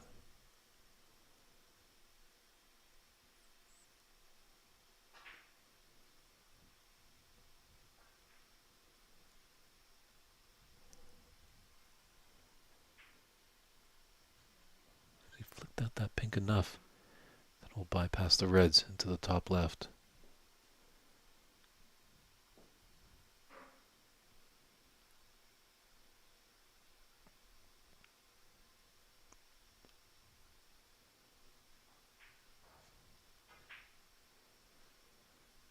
Definitely looks like it with the way he's playing it.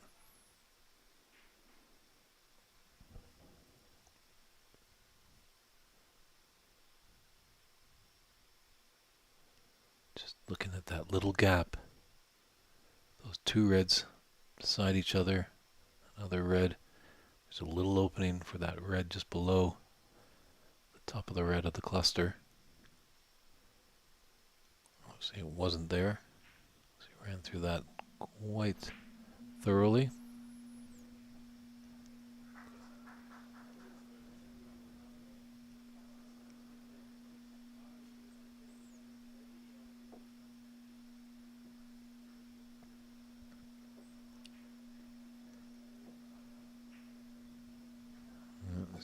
out of shape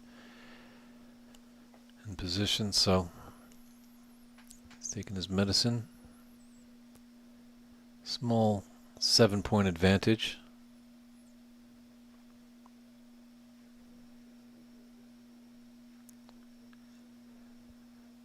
This is the round of 16. Our friend in the chat room, David, is asking what round? Round of 16, the last batch of those matches. And when this match concludes, we'll be starting our quarterfinals. Great match on this TV table with Nitin Sharma taking on Brady Golan. That should be lots of fun, and that probably will be our final match on the stream table today. As the other 3 tables will have the other quarterfinal matches in play. And by the end of today, we'll find out who will be the 4 semifinalists in this Calgary Open Snooker Tournament.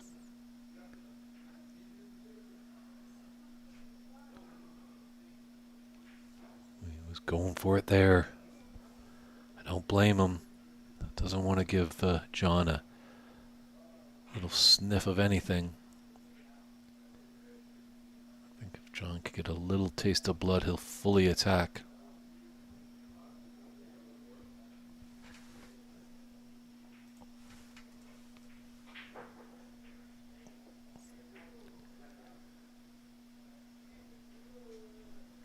Well, he was a little unlucky in that last frame with a couple of yellows and then in offs. So it's decent that at least he gets a little luck back there. That red missing the middle, but then finding its way into the bottom of the yellow pocket.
And just John's got to focus one step at a time.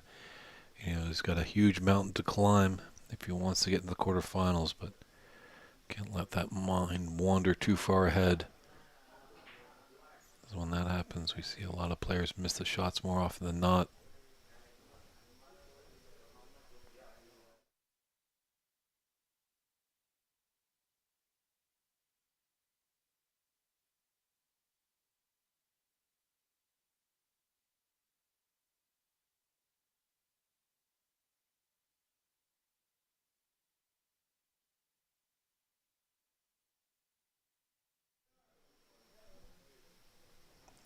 That break comes to a close at 15.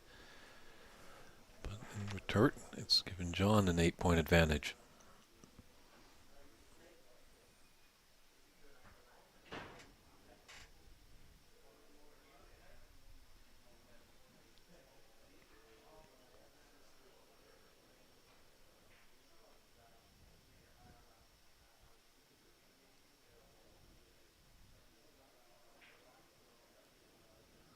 A bit more pace, that might have just found its way into that pocket.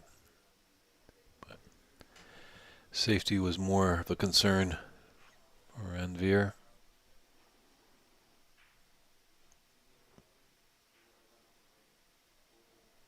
Yeah, I wonder if he was just trying to bait John into taking that, and he did, but he hasn't left anything easy. So another safety shot here from Ranvier is in store.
Just got an update from our tournament director where I'm in Haderi. Looks like Alex Pagulayan has whitewashed Darcy Michael 4-0.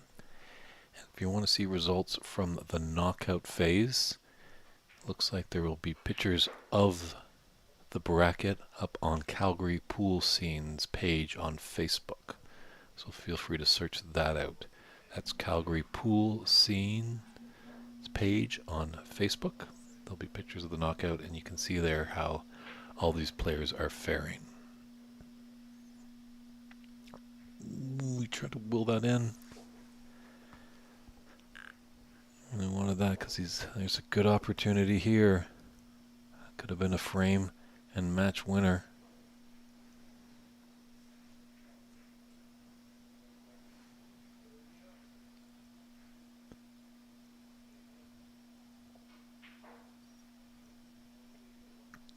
Let's see what John can do.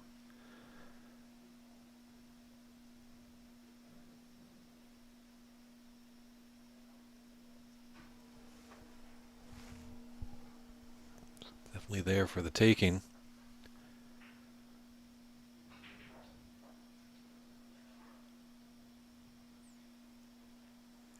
Let's his best shot.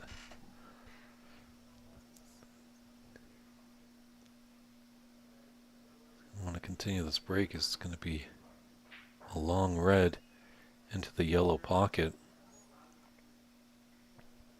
So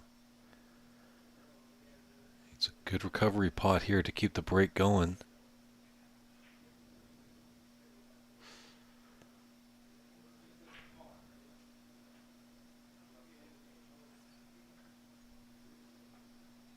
So it closes the gap. There's only 1 point in it.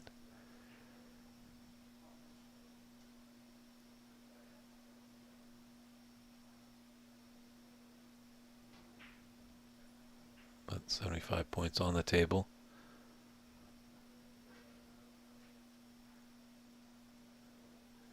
As he baited him again into trying a long pot into the yellow pocket.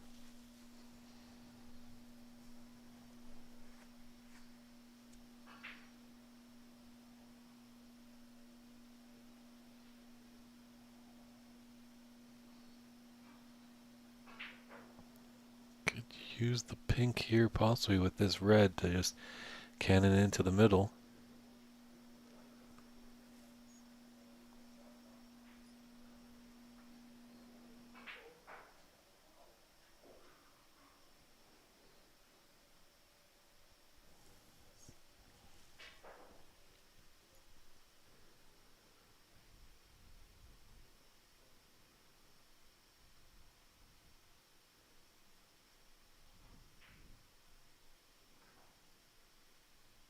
Wow, what a shot that was.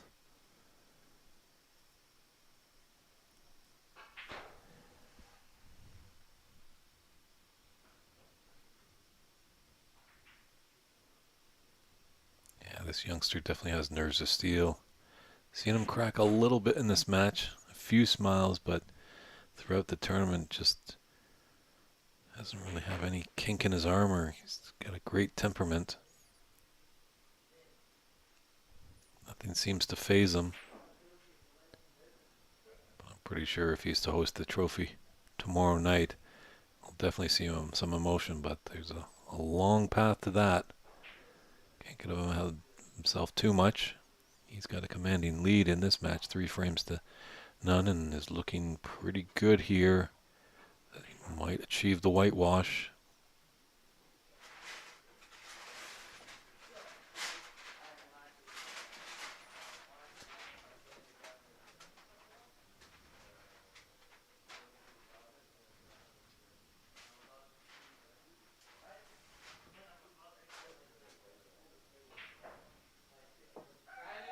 Yeah, being up 3-0, it's a little easier. Obviously, the frame isn't there just yet. Once you get to that snooker's required stage, it's amazing how much these pockets increase in size mentally.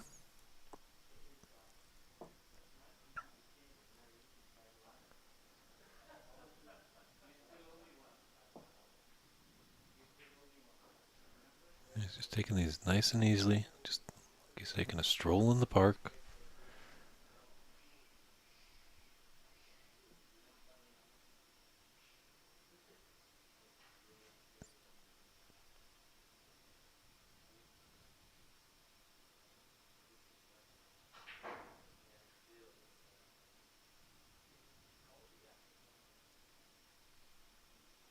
Maybe just ran just a bit much.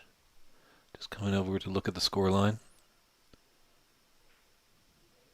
And I want it to be a bit higher on the blue, just the right side, so maybe you could get the angle to develop this red. Being straight, he's just going to have to run through.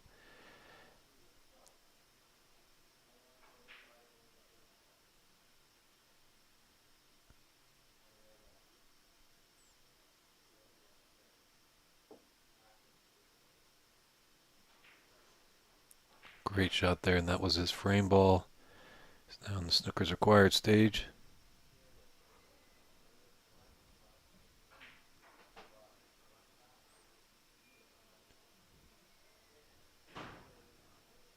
What's a little bit too high, so there is a chance for John. Needs a couple of snookers. It's been pretty tough for John. I think his supporters in this match. He just has struggled a little bit to find some form. But no disrespect to Ranveer Singh. He's a tough opponent.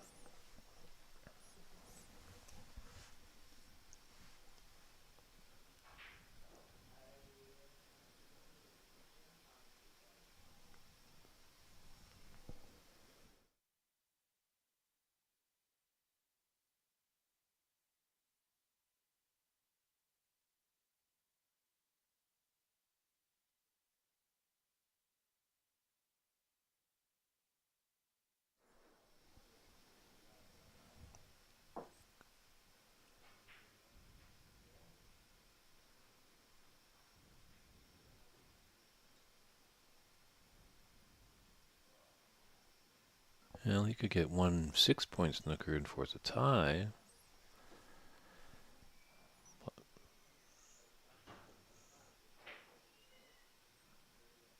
Always got to watch out for that. Oh my goodness. Oh, that middle pocket for John Robertson. He's really going to take a beating to that. When he wants balls not to go in, they go in. And when Bill is not wanting to go in, they do go in.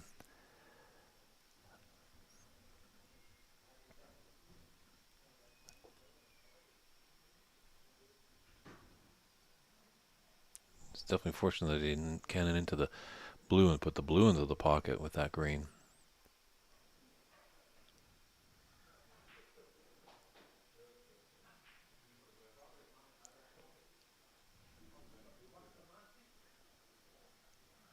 He got the snooker there. Tough to tell by his body language. He just kind of walked back to the score sheet. He did get the snooker. Oh, he's got one. He has got one.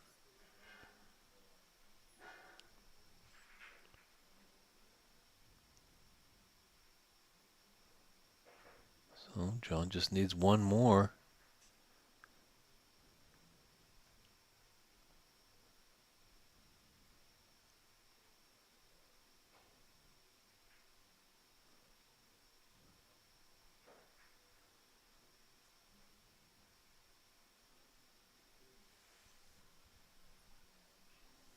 Yeah, just 22 on the table. And 24 in the frame.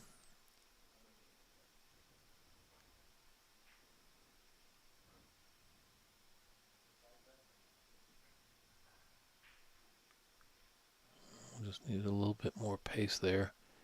Get nice and tight behind the pink.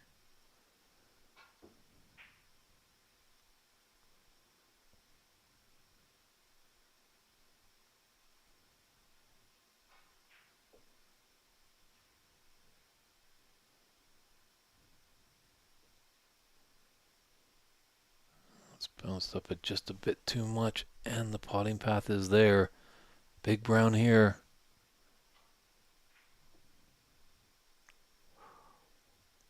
Great effort.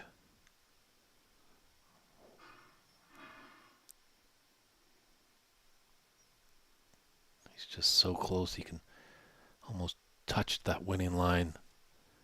Van Veer just maybe made that pocket just a little tougher, tightened up a bit.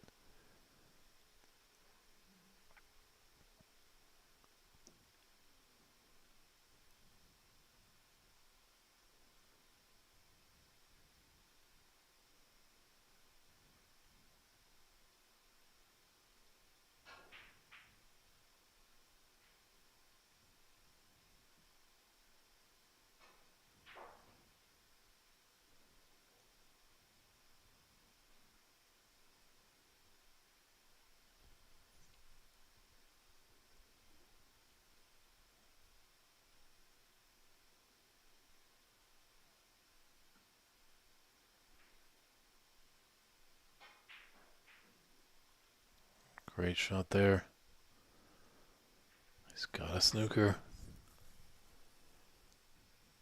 Now the pressure is swung on to Van Veer.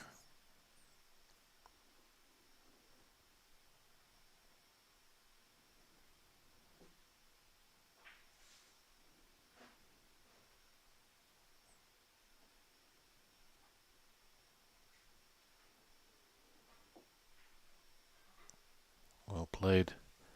It is a nice feeling when your opponent does need snookers. You just need to hit the ball. It doesn't really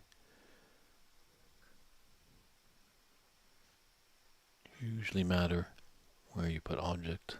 In this case, the blue ball and the white ball can come back to bite you, but your opponent definitely has to work for that snooker. So, Van Veer's mission last shot was just hit the blue. Don't give up those points.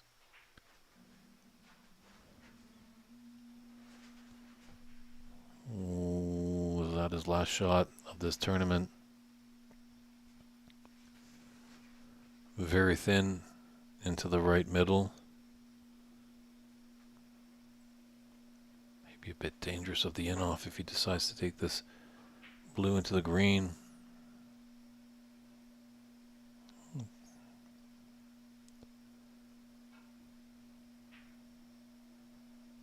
Very smart just to create distance between object and cue ball.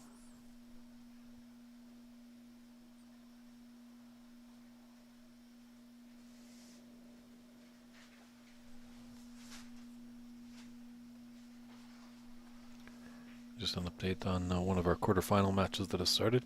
Looks like Tom Finstead has a 2-0 advantage over Darcy Fulton. Tom is a warrior. Can never count him out.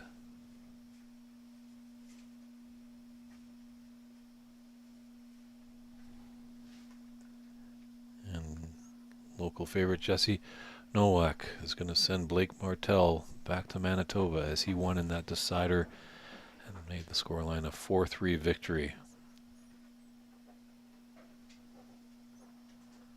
Right here, John Robertson would love to push this into a decider, but he is trailing 3-0 in the match, and he's also trailing by 20 points in this fourth frame.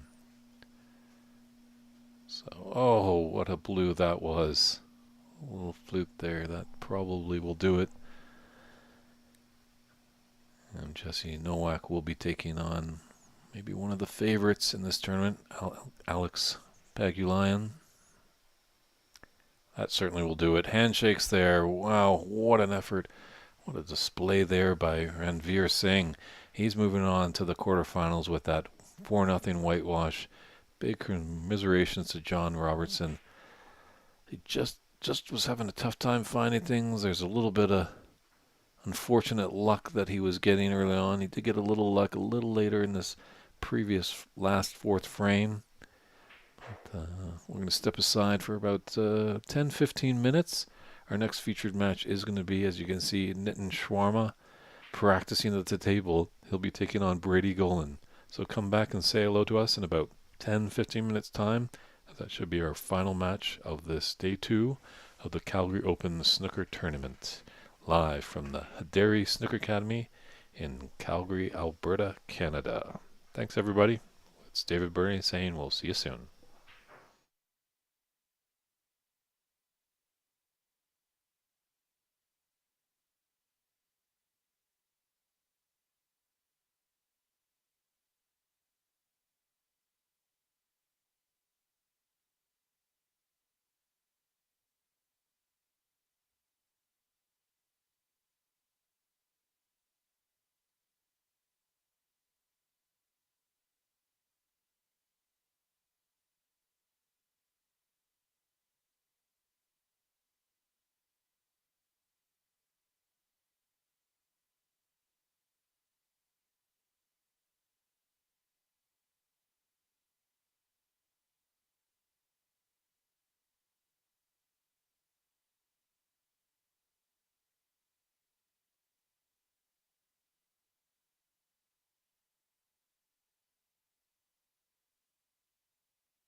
Welcome back to the 2025 edition of the Calgary Open Snooker Tournament here at the Haderi Snooker Academy in Calgary, Alberta, Canada.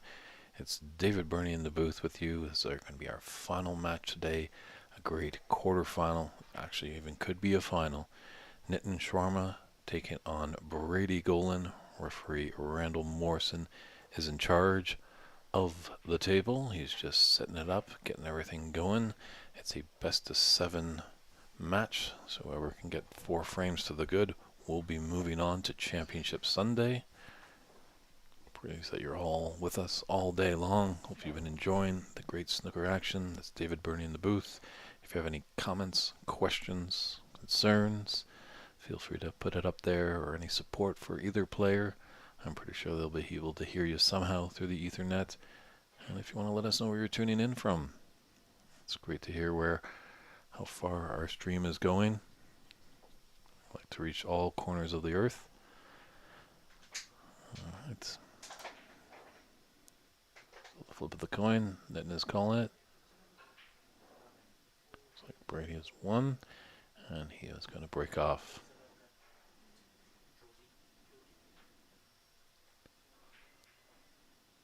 Kind of the old guard talking on the young up and coming. And this one, Brady is definitely seen all corners of this earth with this great game of snooker. And Nitin's been doing some wonderful things in Southern Ontario, playing as well as organizing events. Brady, former BC Open champion, a player that played at the Crucible, a dream that every snooker player has. He's part of that big second wave of Canadian players that went over. So I think both these players definitely know what to do. I think it might just be momentum in this one. Who can really carry the momentum and who can punish their opponent when they've erred on the side of a mistake.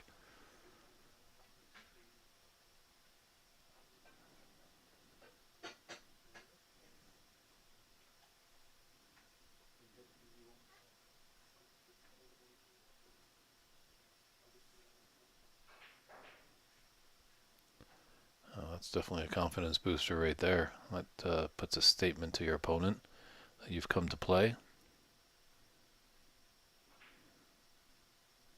Very interesting as well. It looks like he does use an ash cue, but he also wears a glove. Most snooker players are usually play gloveless unless they're using that carbon fiber cue.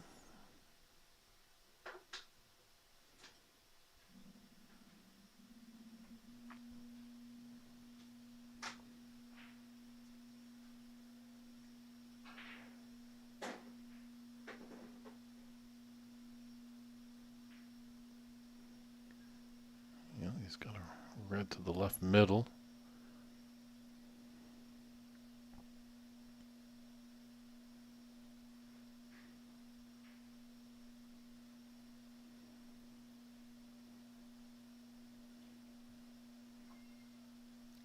Go a little bit thicker of a kiss there on that brown. Maybe give him a good angle on the pink to take it in. Come back down table.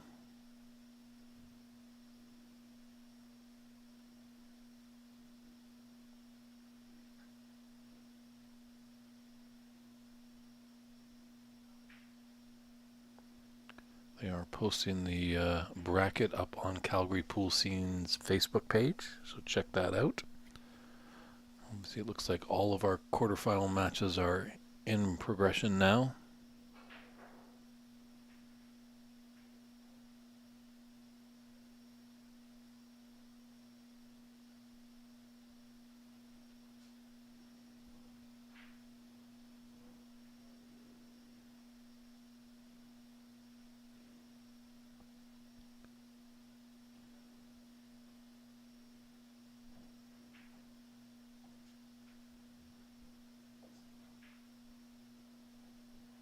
So just a little learning curve at the tablet.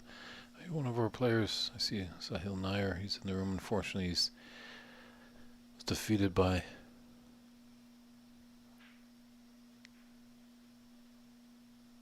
Albert Kenny.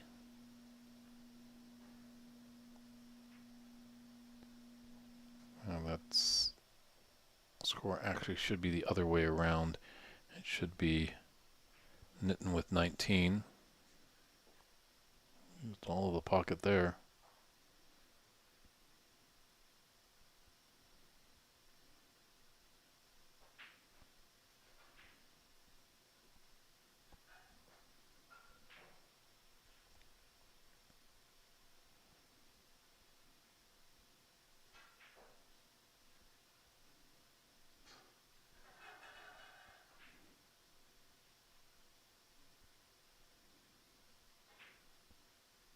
And referee Morrison just taking a look, and unfortunately the red has covered up the pink spot. So in that case it goes the highest point value available. In this case it's the yellow.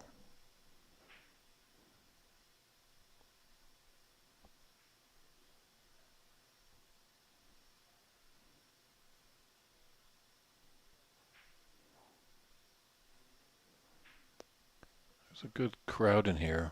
It would be nice maybe if looks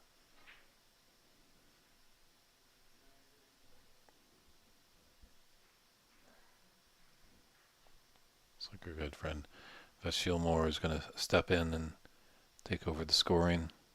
Possibly Sahil as well. Thanks guys for stepping up. Really appreciate that.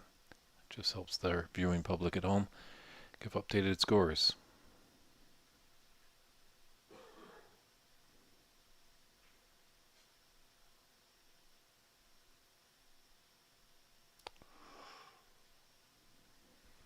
Just a little wide.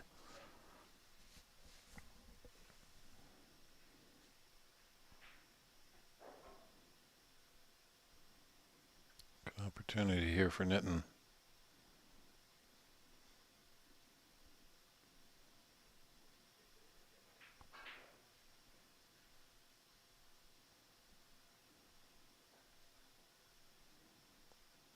We drew it back just a bit too much. Just a lot of adrenaline pumping through the veins there.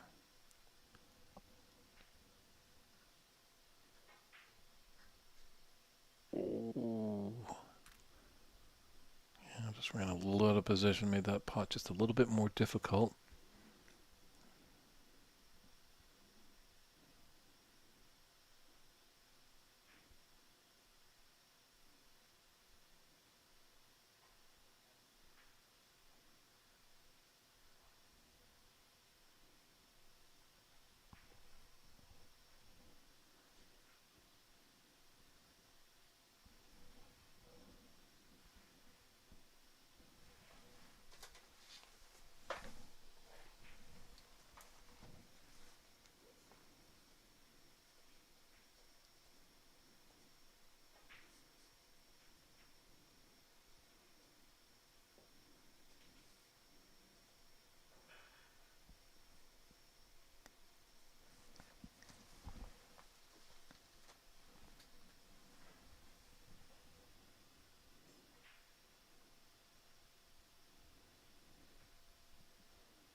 Pretty a little disappointed with that shot. He's gifted Nitin an opportunity.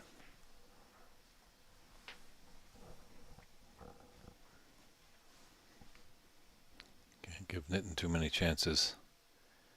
Kind of squandered that last opportunity he was in and just drew back his cue ball a little too much after that black. He's not going to make that mistake twice.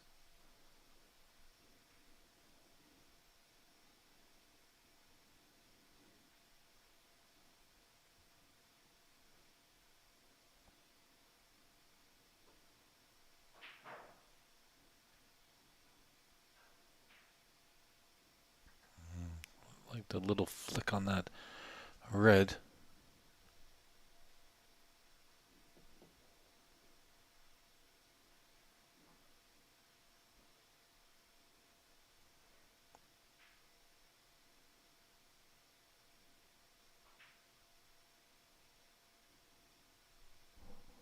Great recovery shot with that double. Definitely was leaving that red in the middle of the table for Brady if he missed. Plum position on this black.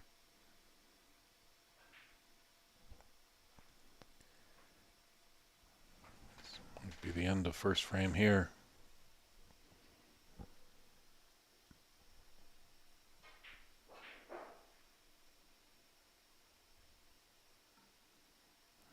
Maybe not.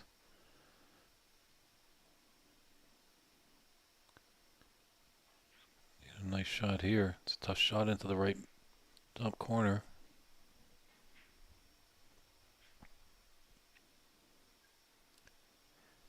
And it reminds me of a Richmond-based player out there in the Vancouver area, Max Guan. Very quick player.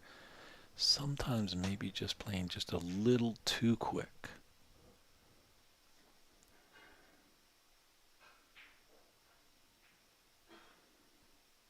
Definitely doesn't look like it's hurting Nitin too much right now, but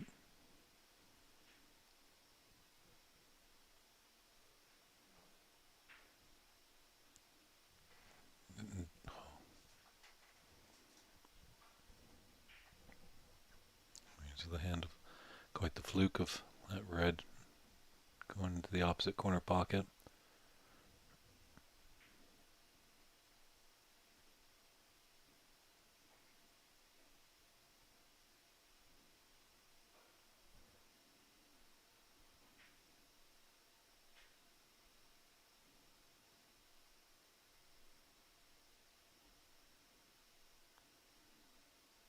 So there's 50 in it and 59 on the table, so it just needs a red and a color.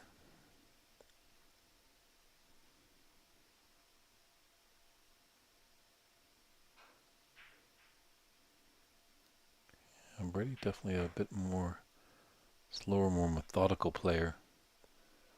And definitely just knows what to do and gets down and goes after it. But Brady's just got to remind himself to play his game. I'm sure he's seen a slew of various different opponents, so he's going to know how to deal with this.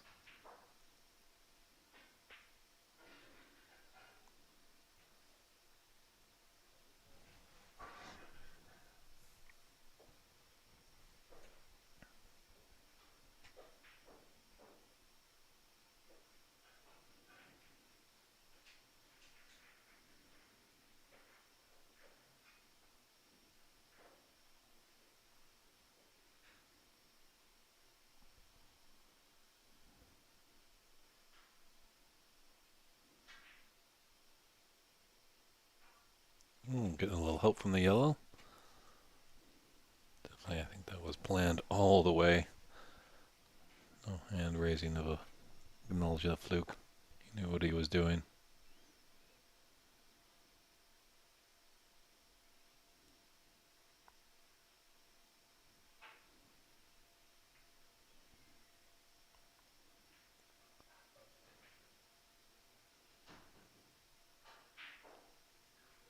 Brady just might come to the table, just get a little bit of table time here. He's trailing by 66 points. It's 43 on, obviously.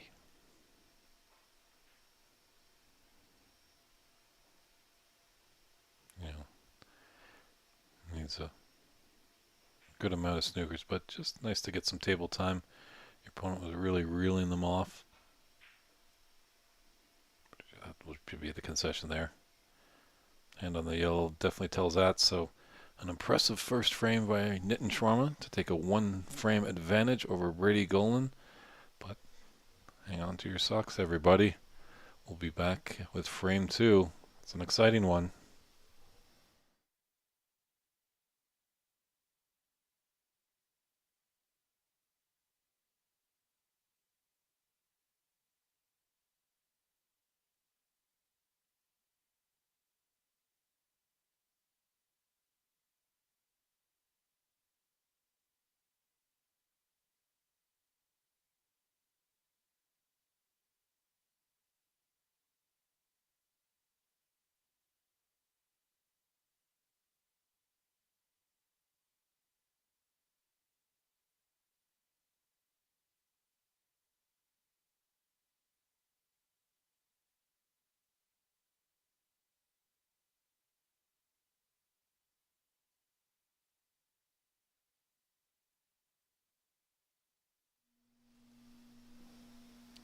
Sharma ready to break off for frame two here at this Calgary Open Snooker Tournament 2025.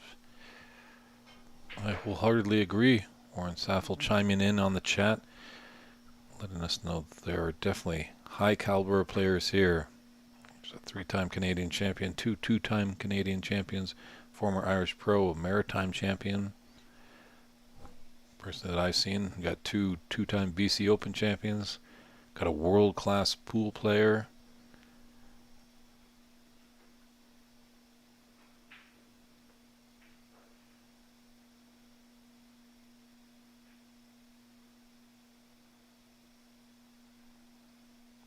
The angle's there. It's very thin.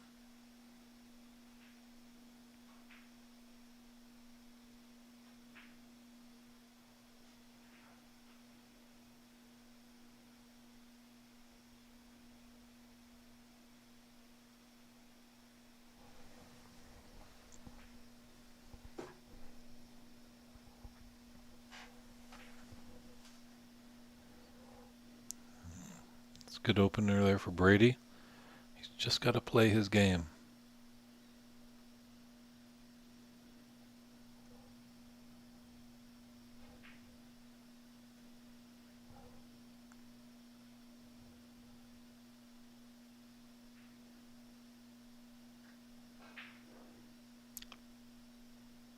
That one hurts. You actually have two Canadian pros as well. The man that just missed that bound, Brady Golan, a former pro, and the man that he's sitting right beside him, as Brady puts the scoreboard up there, Sahil Nair. He'll be representing Canada on the Pro Tour come this fall.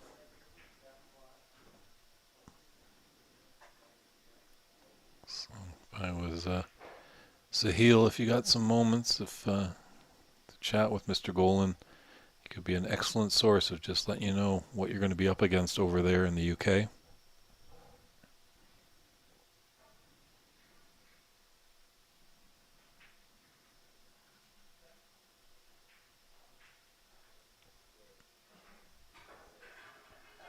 Good angle to open up these reds. And looking at Nitin style, I don't think he's going to veer away from it. Take this black into the left open and just spill the basket of cherries on the table.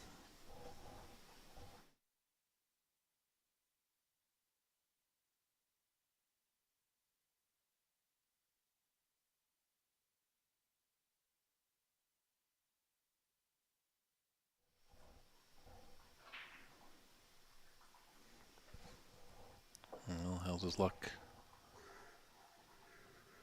Looks like he might have a mid-range red here. Just that red on the outside of the bunch.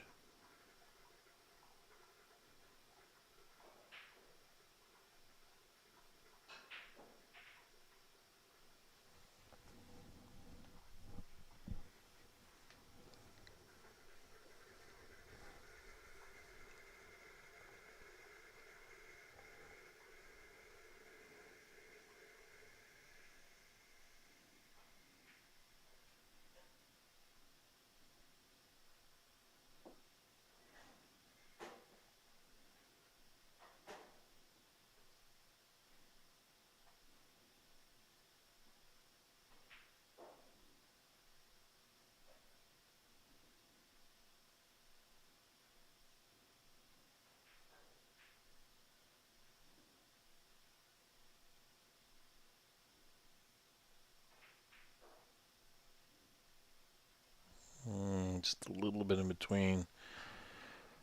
Got a blind cut on the black. I'd like that pull up a little bit sooner. Maybe bounce off the cushion.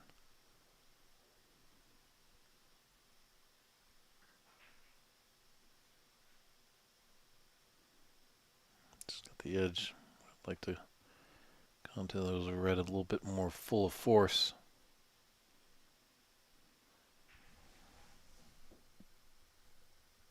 Wow, he eyed a 3-ball plant.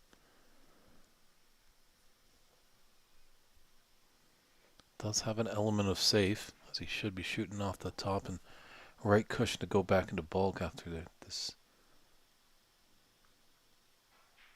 risky 3-ball plant. Wonderfully done by Brady Golan. Nice little bounce there. He's got a good angle on the brown to come back down table.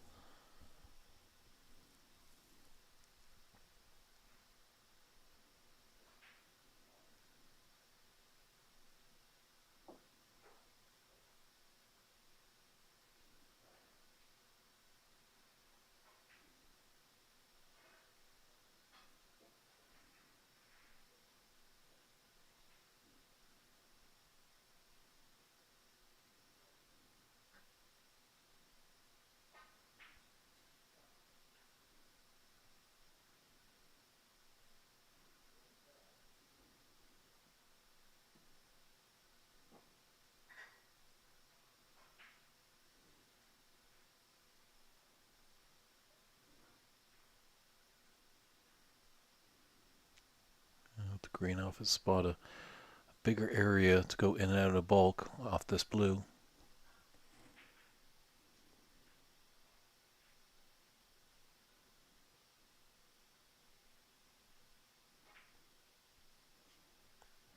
Like that, I think, to run a bit more.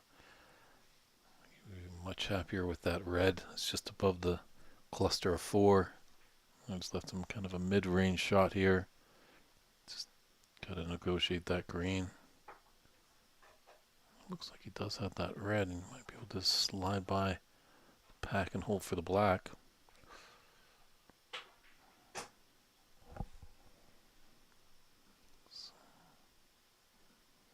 Decent break at 25 for Brady. Let's put him in a 26-14 lead.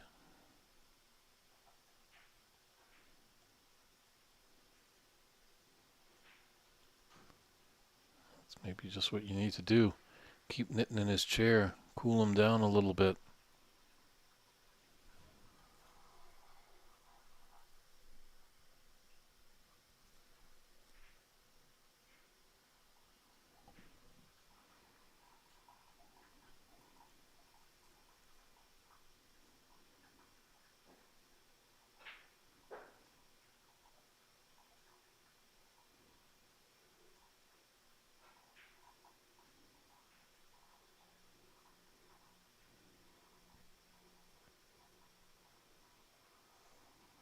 Nice angle on this red into the right middle. Come down for the black, but he might be playing actually.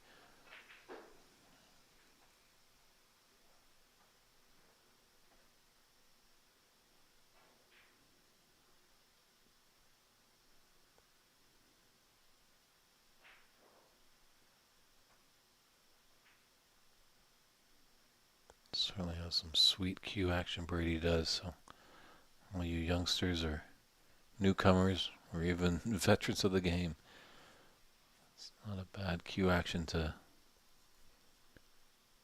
imitate.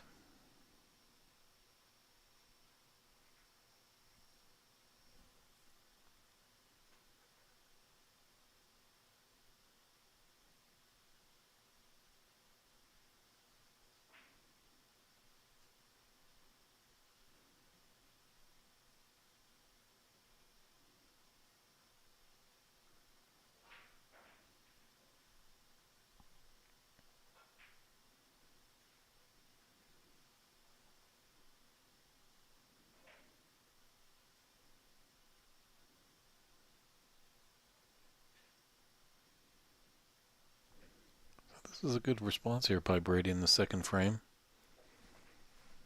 Really, Nitton was firing on all cylinders that first one.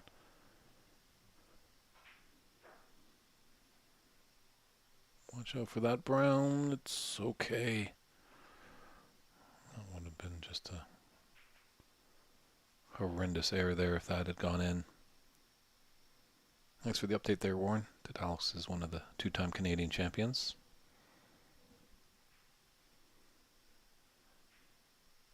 Yeah, he's definitely one of the more affable guys on the tour. Always animated, always like to engage with the crowd a little bit. Always seems like he's ready to have a good time. Definitely when this tournament comes to a close tomorrow, hang on because there's going to be a big challenge match between Alex Pagulayan and Albert Kenny coming on February 5th. So stay tuned for that. That probably will be again on the Hadari Academy YouTube page. But pay attention to Calgary Pool Scene's Facebook page for any updates on that.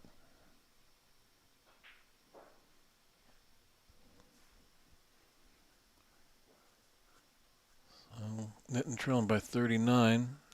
It's got a kind of rather easy opener here, so this could be a steal here.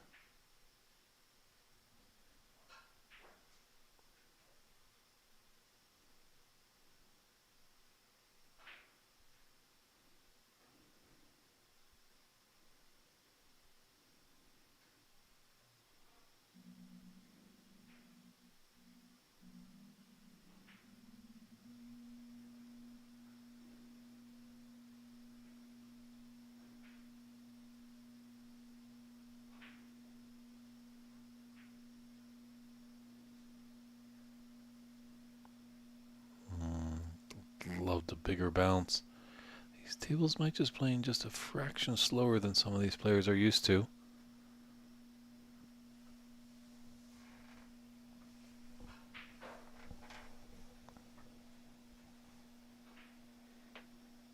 That is correct, Warren. My apologies. Tom was over there in the UK on the pro circuit. He's got an impressive resume too. Over 50 maximum breaks. Definitely has got quite a filled trophy cabinet, Tom Finstead. And a pretty good cue maker as well.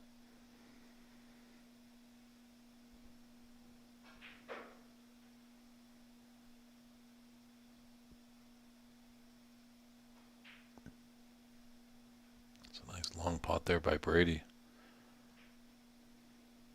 Coming over, just taking a look at the scoreboard.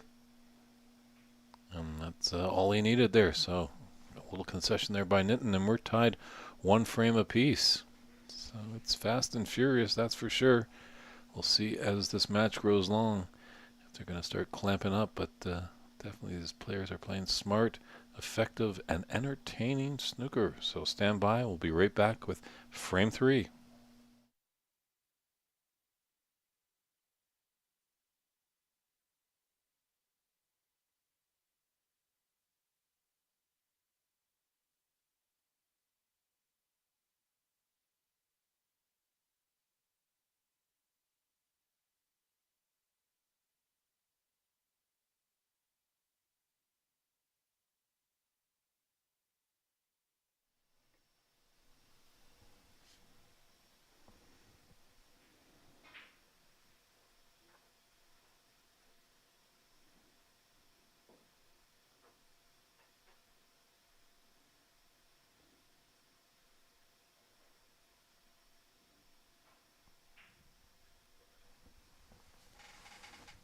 Brady breaking off, getting the frame 3 underway. And with the high caliber, we'll see if that high break could fall. But it definitely last night on our TV table, that's Alex Pagulayan made an impressive 136. So feast for the eyes. I think he's trying to remember his opponent, but his opponent actually got a red and a color, so that's pretty impressive with 14 reds.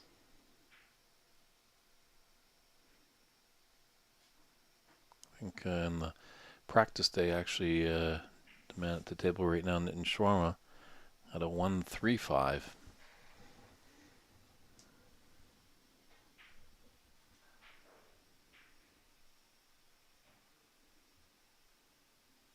Ooh. Looks to heavens and asks why. So Brady's to win this match. He's got to capitalize on those mistakes.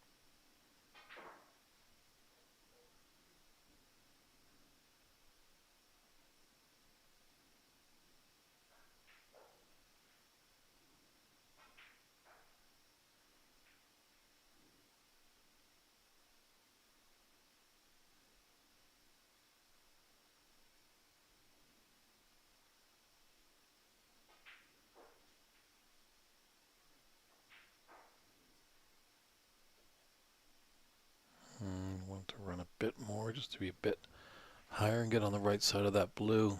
Looks like he might be a little straight on. He can run through a little bit. Those 4 reds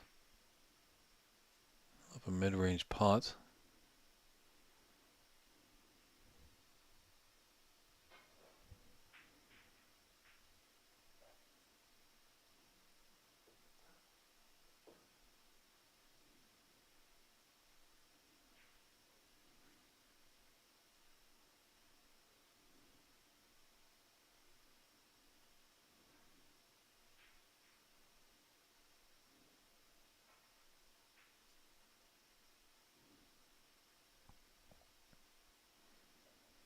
It's got a good angle on this black. Stun up, kind of open up some of the cluster of reds, as he has a saving grace of these 3, definitely 2 reds that go into the top left corner. Oh, but he skimmed off it. You can just see the lean of disappointment.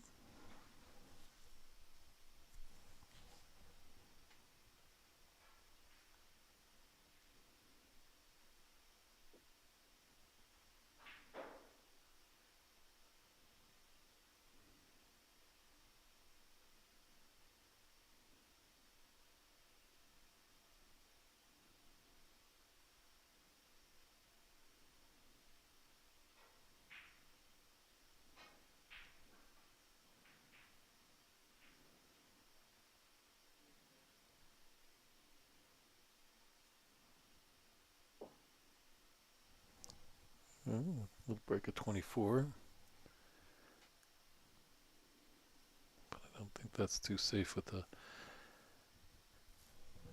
opponent of Nitton's caliber, that's for sure. That could be a great advantage in about a few moments' time. You could be trailing. Where this gentleman pots balls at a blinding speed.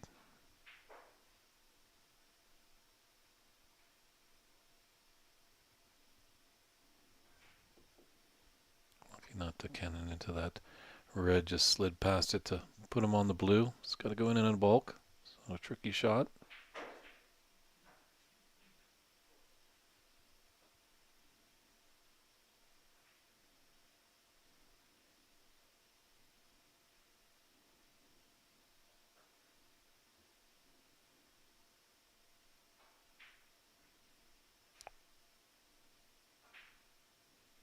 He couldn't run away with it.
He's done well not to cannon into that red on the left side.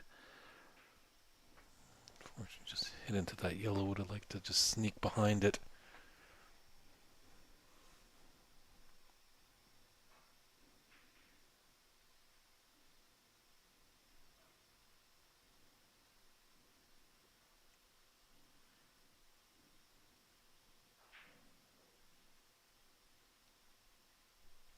Might have a path on those 3 reds together. Top one heading onto the left side, or maybe even that one on the open on the left side of it.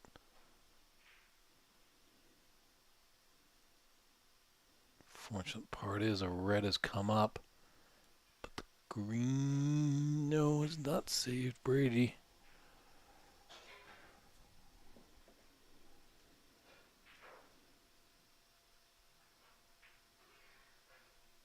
Ooh, real gifted opportunity there for Nitin.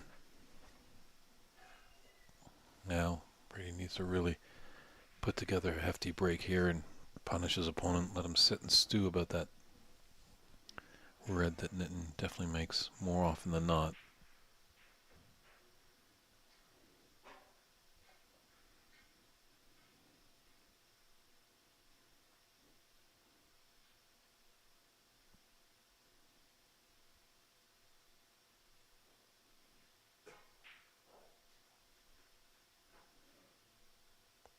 A little shake of the head. Brady wanted to just be up a little bit higher.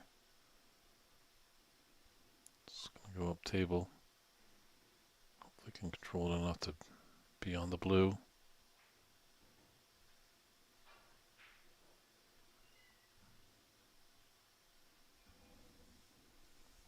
He's on the blue, but he's going to need a little bit of equipment.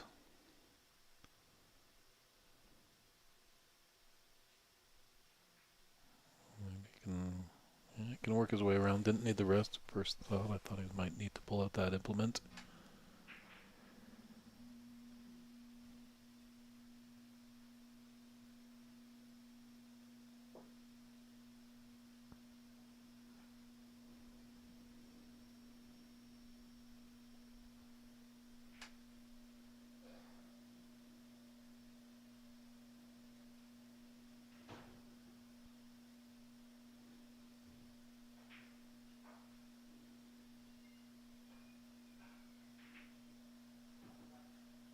It's pulled up nicely to be on the right side of the blue.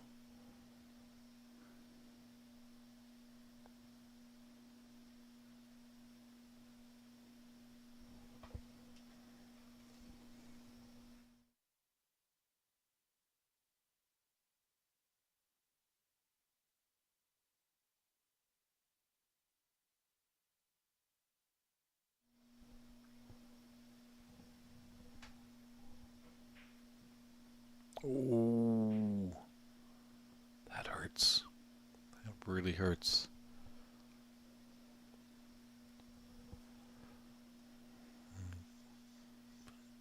Decent score, but he would like to have put a lot more up there after that Nitin mistake.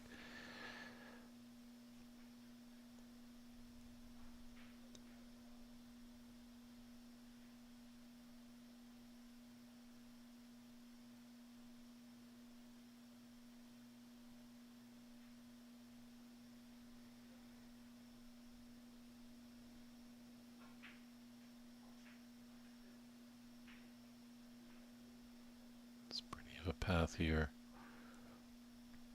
Those four reds on the right side. Looks like he's maybe electing for the red close to the cushion.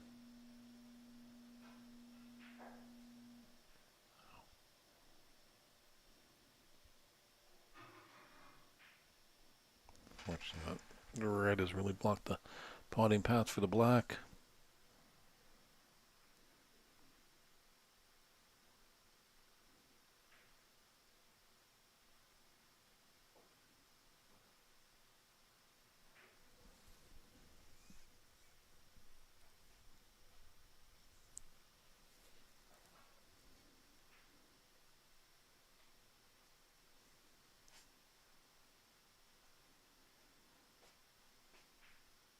Great weight on that safety shot.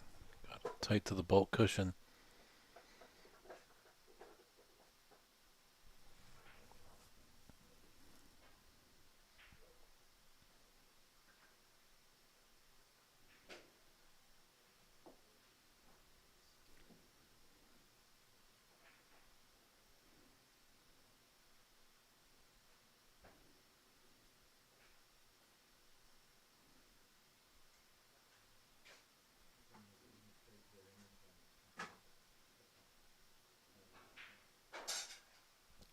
Oh, great pot there.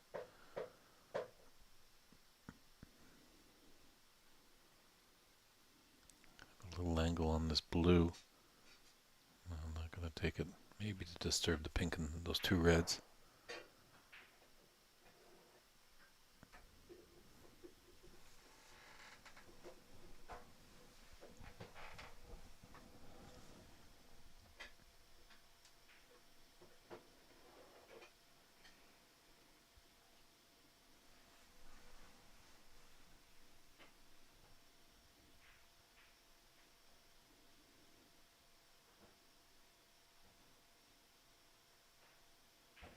And the last of the kind of openish reds. He's going to have to do something off this color to kind of at least develop them a little bit. Got a bad contact there. Just asking referee Morrison just to clean the cue ball. It's great to see Randall back at the table. A little absence. Obviously, sometimes life can get in the way. That takes priority over the great sport of snooker, but we're glad that he's back. Former president of the Canadian Billiards and Snooker Association.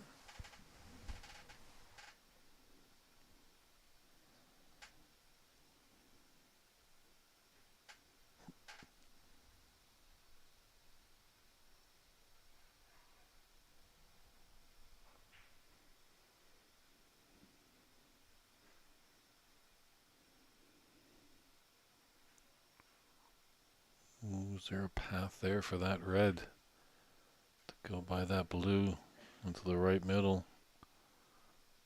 Are you checking it once, checking it twice?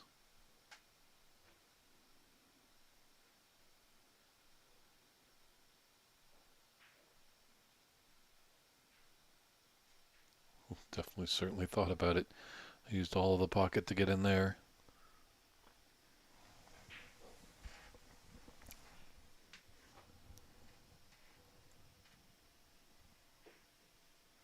Yeah, unfortunately, that red has just come up, I think, to block that black from going into the top left corner.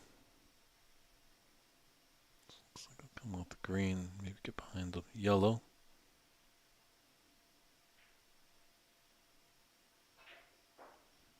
Yeah, we got a good cue ball. Tight the ball cushion. Still maintaining an advantage, although it's a bit smaller than it used to be. 15 points right now is in it. Pretty golden leading in this third frame. This red does go into the yellow pocket.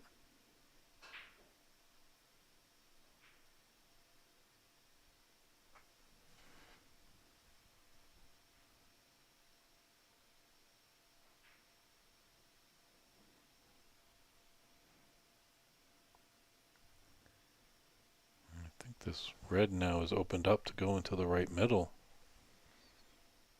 If it goes, this is a good opportunity because there's a red just sitting right by the other middle pocket on the left side. Didn't go, and I think at least he's got the snooker there. You know, Brady might be able to hit this red, but can't get the potting angle.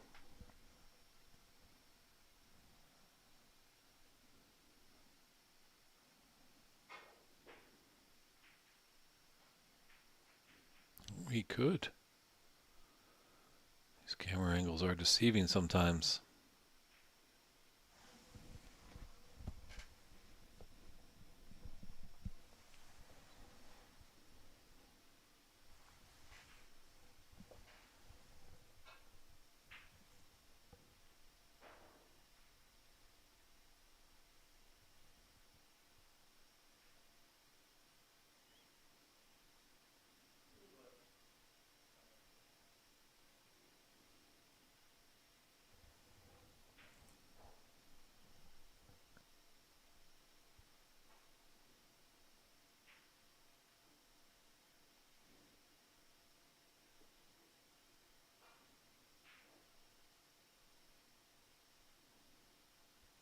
And the path is there for this red to find the top left corner.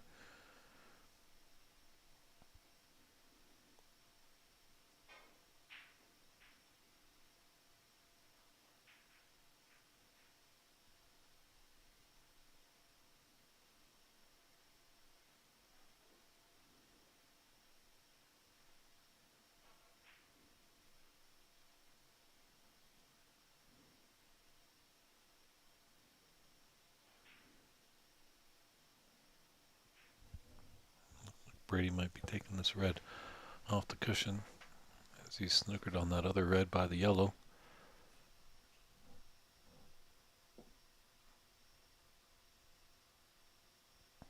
Really would like to keep it there. It's tough to tell. I don't know if that red is glued to the cushion. If it is, obviously the old philosophy is hit that object ball and cushion right at the exact same time with your cue ball, and then that would just hug the rail and slide down. But even if there's a millimeter off, then that spoils that plan.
Nice long pot there by Brady. More roads go down, the more difficult it is. Going to be for Nitin.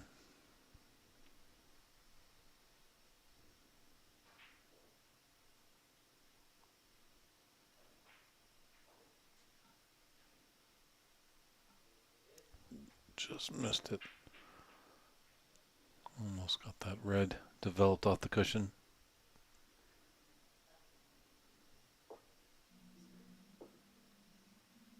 Needs red and brown or higher to put us in the snooker's required stage.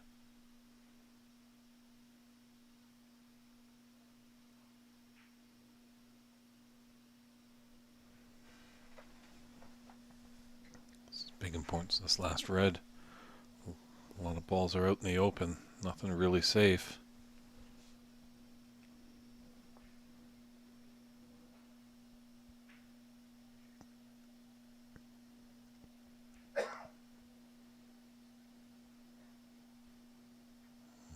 Just run past the brown just enough to give Brady a sniff at a chance. The potting angle is there.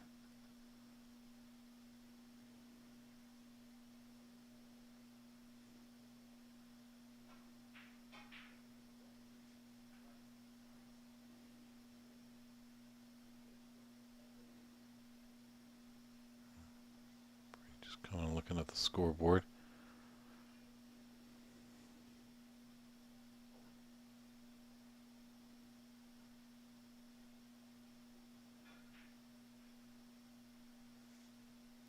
Blue, there might be just a slight angle, but it's got a lot more table to cover as opposed to this pink that he can take and come up for the yellow.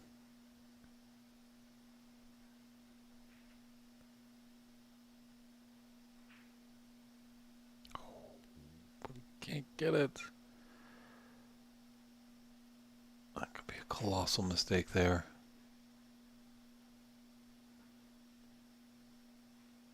Obviously these bulk colors are going to be tough, going up and down, green, yellow, green, brown.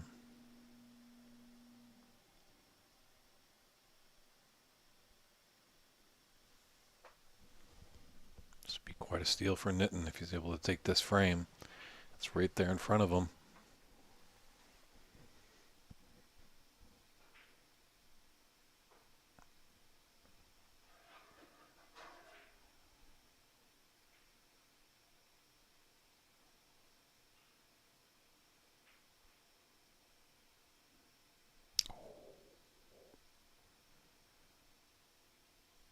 Brady gets a reprieve.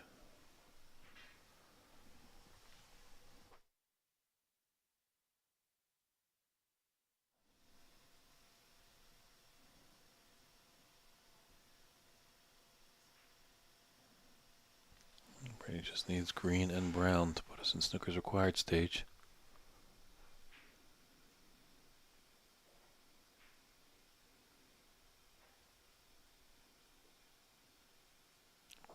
Just hoping for a bit more roll. Yeah, just the table's just a little slow.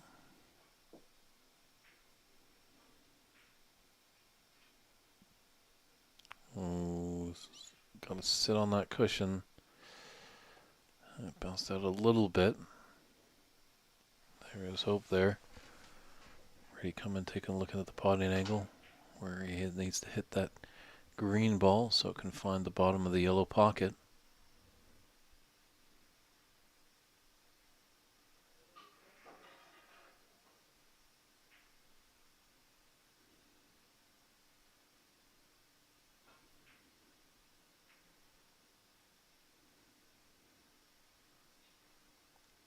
See 22 on the table and 22 in it. So Nitin can force a black ball respot if he's able to take out all the colors. But he can't do that sitting in his chair. So big brown here for Brady Golan.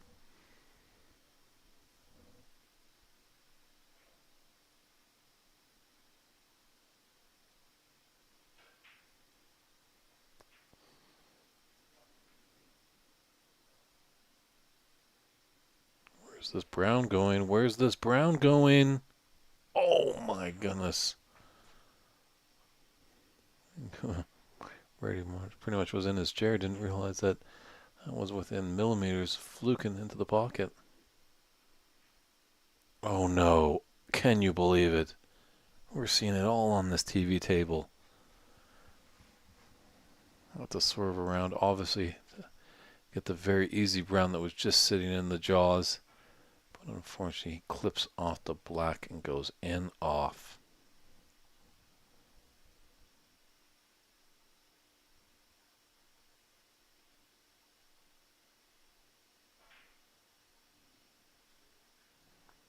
And this is looking like third frame there. So there's the concession there.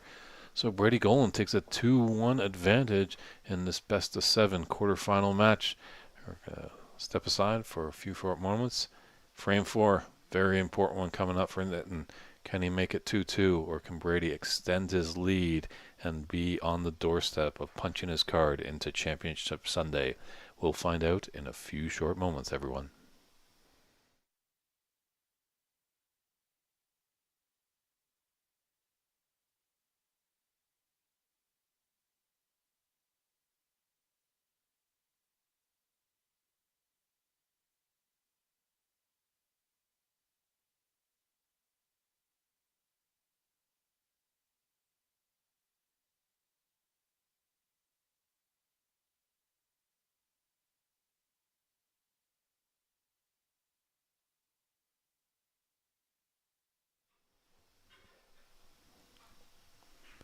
Nitin is set and poised, ready to break off frame 4. So sometimes we do have a little mid-session interval after the 4th frame, but just not too sure exactly what's going to occur there. We thought it might happen with the Albert Kenny and Sahil Nair match, but they just kind of continued playing. They didn't see needed to break. Obviously, if one player is requesting the break, they will break. Always good to kind of put things into the rules, let them know. Our good friend Kevin Patrick, the head referee of Canada, has put a ruling in a lot of tournaments that he runs that no player can really win, whitewash. They're always at, or win in a row. So that being said, if obviously it's a best of 7, if a player went up 3-0, then there would be a little bit of a break. Therefore, on best of 9s, if a player was up 4-0, they'd step aside. So always good to know the rules. Read those rules and regulations that these tournament directors put a lot of hard work into crafting them. Hopefully they're making sure it's fair for everybody. They're always open for suggestion. Always a good idea to email your tournament director, get it in writing so at least they can file it away. Definitely there's a lot of wheels turning, as I'm pretty sure Ramin is feeling right now in this tournament. Being on the floor and being knee deep in the tournament, a lot of things are happening, a lot of wheels spinning. So if you're truly concerned about how there's a certain ruling on a tournament, reach out to that tournament director and send them an email, and just so they're aware, and hopefully they'll make the corrections for the next tournament.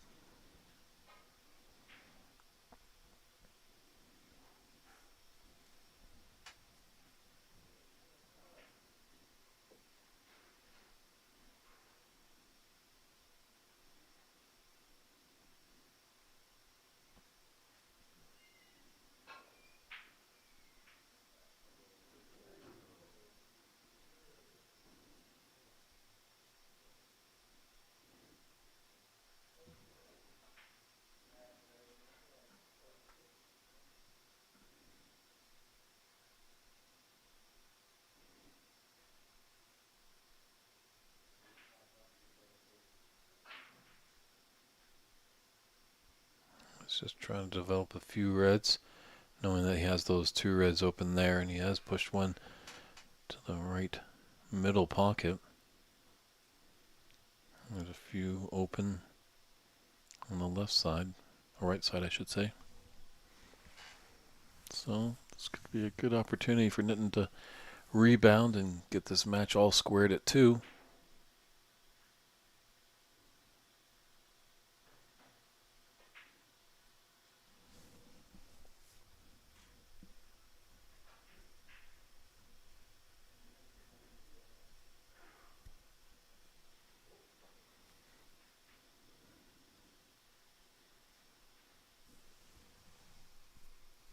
Yeah, I was going to lose control of the cue ball there on that severe blind cut. Can he get a good red here to continue the break?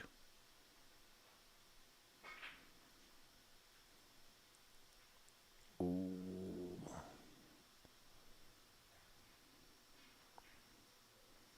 Snooked G7-1. This is a best of 7, as well as the semifinals tomorrow will be a best of 7, and the finals will be a best of 9. And I've understood, I believe, the third place match might just be a small little best of 3. But things have kind of switched around a little bit. Nothing's been set in stone, so things may adapt, but I'm pretty sure our semifinals will be 7 and the finals will be 9.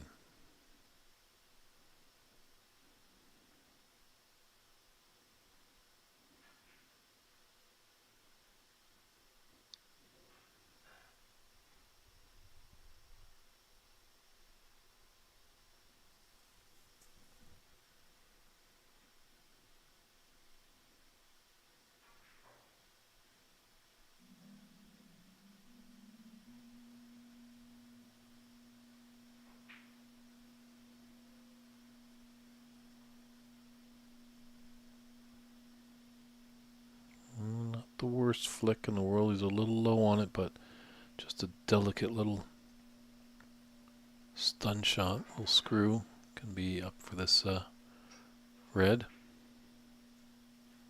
Played very nicely. Got a natural angle to come down for the blue. So it looks like Brady's in a little bit of business here. Leading the match 2 frames to 1. We'll have to go up 3-1.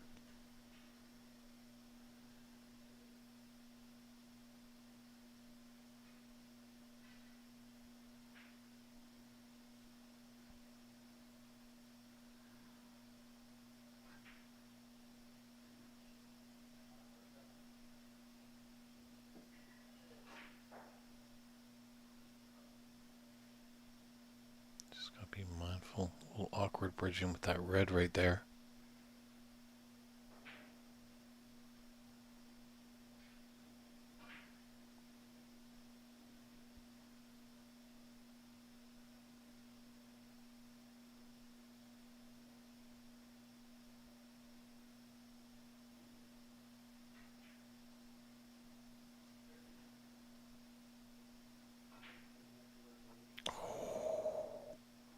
But he's missed the black.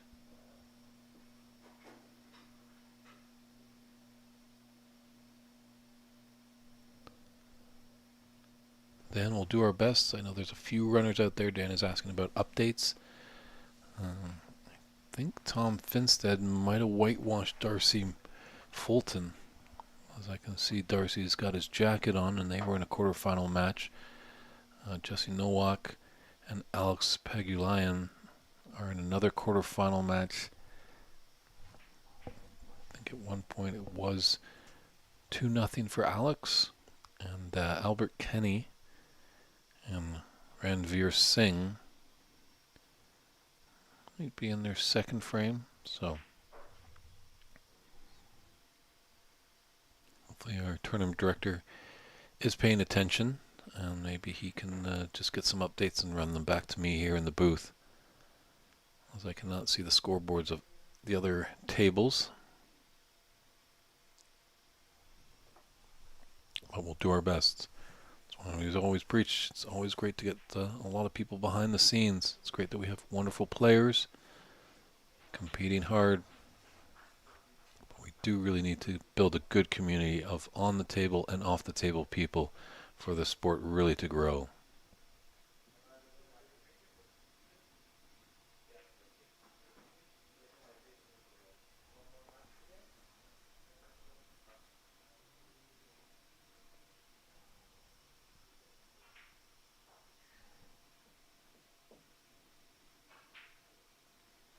Dan, you might be able to check out Calgary Pool Scenes Facebook page. I think there might be pictures there of the bracket as it gets updated. But you would know better than I was, as you're online and tuning in to view this great action either through YouTube or Facebook.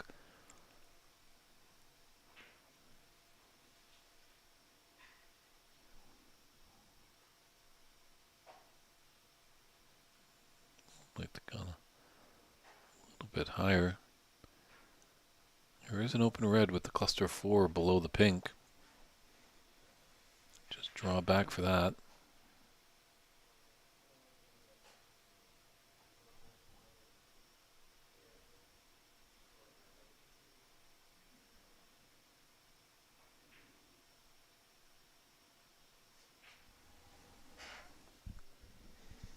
And using that nice wall of brown, black, and green.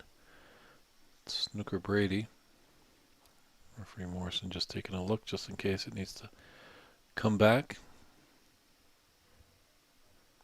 45-13 advantage for Nitin Sharma.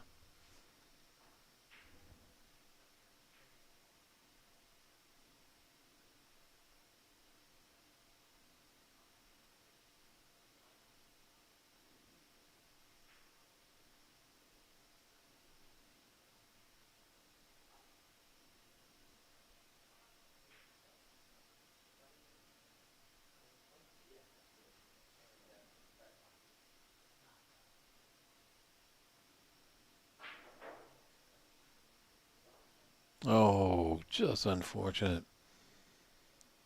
Great red there, but the pink has gone in off.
All the blue just coming to investigate that pink, or the red by the pink, I should say.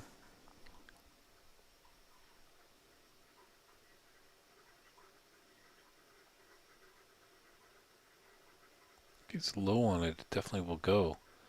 I'd like to be straight. Well, that's gonna open it up, but I take away the chances of that being potted because I don't think that slides past the pink ball into the top left corner.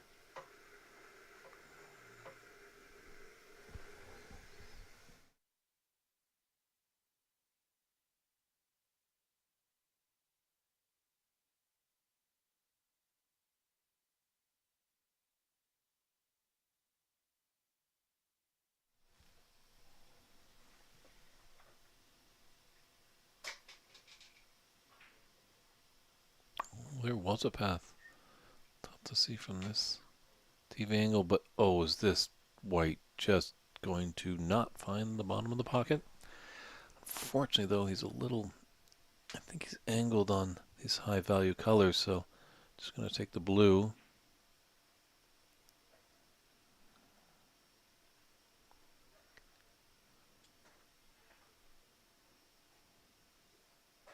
What was his frame balls? There's 37 in it, and there's 35 on the table.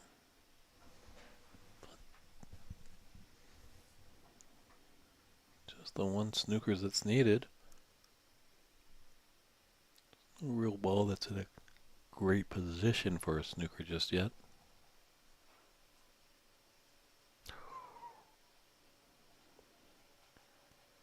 Oh, and in the black, that's definitely going to be a concession there. So, Nitin has come back. He's going to put the score level at 2-2. And we're going to step aside just for maybe about a 5-minute break, everybody. As these players just get a little breath of fresh air, relax themselves. So that's your cue. Get that cool drink. A nice hot cup of cocoa on this cold Calgary night. But we'll be right back in about 5 minutes' time with an exciting fifth frame. We're now down to a best of 3. See you soon, everybody.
back, everybody. Hope you enjoyed that little break. Got something nice to drink to take us home. It's a best of 3 now. Both players, 2 frames to the good. So, important 5th frame here. Who's going to win it to be 1 frame away?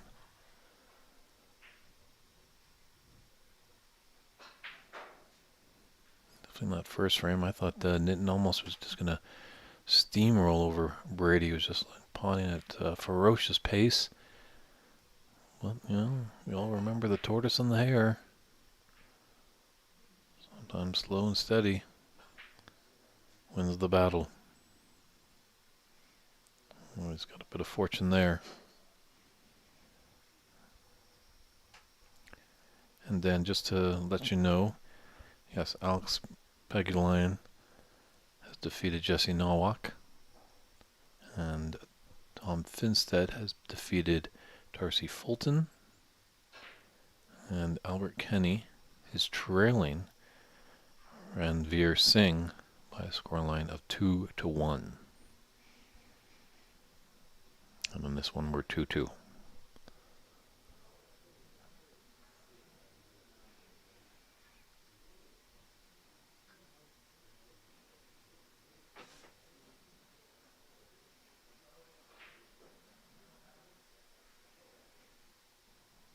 It's a better attempt there by Brady.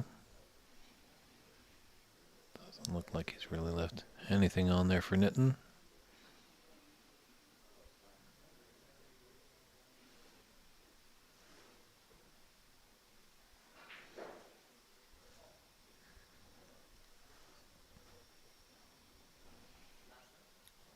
Just so it's Nitin prepares for this shot. Just letting you know we will be live tomorrow at 11 a.m. Mountain Time. That's what the tournament director has said to us. Let's see right now, just approaching 6:45, 6:45 Mountain Time. Unless these last 3 frames real come into a grind, we'll push another 3 hours in this match, which I find highly unlikely. Then we might have a little bit later start, but I'm pretty sure we'll be starting tomorrow at 11 a.m. Mountain Time. You can find the stream on the Haderi Snooker Academy YouTube page, as well on Facebook. And we'll be starting with the semi-finals tomorrow, followed by a 3rd place match, and to conclude with the finals to see who will hoist the trophy and collect the funds to be the Calgary Open Snooker Tournament champion.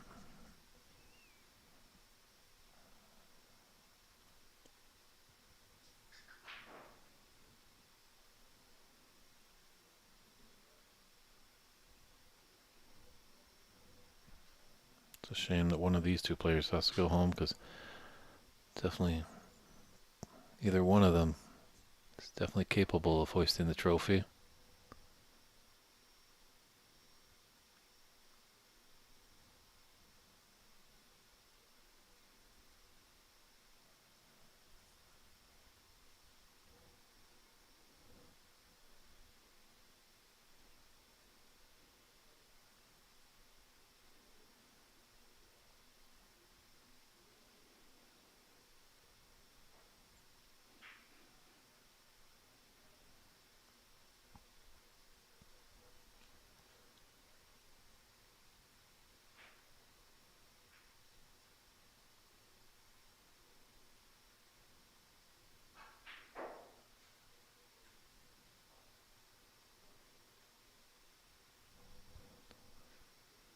Definitely when he pots.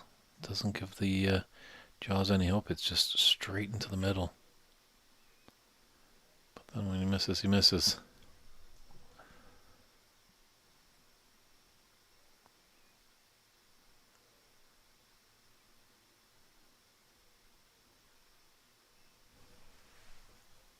I just wonder how it would affect this game if he just, Nitin that is, if he just taken maybe 1 or 2 more moments just to analyze what the shot is. Maybe he just gets onto it just a bit quick.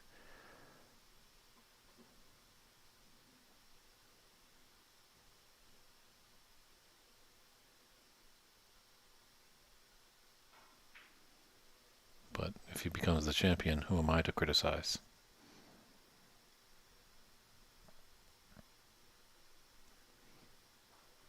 Any doubt he still is a excellent player and definitely fun to watch.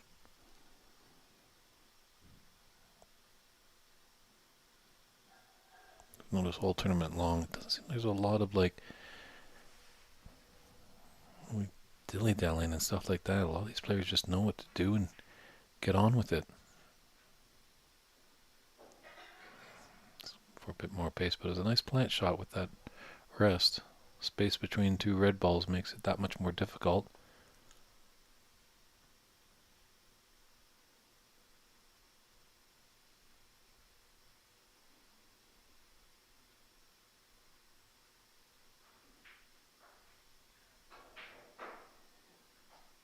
Wow. That got a nice applause from the crowd.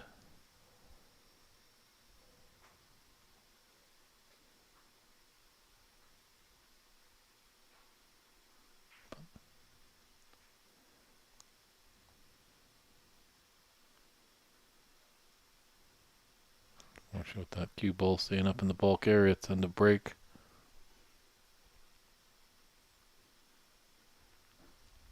This looks tough for Brady to get back into the bulk area. He might be forced to take it on. That red by the top right corner.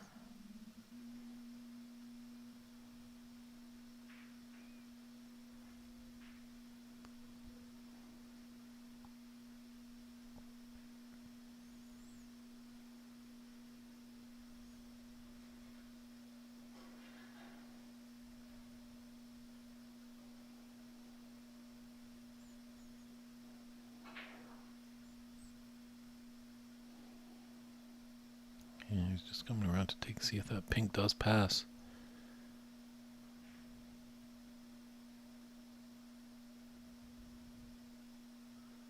First glance, I think he thought it did. It does now look like. Oh, no. Tough with these TV angles. Hopefully as our productions grow and grow, the budgets will grow and we can get a few more cameras. A big shout out to Christian Youngers. Not sure if he's tuning in. Christian and I have worked well in the past. He's quite dynamite. He brings a real professional feel to it. Got a lot of cameras covering all the action. Obviously, this is the first big streamed event for Ramin here, so just wanted to make sure everything is working well for the first one, and he knows that there's lots to improve. He's not just getting sterile. He's wanting to get better and better, which is always a great asset for a room owner and tournament director.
Sure does play a few risky shots sometimes. Nothing does. What's life on the edge a little bit? Live by the cue, die by the cue.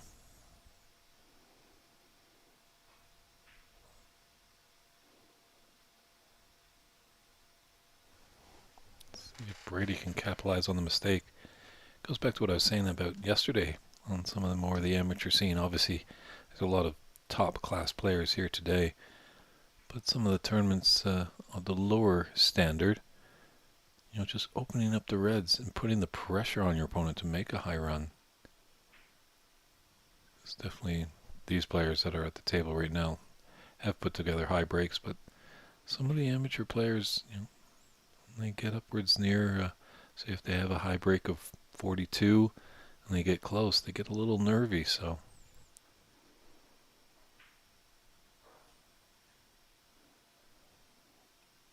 I think with these players, if you make a costly error, you could be sitting for quite a while.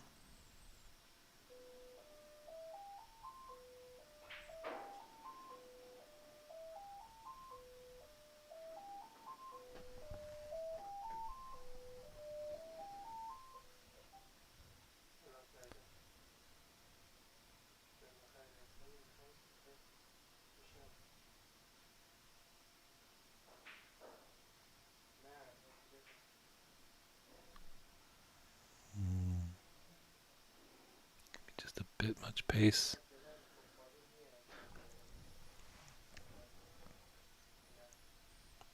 Just rolled around the pocket that red for Brady.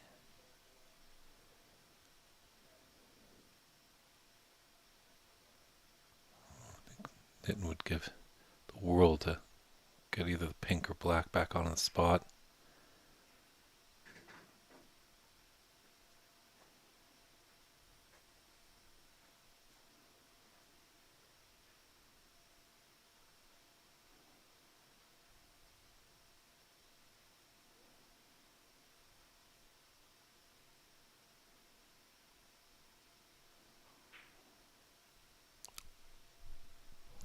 Little pockets can be a little pain.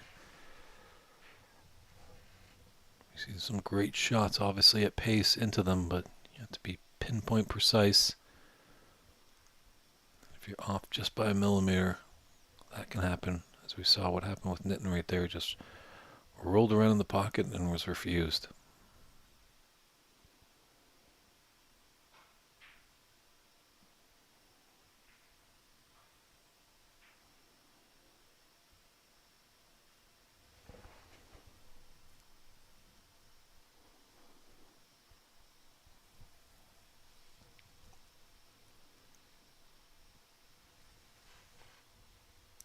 Gonna be mindful of that pink that he's going over top of. So, going with plan B.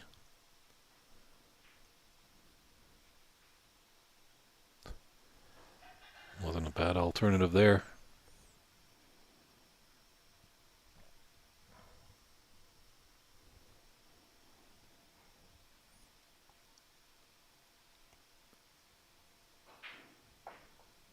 Ooh. That can happen sometimes with a excessive amount of power. As referee Morrison just had to take a short walk to Lethbridge to go find that brown.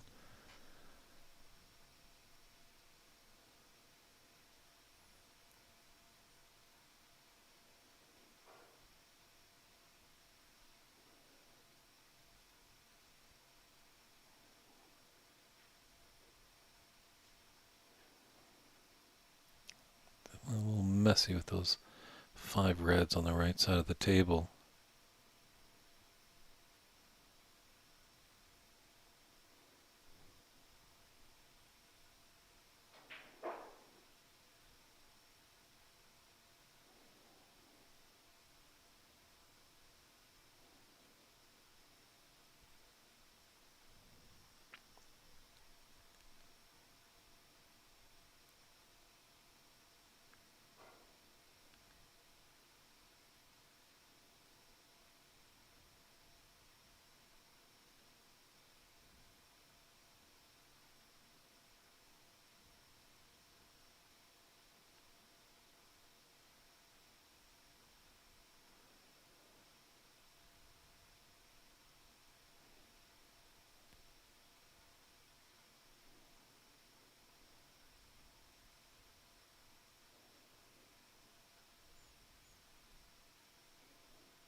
What a nice shot there. I think he's snookered him on all 7 reds.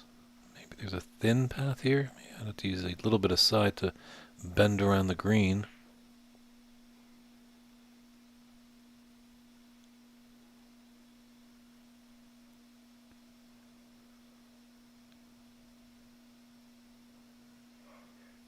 Yeah, I bet you if these tables were heated, that maybe gone a little bit even closer. Maybe even gone into the bottom of the top left corner pocket there.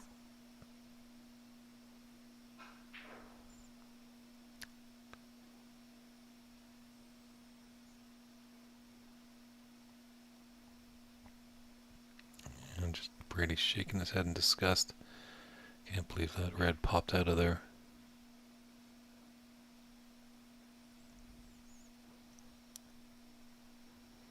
Good chance for Nitton here, although he's going to have to do a lot with the cue ball.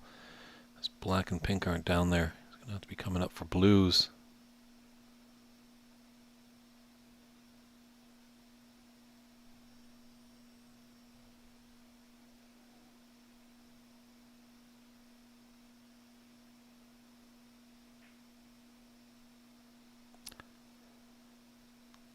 Ouch. Both players just struggling a little bit with that top left corner.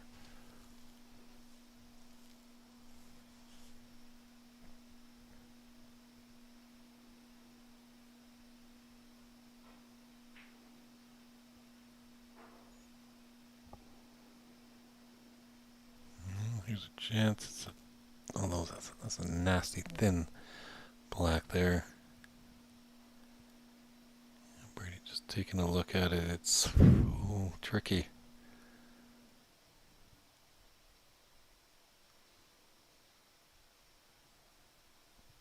Definitely there's only 2 in it. Can't really afford a real costly mistake.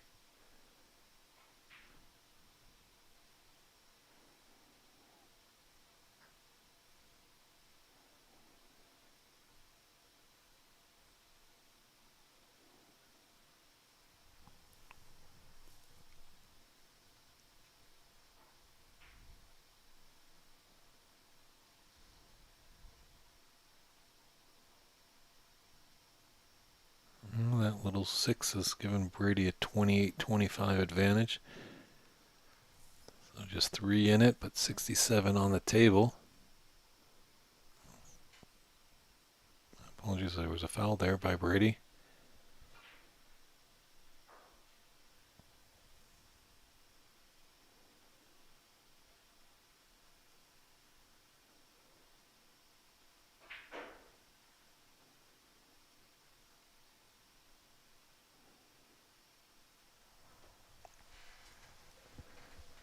Litton's got options here.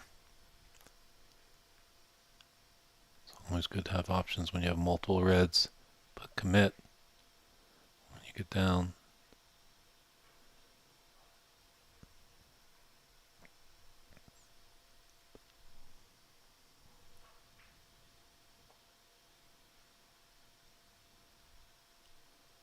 I wanted more of a flick, not a full ball contact with that red. It's near the black spot. This might just be end of break here, unless this double goes in. No, not electing it, just playing smart.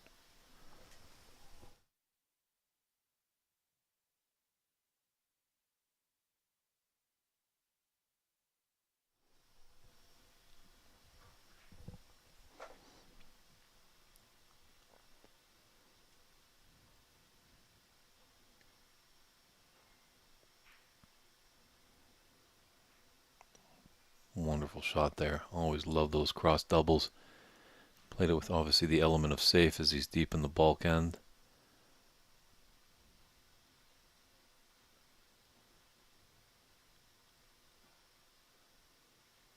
Looks like he might just roll up to this yellow ball. Make sure he's just got the right pace. He does have help with the pink there.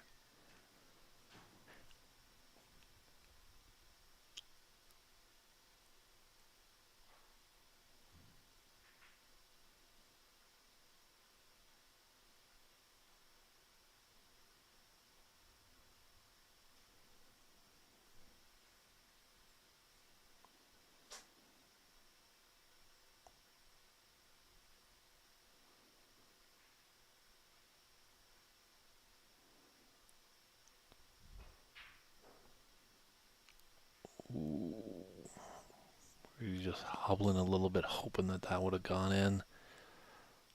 Just gifted an opportunity here for Nitin. Ooh, and I'm dancing with danger there. That cue ball almost found the bottom of the middle pocket.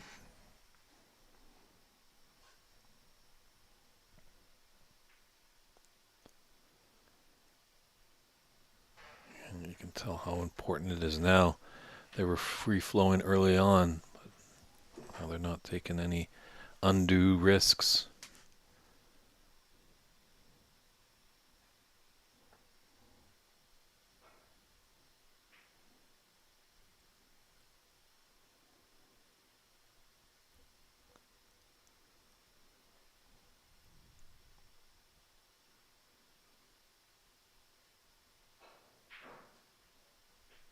Wow, what a pot that was.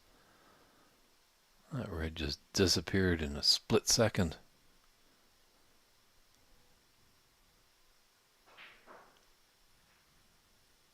It definitely has the cue power.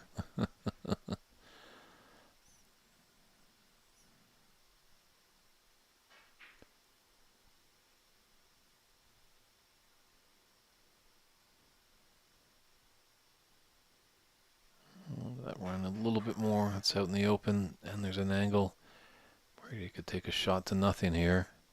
It's tough that it's a little close to the cushion, not on the cushion. But I think you just come and take a look at the potting angle here.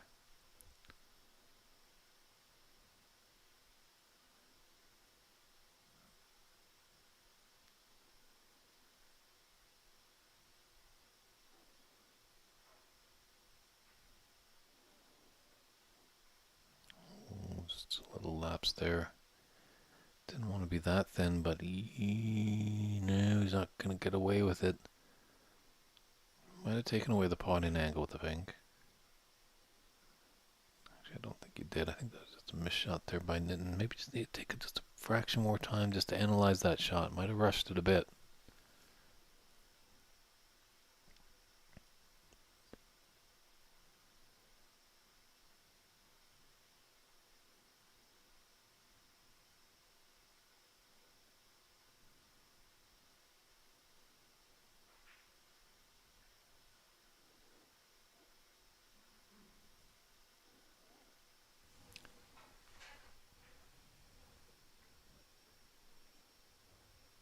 Nitin just needs yellow and green for frame ball.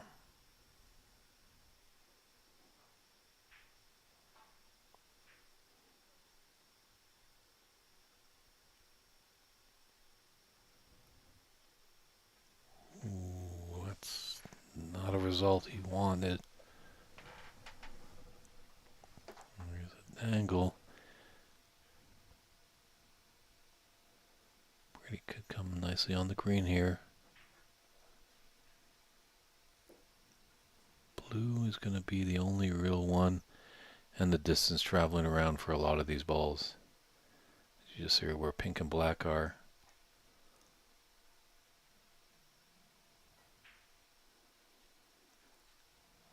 Brady was able to take this. It'd be quite a steal.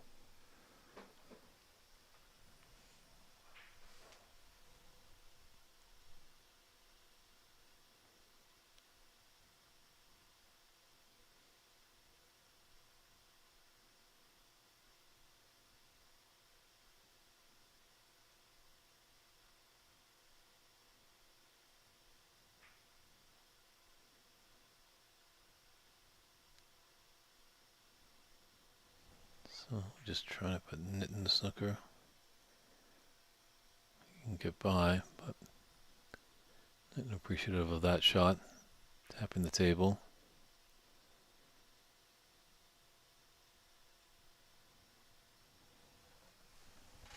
So could be in store for a little safety exchange here. Still, I think that blue is definitely paramount importance. The brown is Nitin's frame ball. But would like to get that blue as well. If he is able to get the brown and misses on the blue, I'm pretty sure Brady still would be coming back to the table.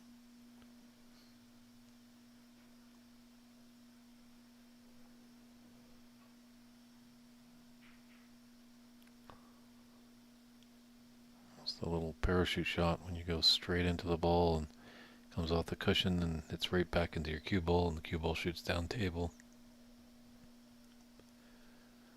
But didn't get off the cushion too much. So I think he's okay.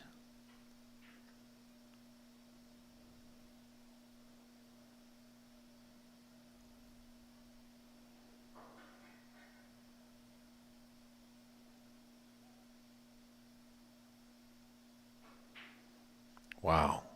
Sensational pot there. So, 19 in it, but 18 on the table.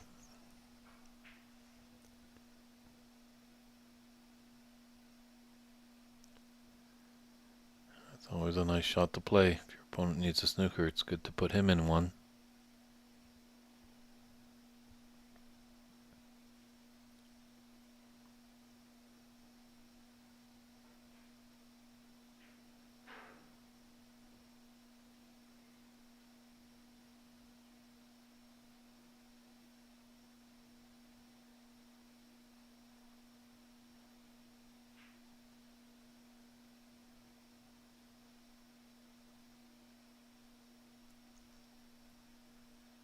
Yeah, pink and black aren't in the greatest positions for a snooker. Obviously, love Brady would have one of those balls just off a cushion that he can just kind of roll nicely behind.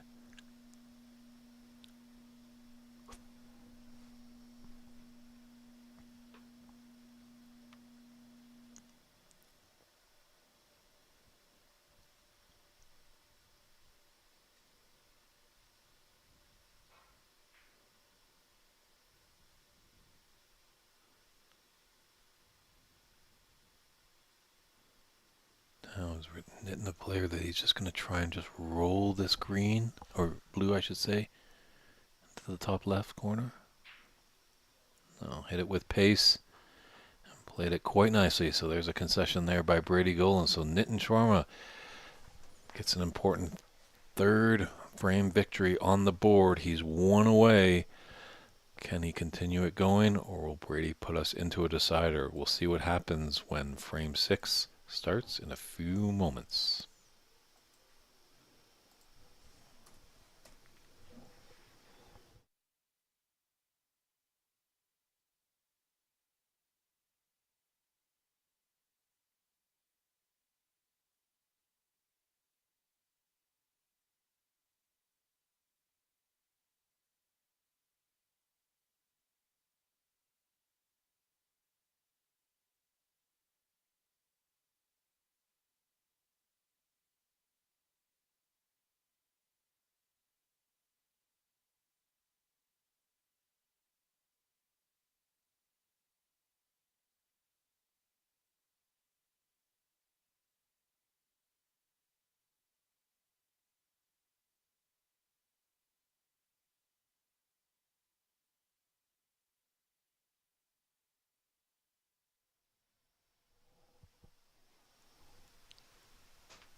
And frame 6 commences with Nitin breaking off. Just left a long red there for Brady, but trailing 3-2. And she's one frame with 2 to go. Oh, Brady.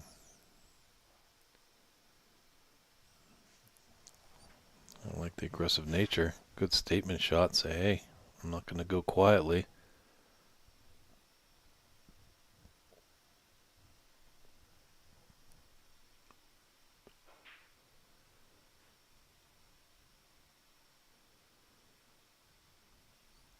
Yeah, didn't get back as much as he'd like.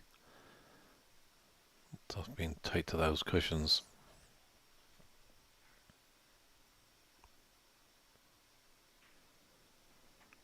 Yeah, makes that shot that much. Just disgusted with himself there.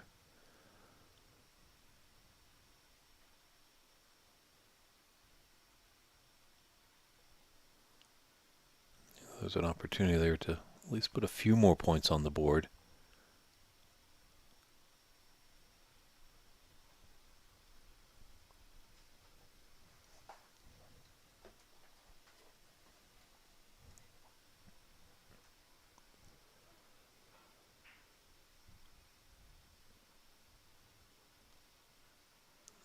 That's going to open things up a little bit.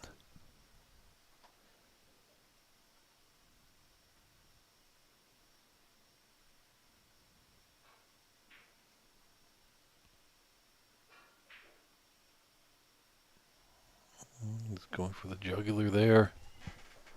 He has been impressive with some of his long pots. Just failed him there.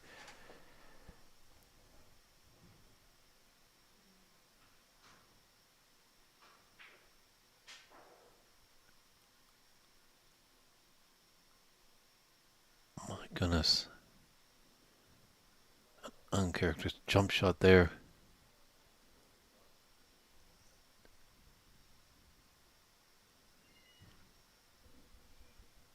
Unbelievable. Brady was trying for definitely a deep, deep screw. Maybe just scooped it a little bit. Sometimes you got to drive that cue straight through the cue ball. It is a little nerve-wracking, obviously, deep screw shots.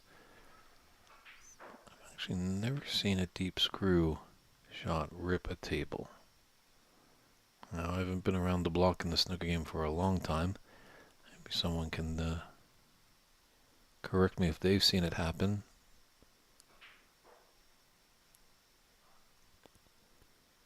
So is that blunder going to cost Brady this frame and match?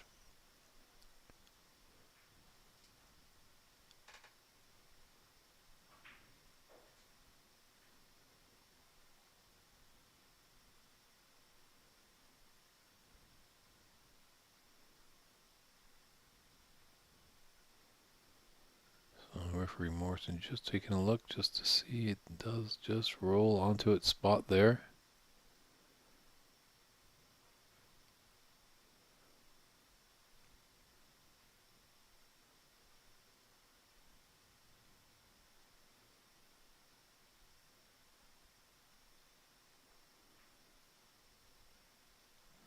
Comes back and makes a very thin cut.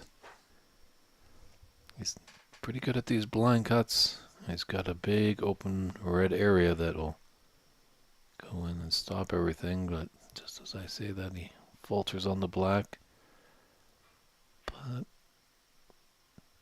hasn't really given anything easy for Brady to get in and gets going.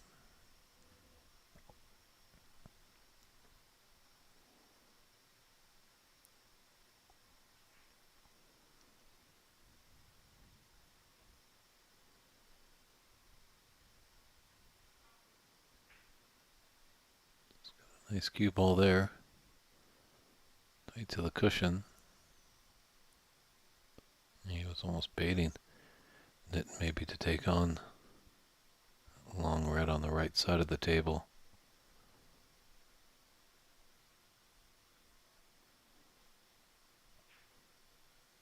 Just a containing safety, but he fell into the trap of the goal-in.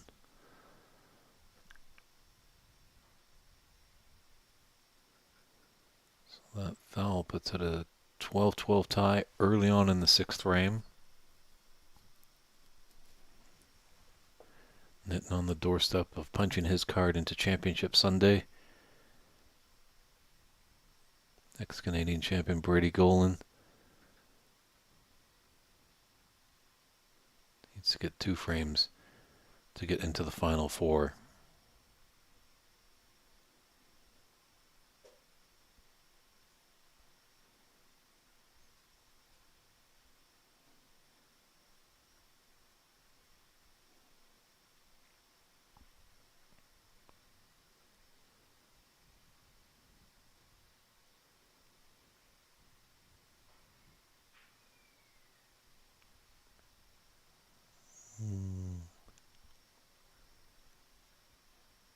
Great long pot at the beginning of this frame. His potting boots just stayed at the door there and didn't come outside.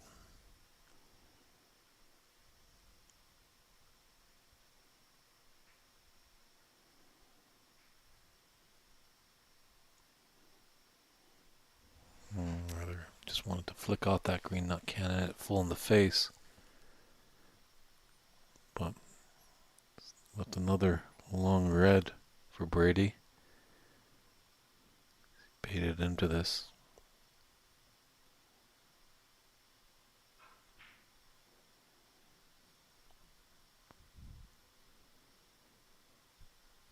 Nice smooth stroke there by Brady, but unfortunately just rattled in the jaws and didn't drop.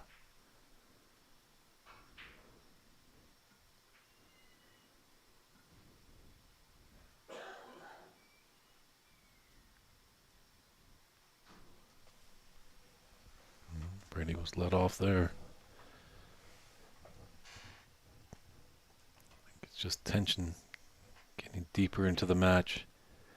Early on, it was definitely firing at all will with those long pots and being quite successful. He still is in the latter parts of the match, but not as fluent as he used to be early on.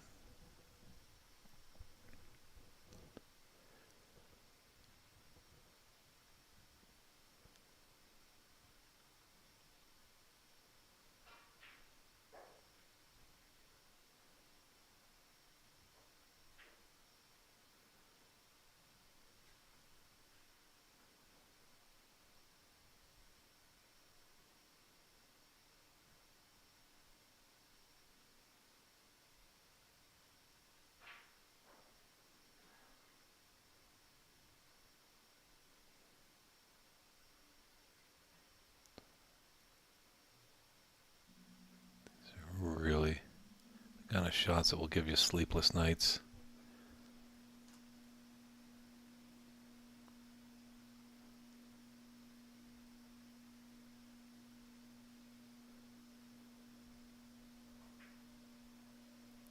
Not even going to try and pot it.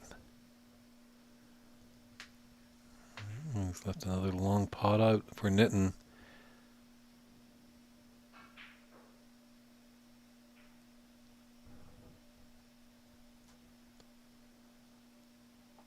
Just needs to tighten the screws a little bit. Bolt down. It's tough when you start missing a few long pots. The confidence kind of goes away. Sometimes when you're playing bad, you just got to play through it. That's a great Cliff Thorburn said.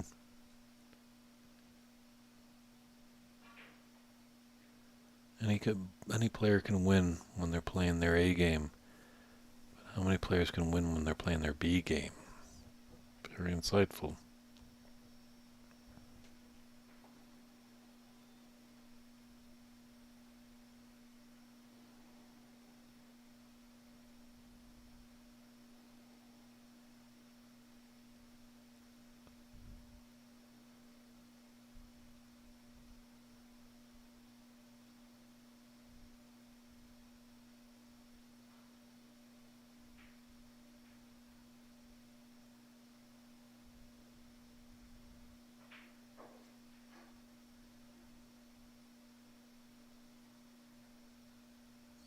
He didn't smash them open. Which is probably a good idea. Knows that Nitin definitely is a heavy scorer when he can get into the balls.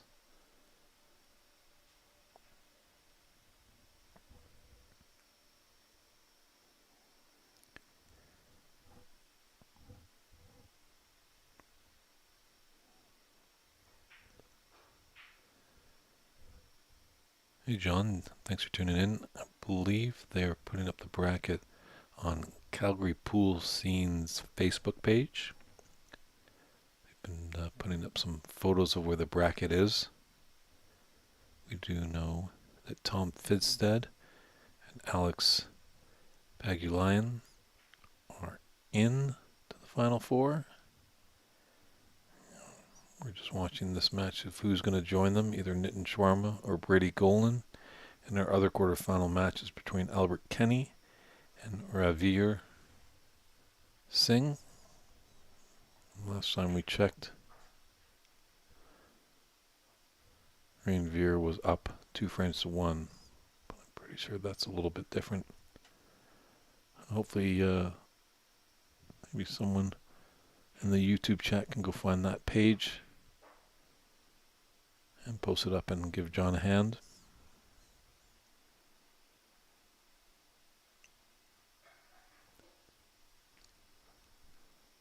It's a pretty good opportunity here for Nitin. Some open reds. High value colors are on their spots.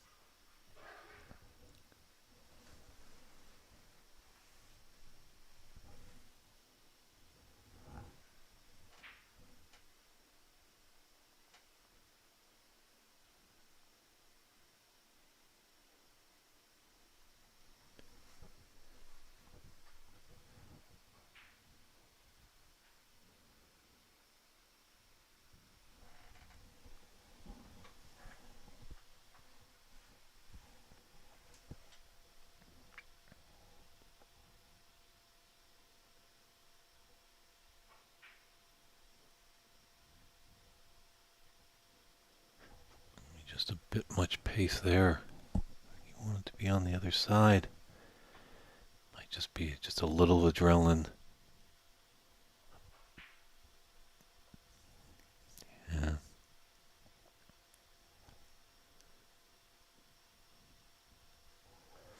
Well, he's crawled back 22. He's taken the lead, but it's only a 7-point difference.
Ooh, ouch.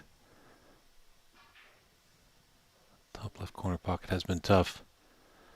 Really unfortunate that he's gone in off.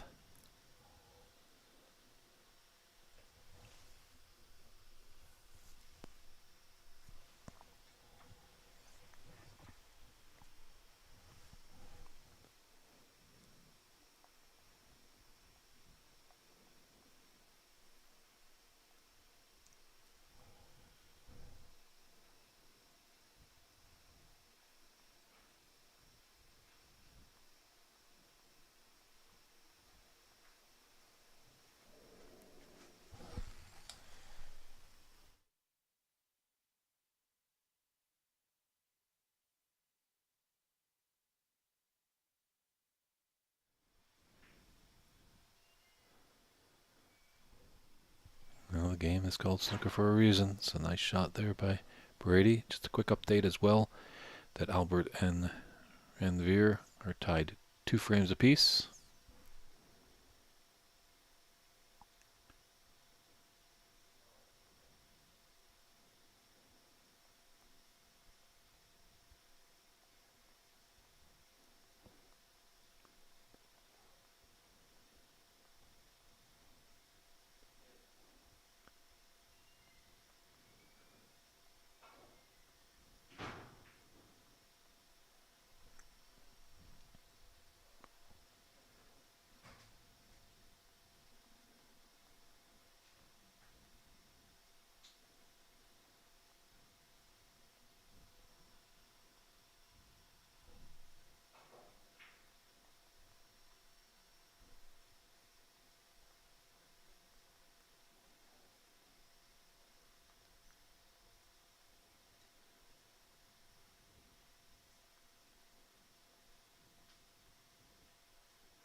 Just getting disgusted with this table. Can't believe that red didn't drop. That's a 6-point advantage, but this frame is far from over.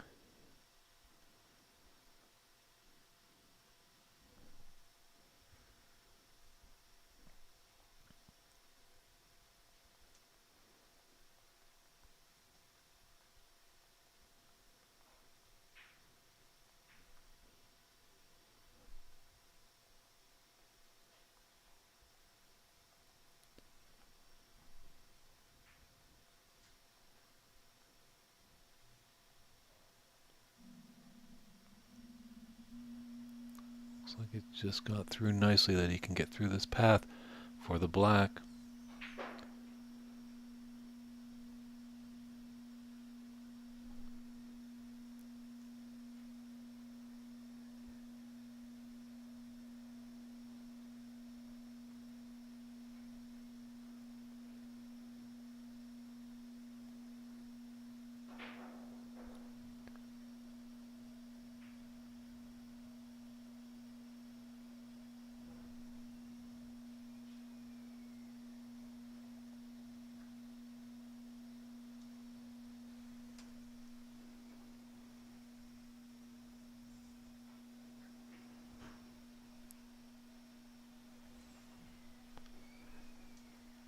Very nice shot there by Brady. Should be able to hit the red.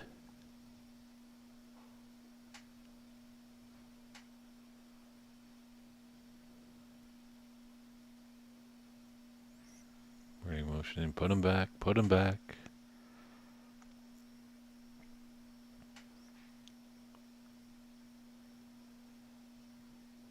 Just 2 points in at 59 on table. Get in it.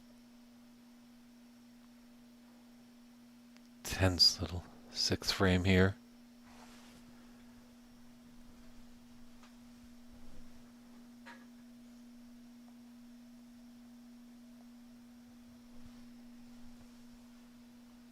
So attempt number 3.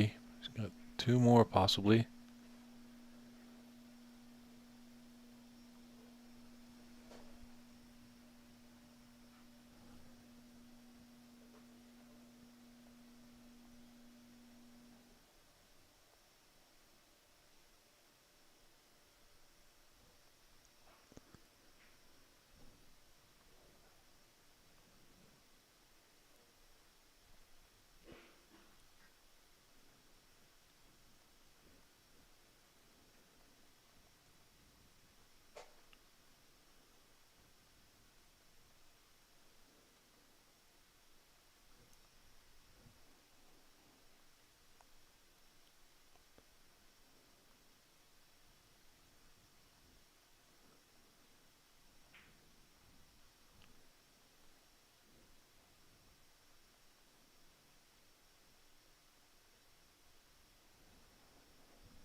Okay.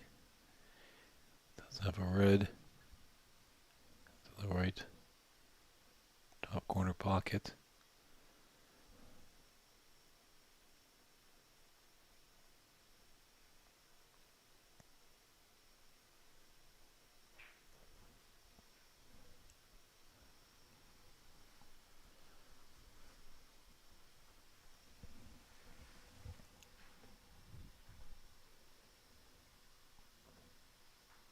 A little messy frame here, that's for sure.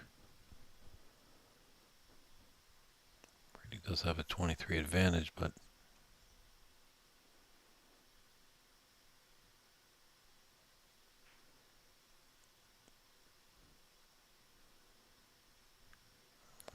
I'd like that pink to go down.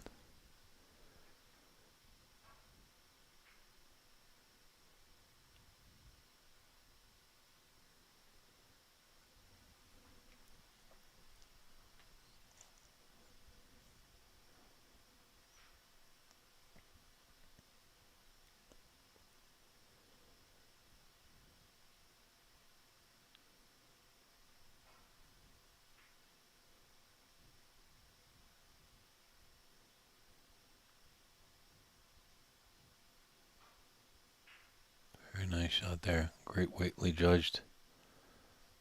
Took that red on the left side out of the equation.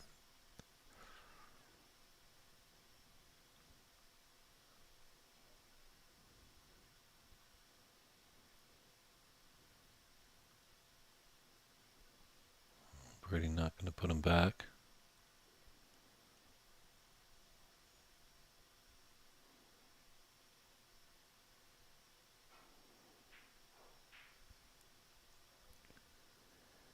Yeah, it was one of those matches that just kind of looked like it had a decider written all over it, just like Albert and Sahil of earlier today.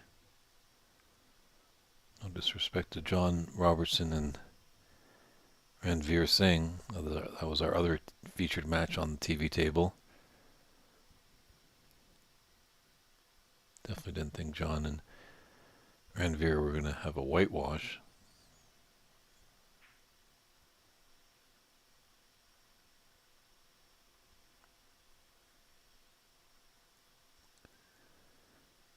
So the red is just his frame ball. But I'm pretty sure he's going to put that up table and try and get his cue ball nice and tightly behind the black here. Ooh, he's going for it.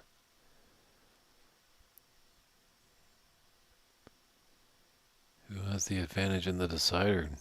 Not sure who. Obviously, Brady winning this one will be beaming with some confidence. The Nittins had enough. So, we are going to a decider, everyone. This is a cue. I think there's going to be just a quick little pause for the gentlemen as they take a comfort break. So that's your cue to take your comfort break or get a nice beverage or maybe a little bag of chips, something to snack on.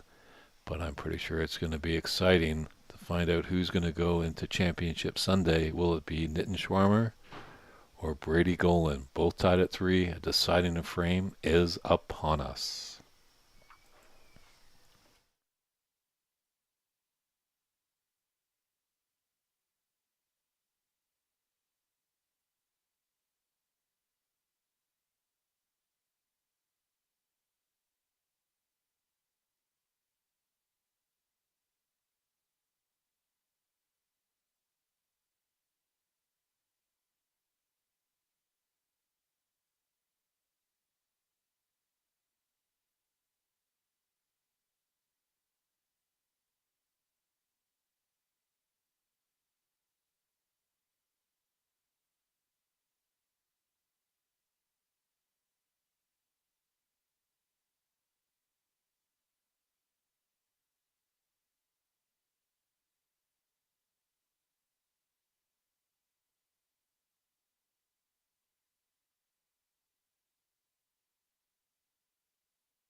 Brady Golan just stepped in to take his comfort break just before this deciding frame. That's a big one coming up, everybody. I hope you enjoyed the day's action here. Day 2 of the Calgary Open Snooker Tournament here at the Haderi Snooker Academy. It's been a great sight to see. Lots of spectators have braved the frigid cold to come into the room and enjoy. And we're happy that you've tuned in wherever you find us, whether it be YouTube or Facebook, and wherever you are in this great country of Canada or the world, wherever you're tuning in, as the internet gives us that ability to reach all corners of the earth. We really appreciate Sahil Nair stepping up and scorekeeping this match. Much appreciated. Randall Morrison has been doing a wonderful job refereeing on his feet all day. It's definitely a tough battle there. It's a long day for him. It's David Burney in the booth. Here we go, everyone. Brady Golan, Nitin Sharma. One of these guys is moving on to Championship Sunday. One's going home.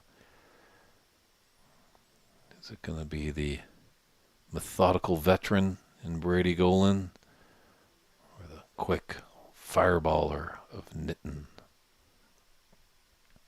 Let's see what happens here. These players definitely have the ability, if just they get one chance, they could score heavily. But there is a lot of pressure on a decider. So, buckle your seatbelts. Here we go. Frame 7, decider, Brady Golan breaking off.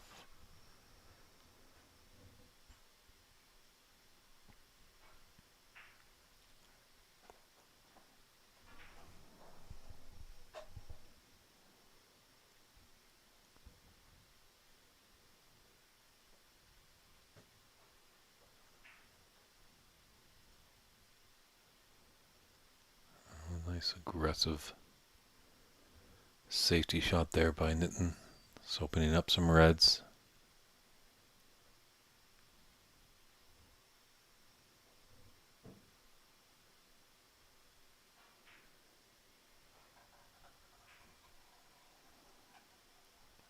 And he tried the long pot.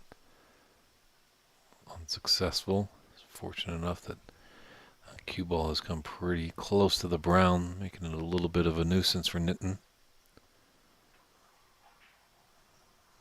Nitin going to be tempted with this long red on the left side. He is, and he's able to put it in.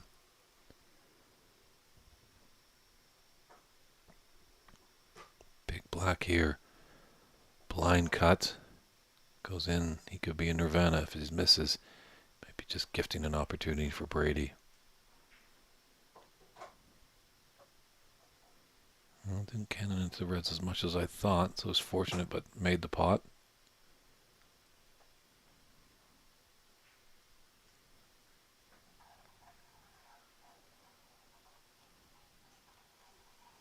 Got a nice little angle on this green, naturally to come back down the table.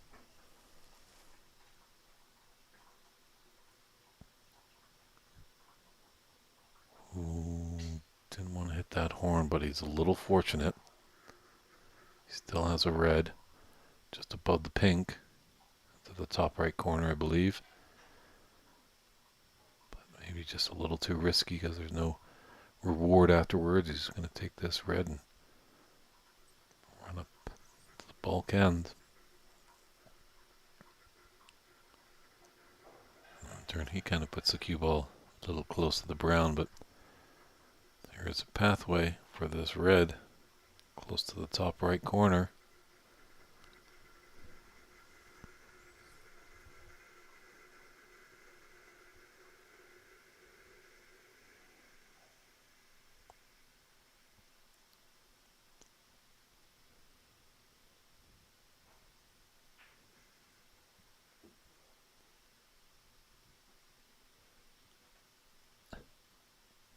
Really just doing a little jig there. I think he wanted his cue ball just to pull up a little bit more, trying to dance it way to stop.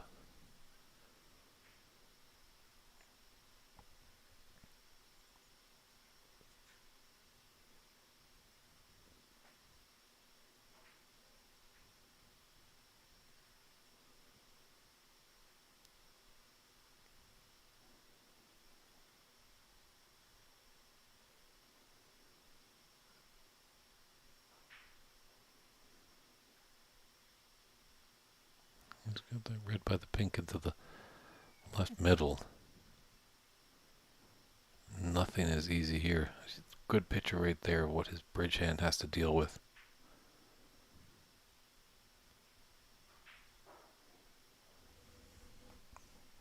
Okay, done in a fashion just to err on the caution of safe.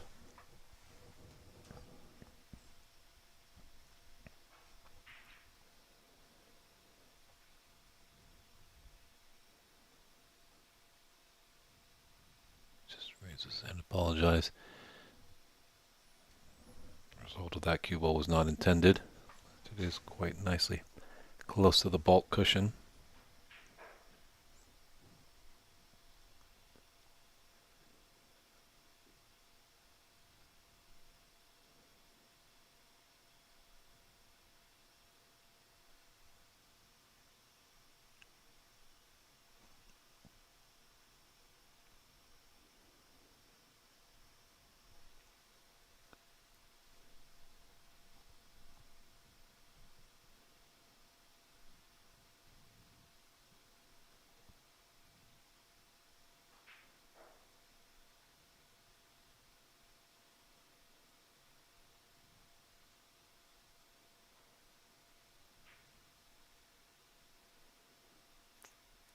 Ooh, Brady just a little disgusted with that one.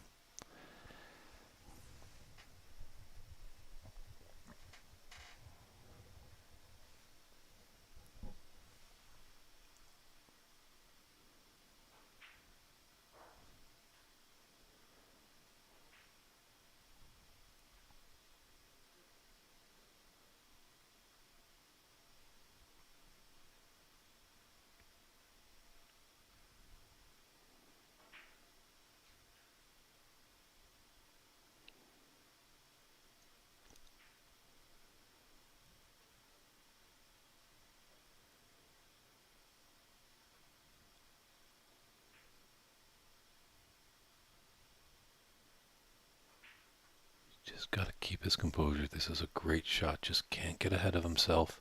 Take it one step at a time.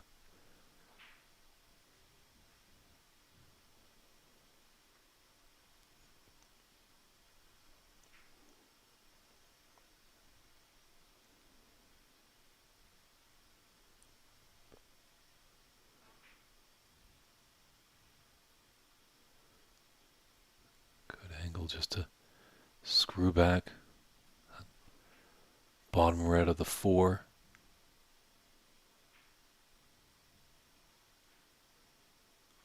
Goes, but it might have been a bit more difficult shot for him. Just want to keep it simple. This is nice for being a right-hander. Ooh. Looks to the heavens, a wry smile. He can't believe what has happened there.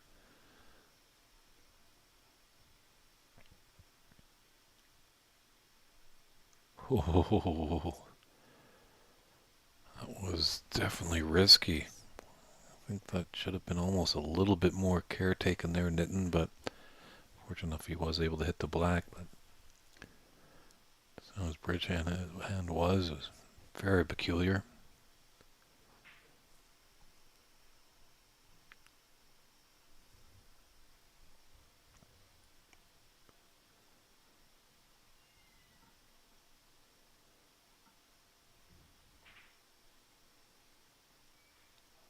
Some of that experience there and creativity.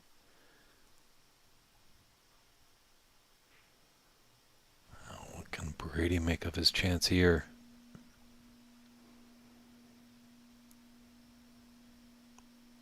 Just asking the referee to clean the cue ball. Or no.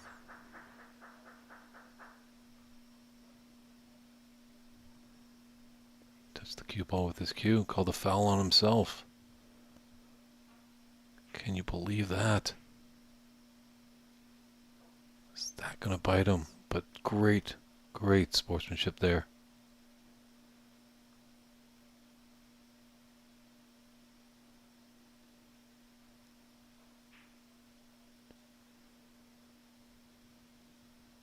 What a way to lose. But I'm pretty sure if he played on and knew he fell, because I don't think anybody in the room realized what had happened, he would have just been sick to his stomach. Gotta tip our hat to these players. They always are great sportsmen when it comes to things like that. I think that could have been. He was on the black and could have had a chance, but now Mitten is in and might have ran just a bit too much there. Just coming over to take a look at the scoreboard. He's 51 ahead with 65 on. So needs red color red.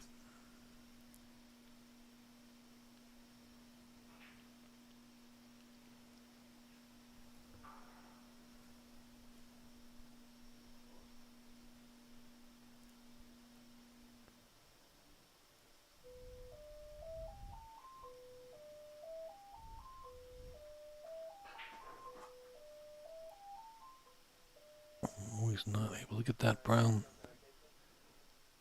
Just a bit too much pace.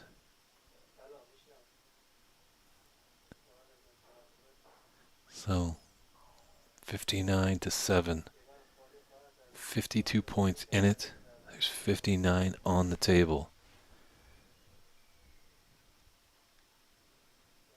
See, the opportunity doesn't present itself right away for Brady right here, so you just exercise a little bit of patience.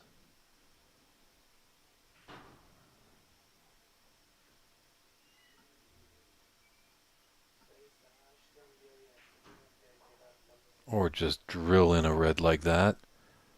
Kind of gave himself a little head bob with excitement there, because that was a great red. Just a little unfortunate.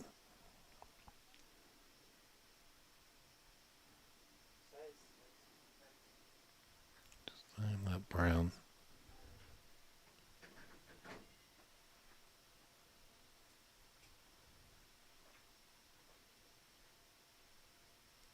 Obviously, if he was to miss the black, he would be trailing by 51 with 51 on the table.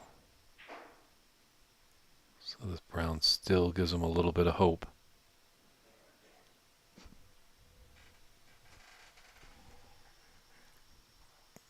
Does that red go? Of the bottom two in that little triangle. I think it does. This would be huge because it would open up those other reds. No, it doesn't go. Thought it might, just the way he was looking at it. Tough from our TV angles here. So just 47 in it, 51 on. So Brady can still steal this frame, and what a steal it would be.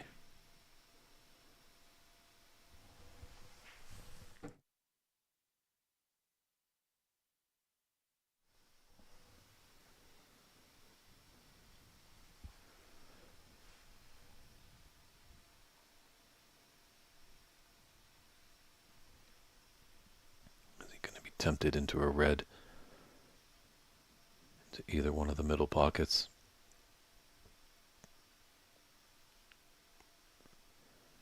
Frame one, surely he would take one of them on, but deciding frame, trailing by 47 points.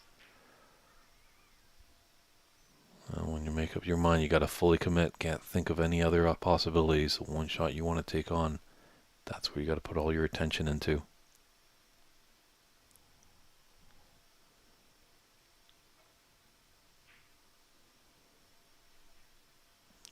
Ooh, that double kiss might be alright. He might be able to sneak the red by the brown. Trying for the double.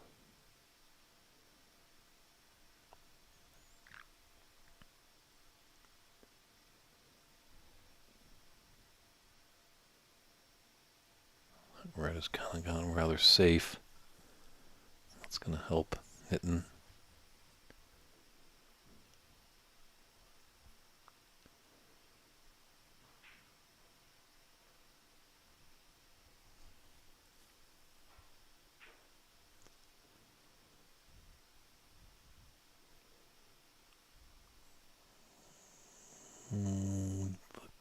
blue. Big pot here. This is a frame and match winner. Oh, when it bounced off the table. Wow. Unbelievable. That actually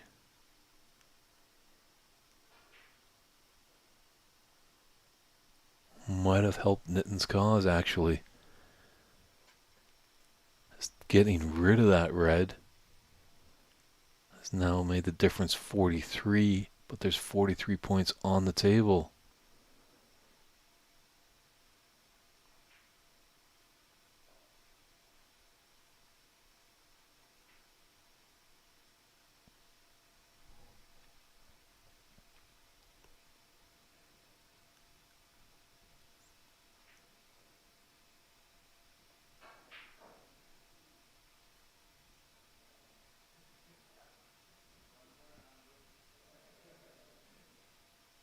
Yeah, both players having a good smile, enjoying it with the crowd.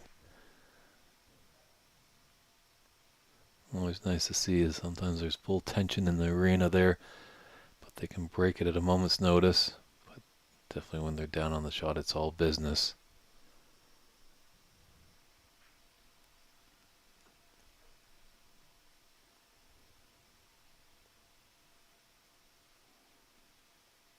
There's always potential with that last red. And if we get to that point for Brady, a free ball.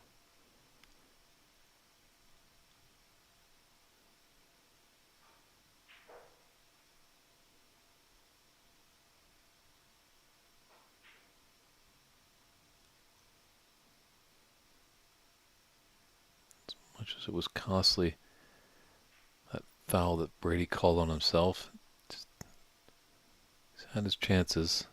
I don't think that's going to be the determining factor. It's a great pot. Oh my goodness. Another fouls. Another red comes off, but only 4-point foul there. So the result is that Brady does need a snooker, as there's 39 in it and 35 on the table. But the final red, potential for a free ball. It's all happening here on day 2.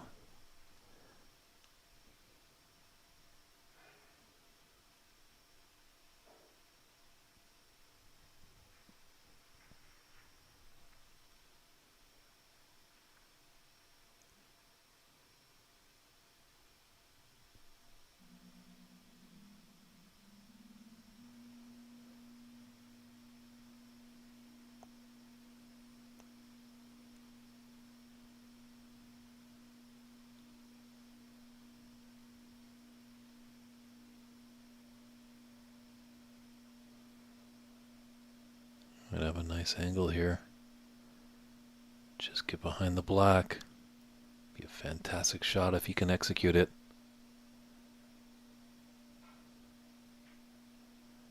He's going to go the other way. Does he have the pace? Willing it with all his might. Don't think he's got the snooker, but this is definitely an extremely difficult pot. Well, that was a little dangerous as well there. Almost thought Nitin might have gone in off.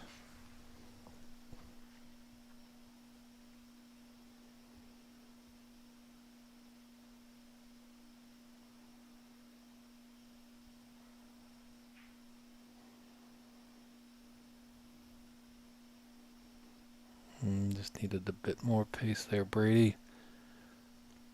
Nitin try and just roll this red over that pocket. Oh, that's going to do it. There's the handshake. Can you believe it? Wow, what a quarterfinal match that was. That had it all. Unfortunately, Brady Golan's going home. Good effort there, but Nitin, he came out guns a-swinging at the beginning, but then looked like maybe the experience of Brady was going to pay off, but Nitin getting some hugs from his supporters in the room. And that's going to do it for us today. So Nitin Sharma takes that match 4-3. We are going to be starting tomorrow at 11 a.m. That's 11 a.m. Mountain Time here at the Haderi Snooker Academy in Calgary. Come see us if you're in the neighborhood. I believe we're at 21st and 23rd Northeast. Personally, I'm not from here, so my directions are a bit off, but definitely give it a Google search if you want to come down. Admission's free. You don't have to pay for tickets, so a steal of a deal here on Sunday. We're going to start with the semifinals at 11, which are best of sevens. Then we're going to, when those come to a conclusion, we'll have a third place match that I believe will be a best of three. Give the two finalists a little bit of a break, and then we'll find out who will be the champion in a best of 9 final. So fitting to be very exciting. So definitely catch us online if you can't be here in person. The Haderi Snooker Academy on YouTube and Facebook. It's been a great day two here, and it's going to get even better on Championship Sunday. Appreciate the help that Sail Neer helped out with scorekeeping. Randall Morrison, all his great work that he did refereeing today. Both those guys will be back tomorrow, hopefully to give us a hand. And I appreciate all you people tuning in with your great comments, questions, feedback. It's been tremendous. And we'll do it all again tomorrow to find out who the champion is. So David Burney from Calgary saying good night, everybody, and we'll see you tomorrow.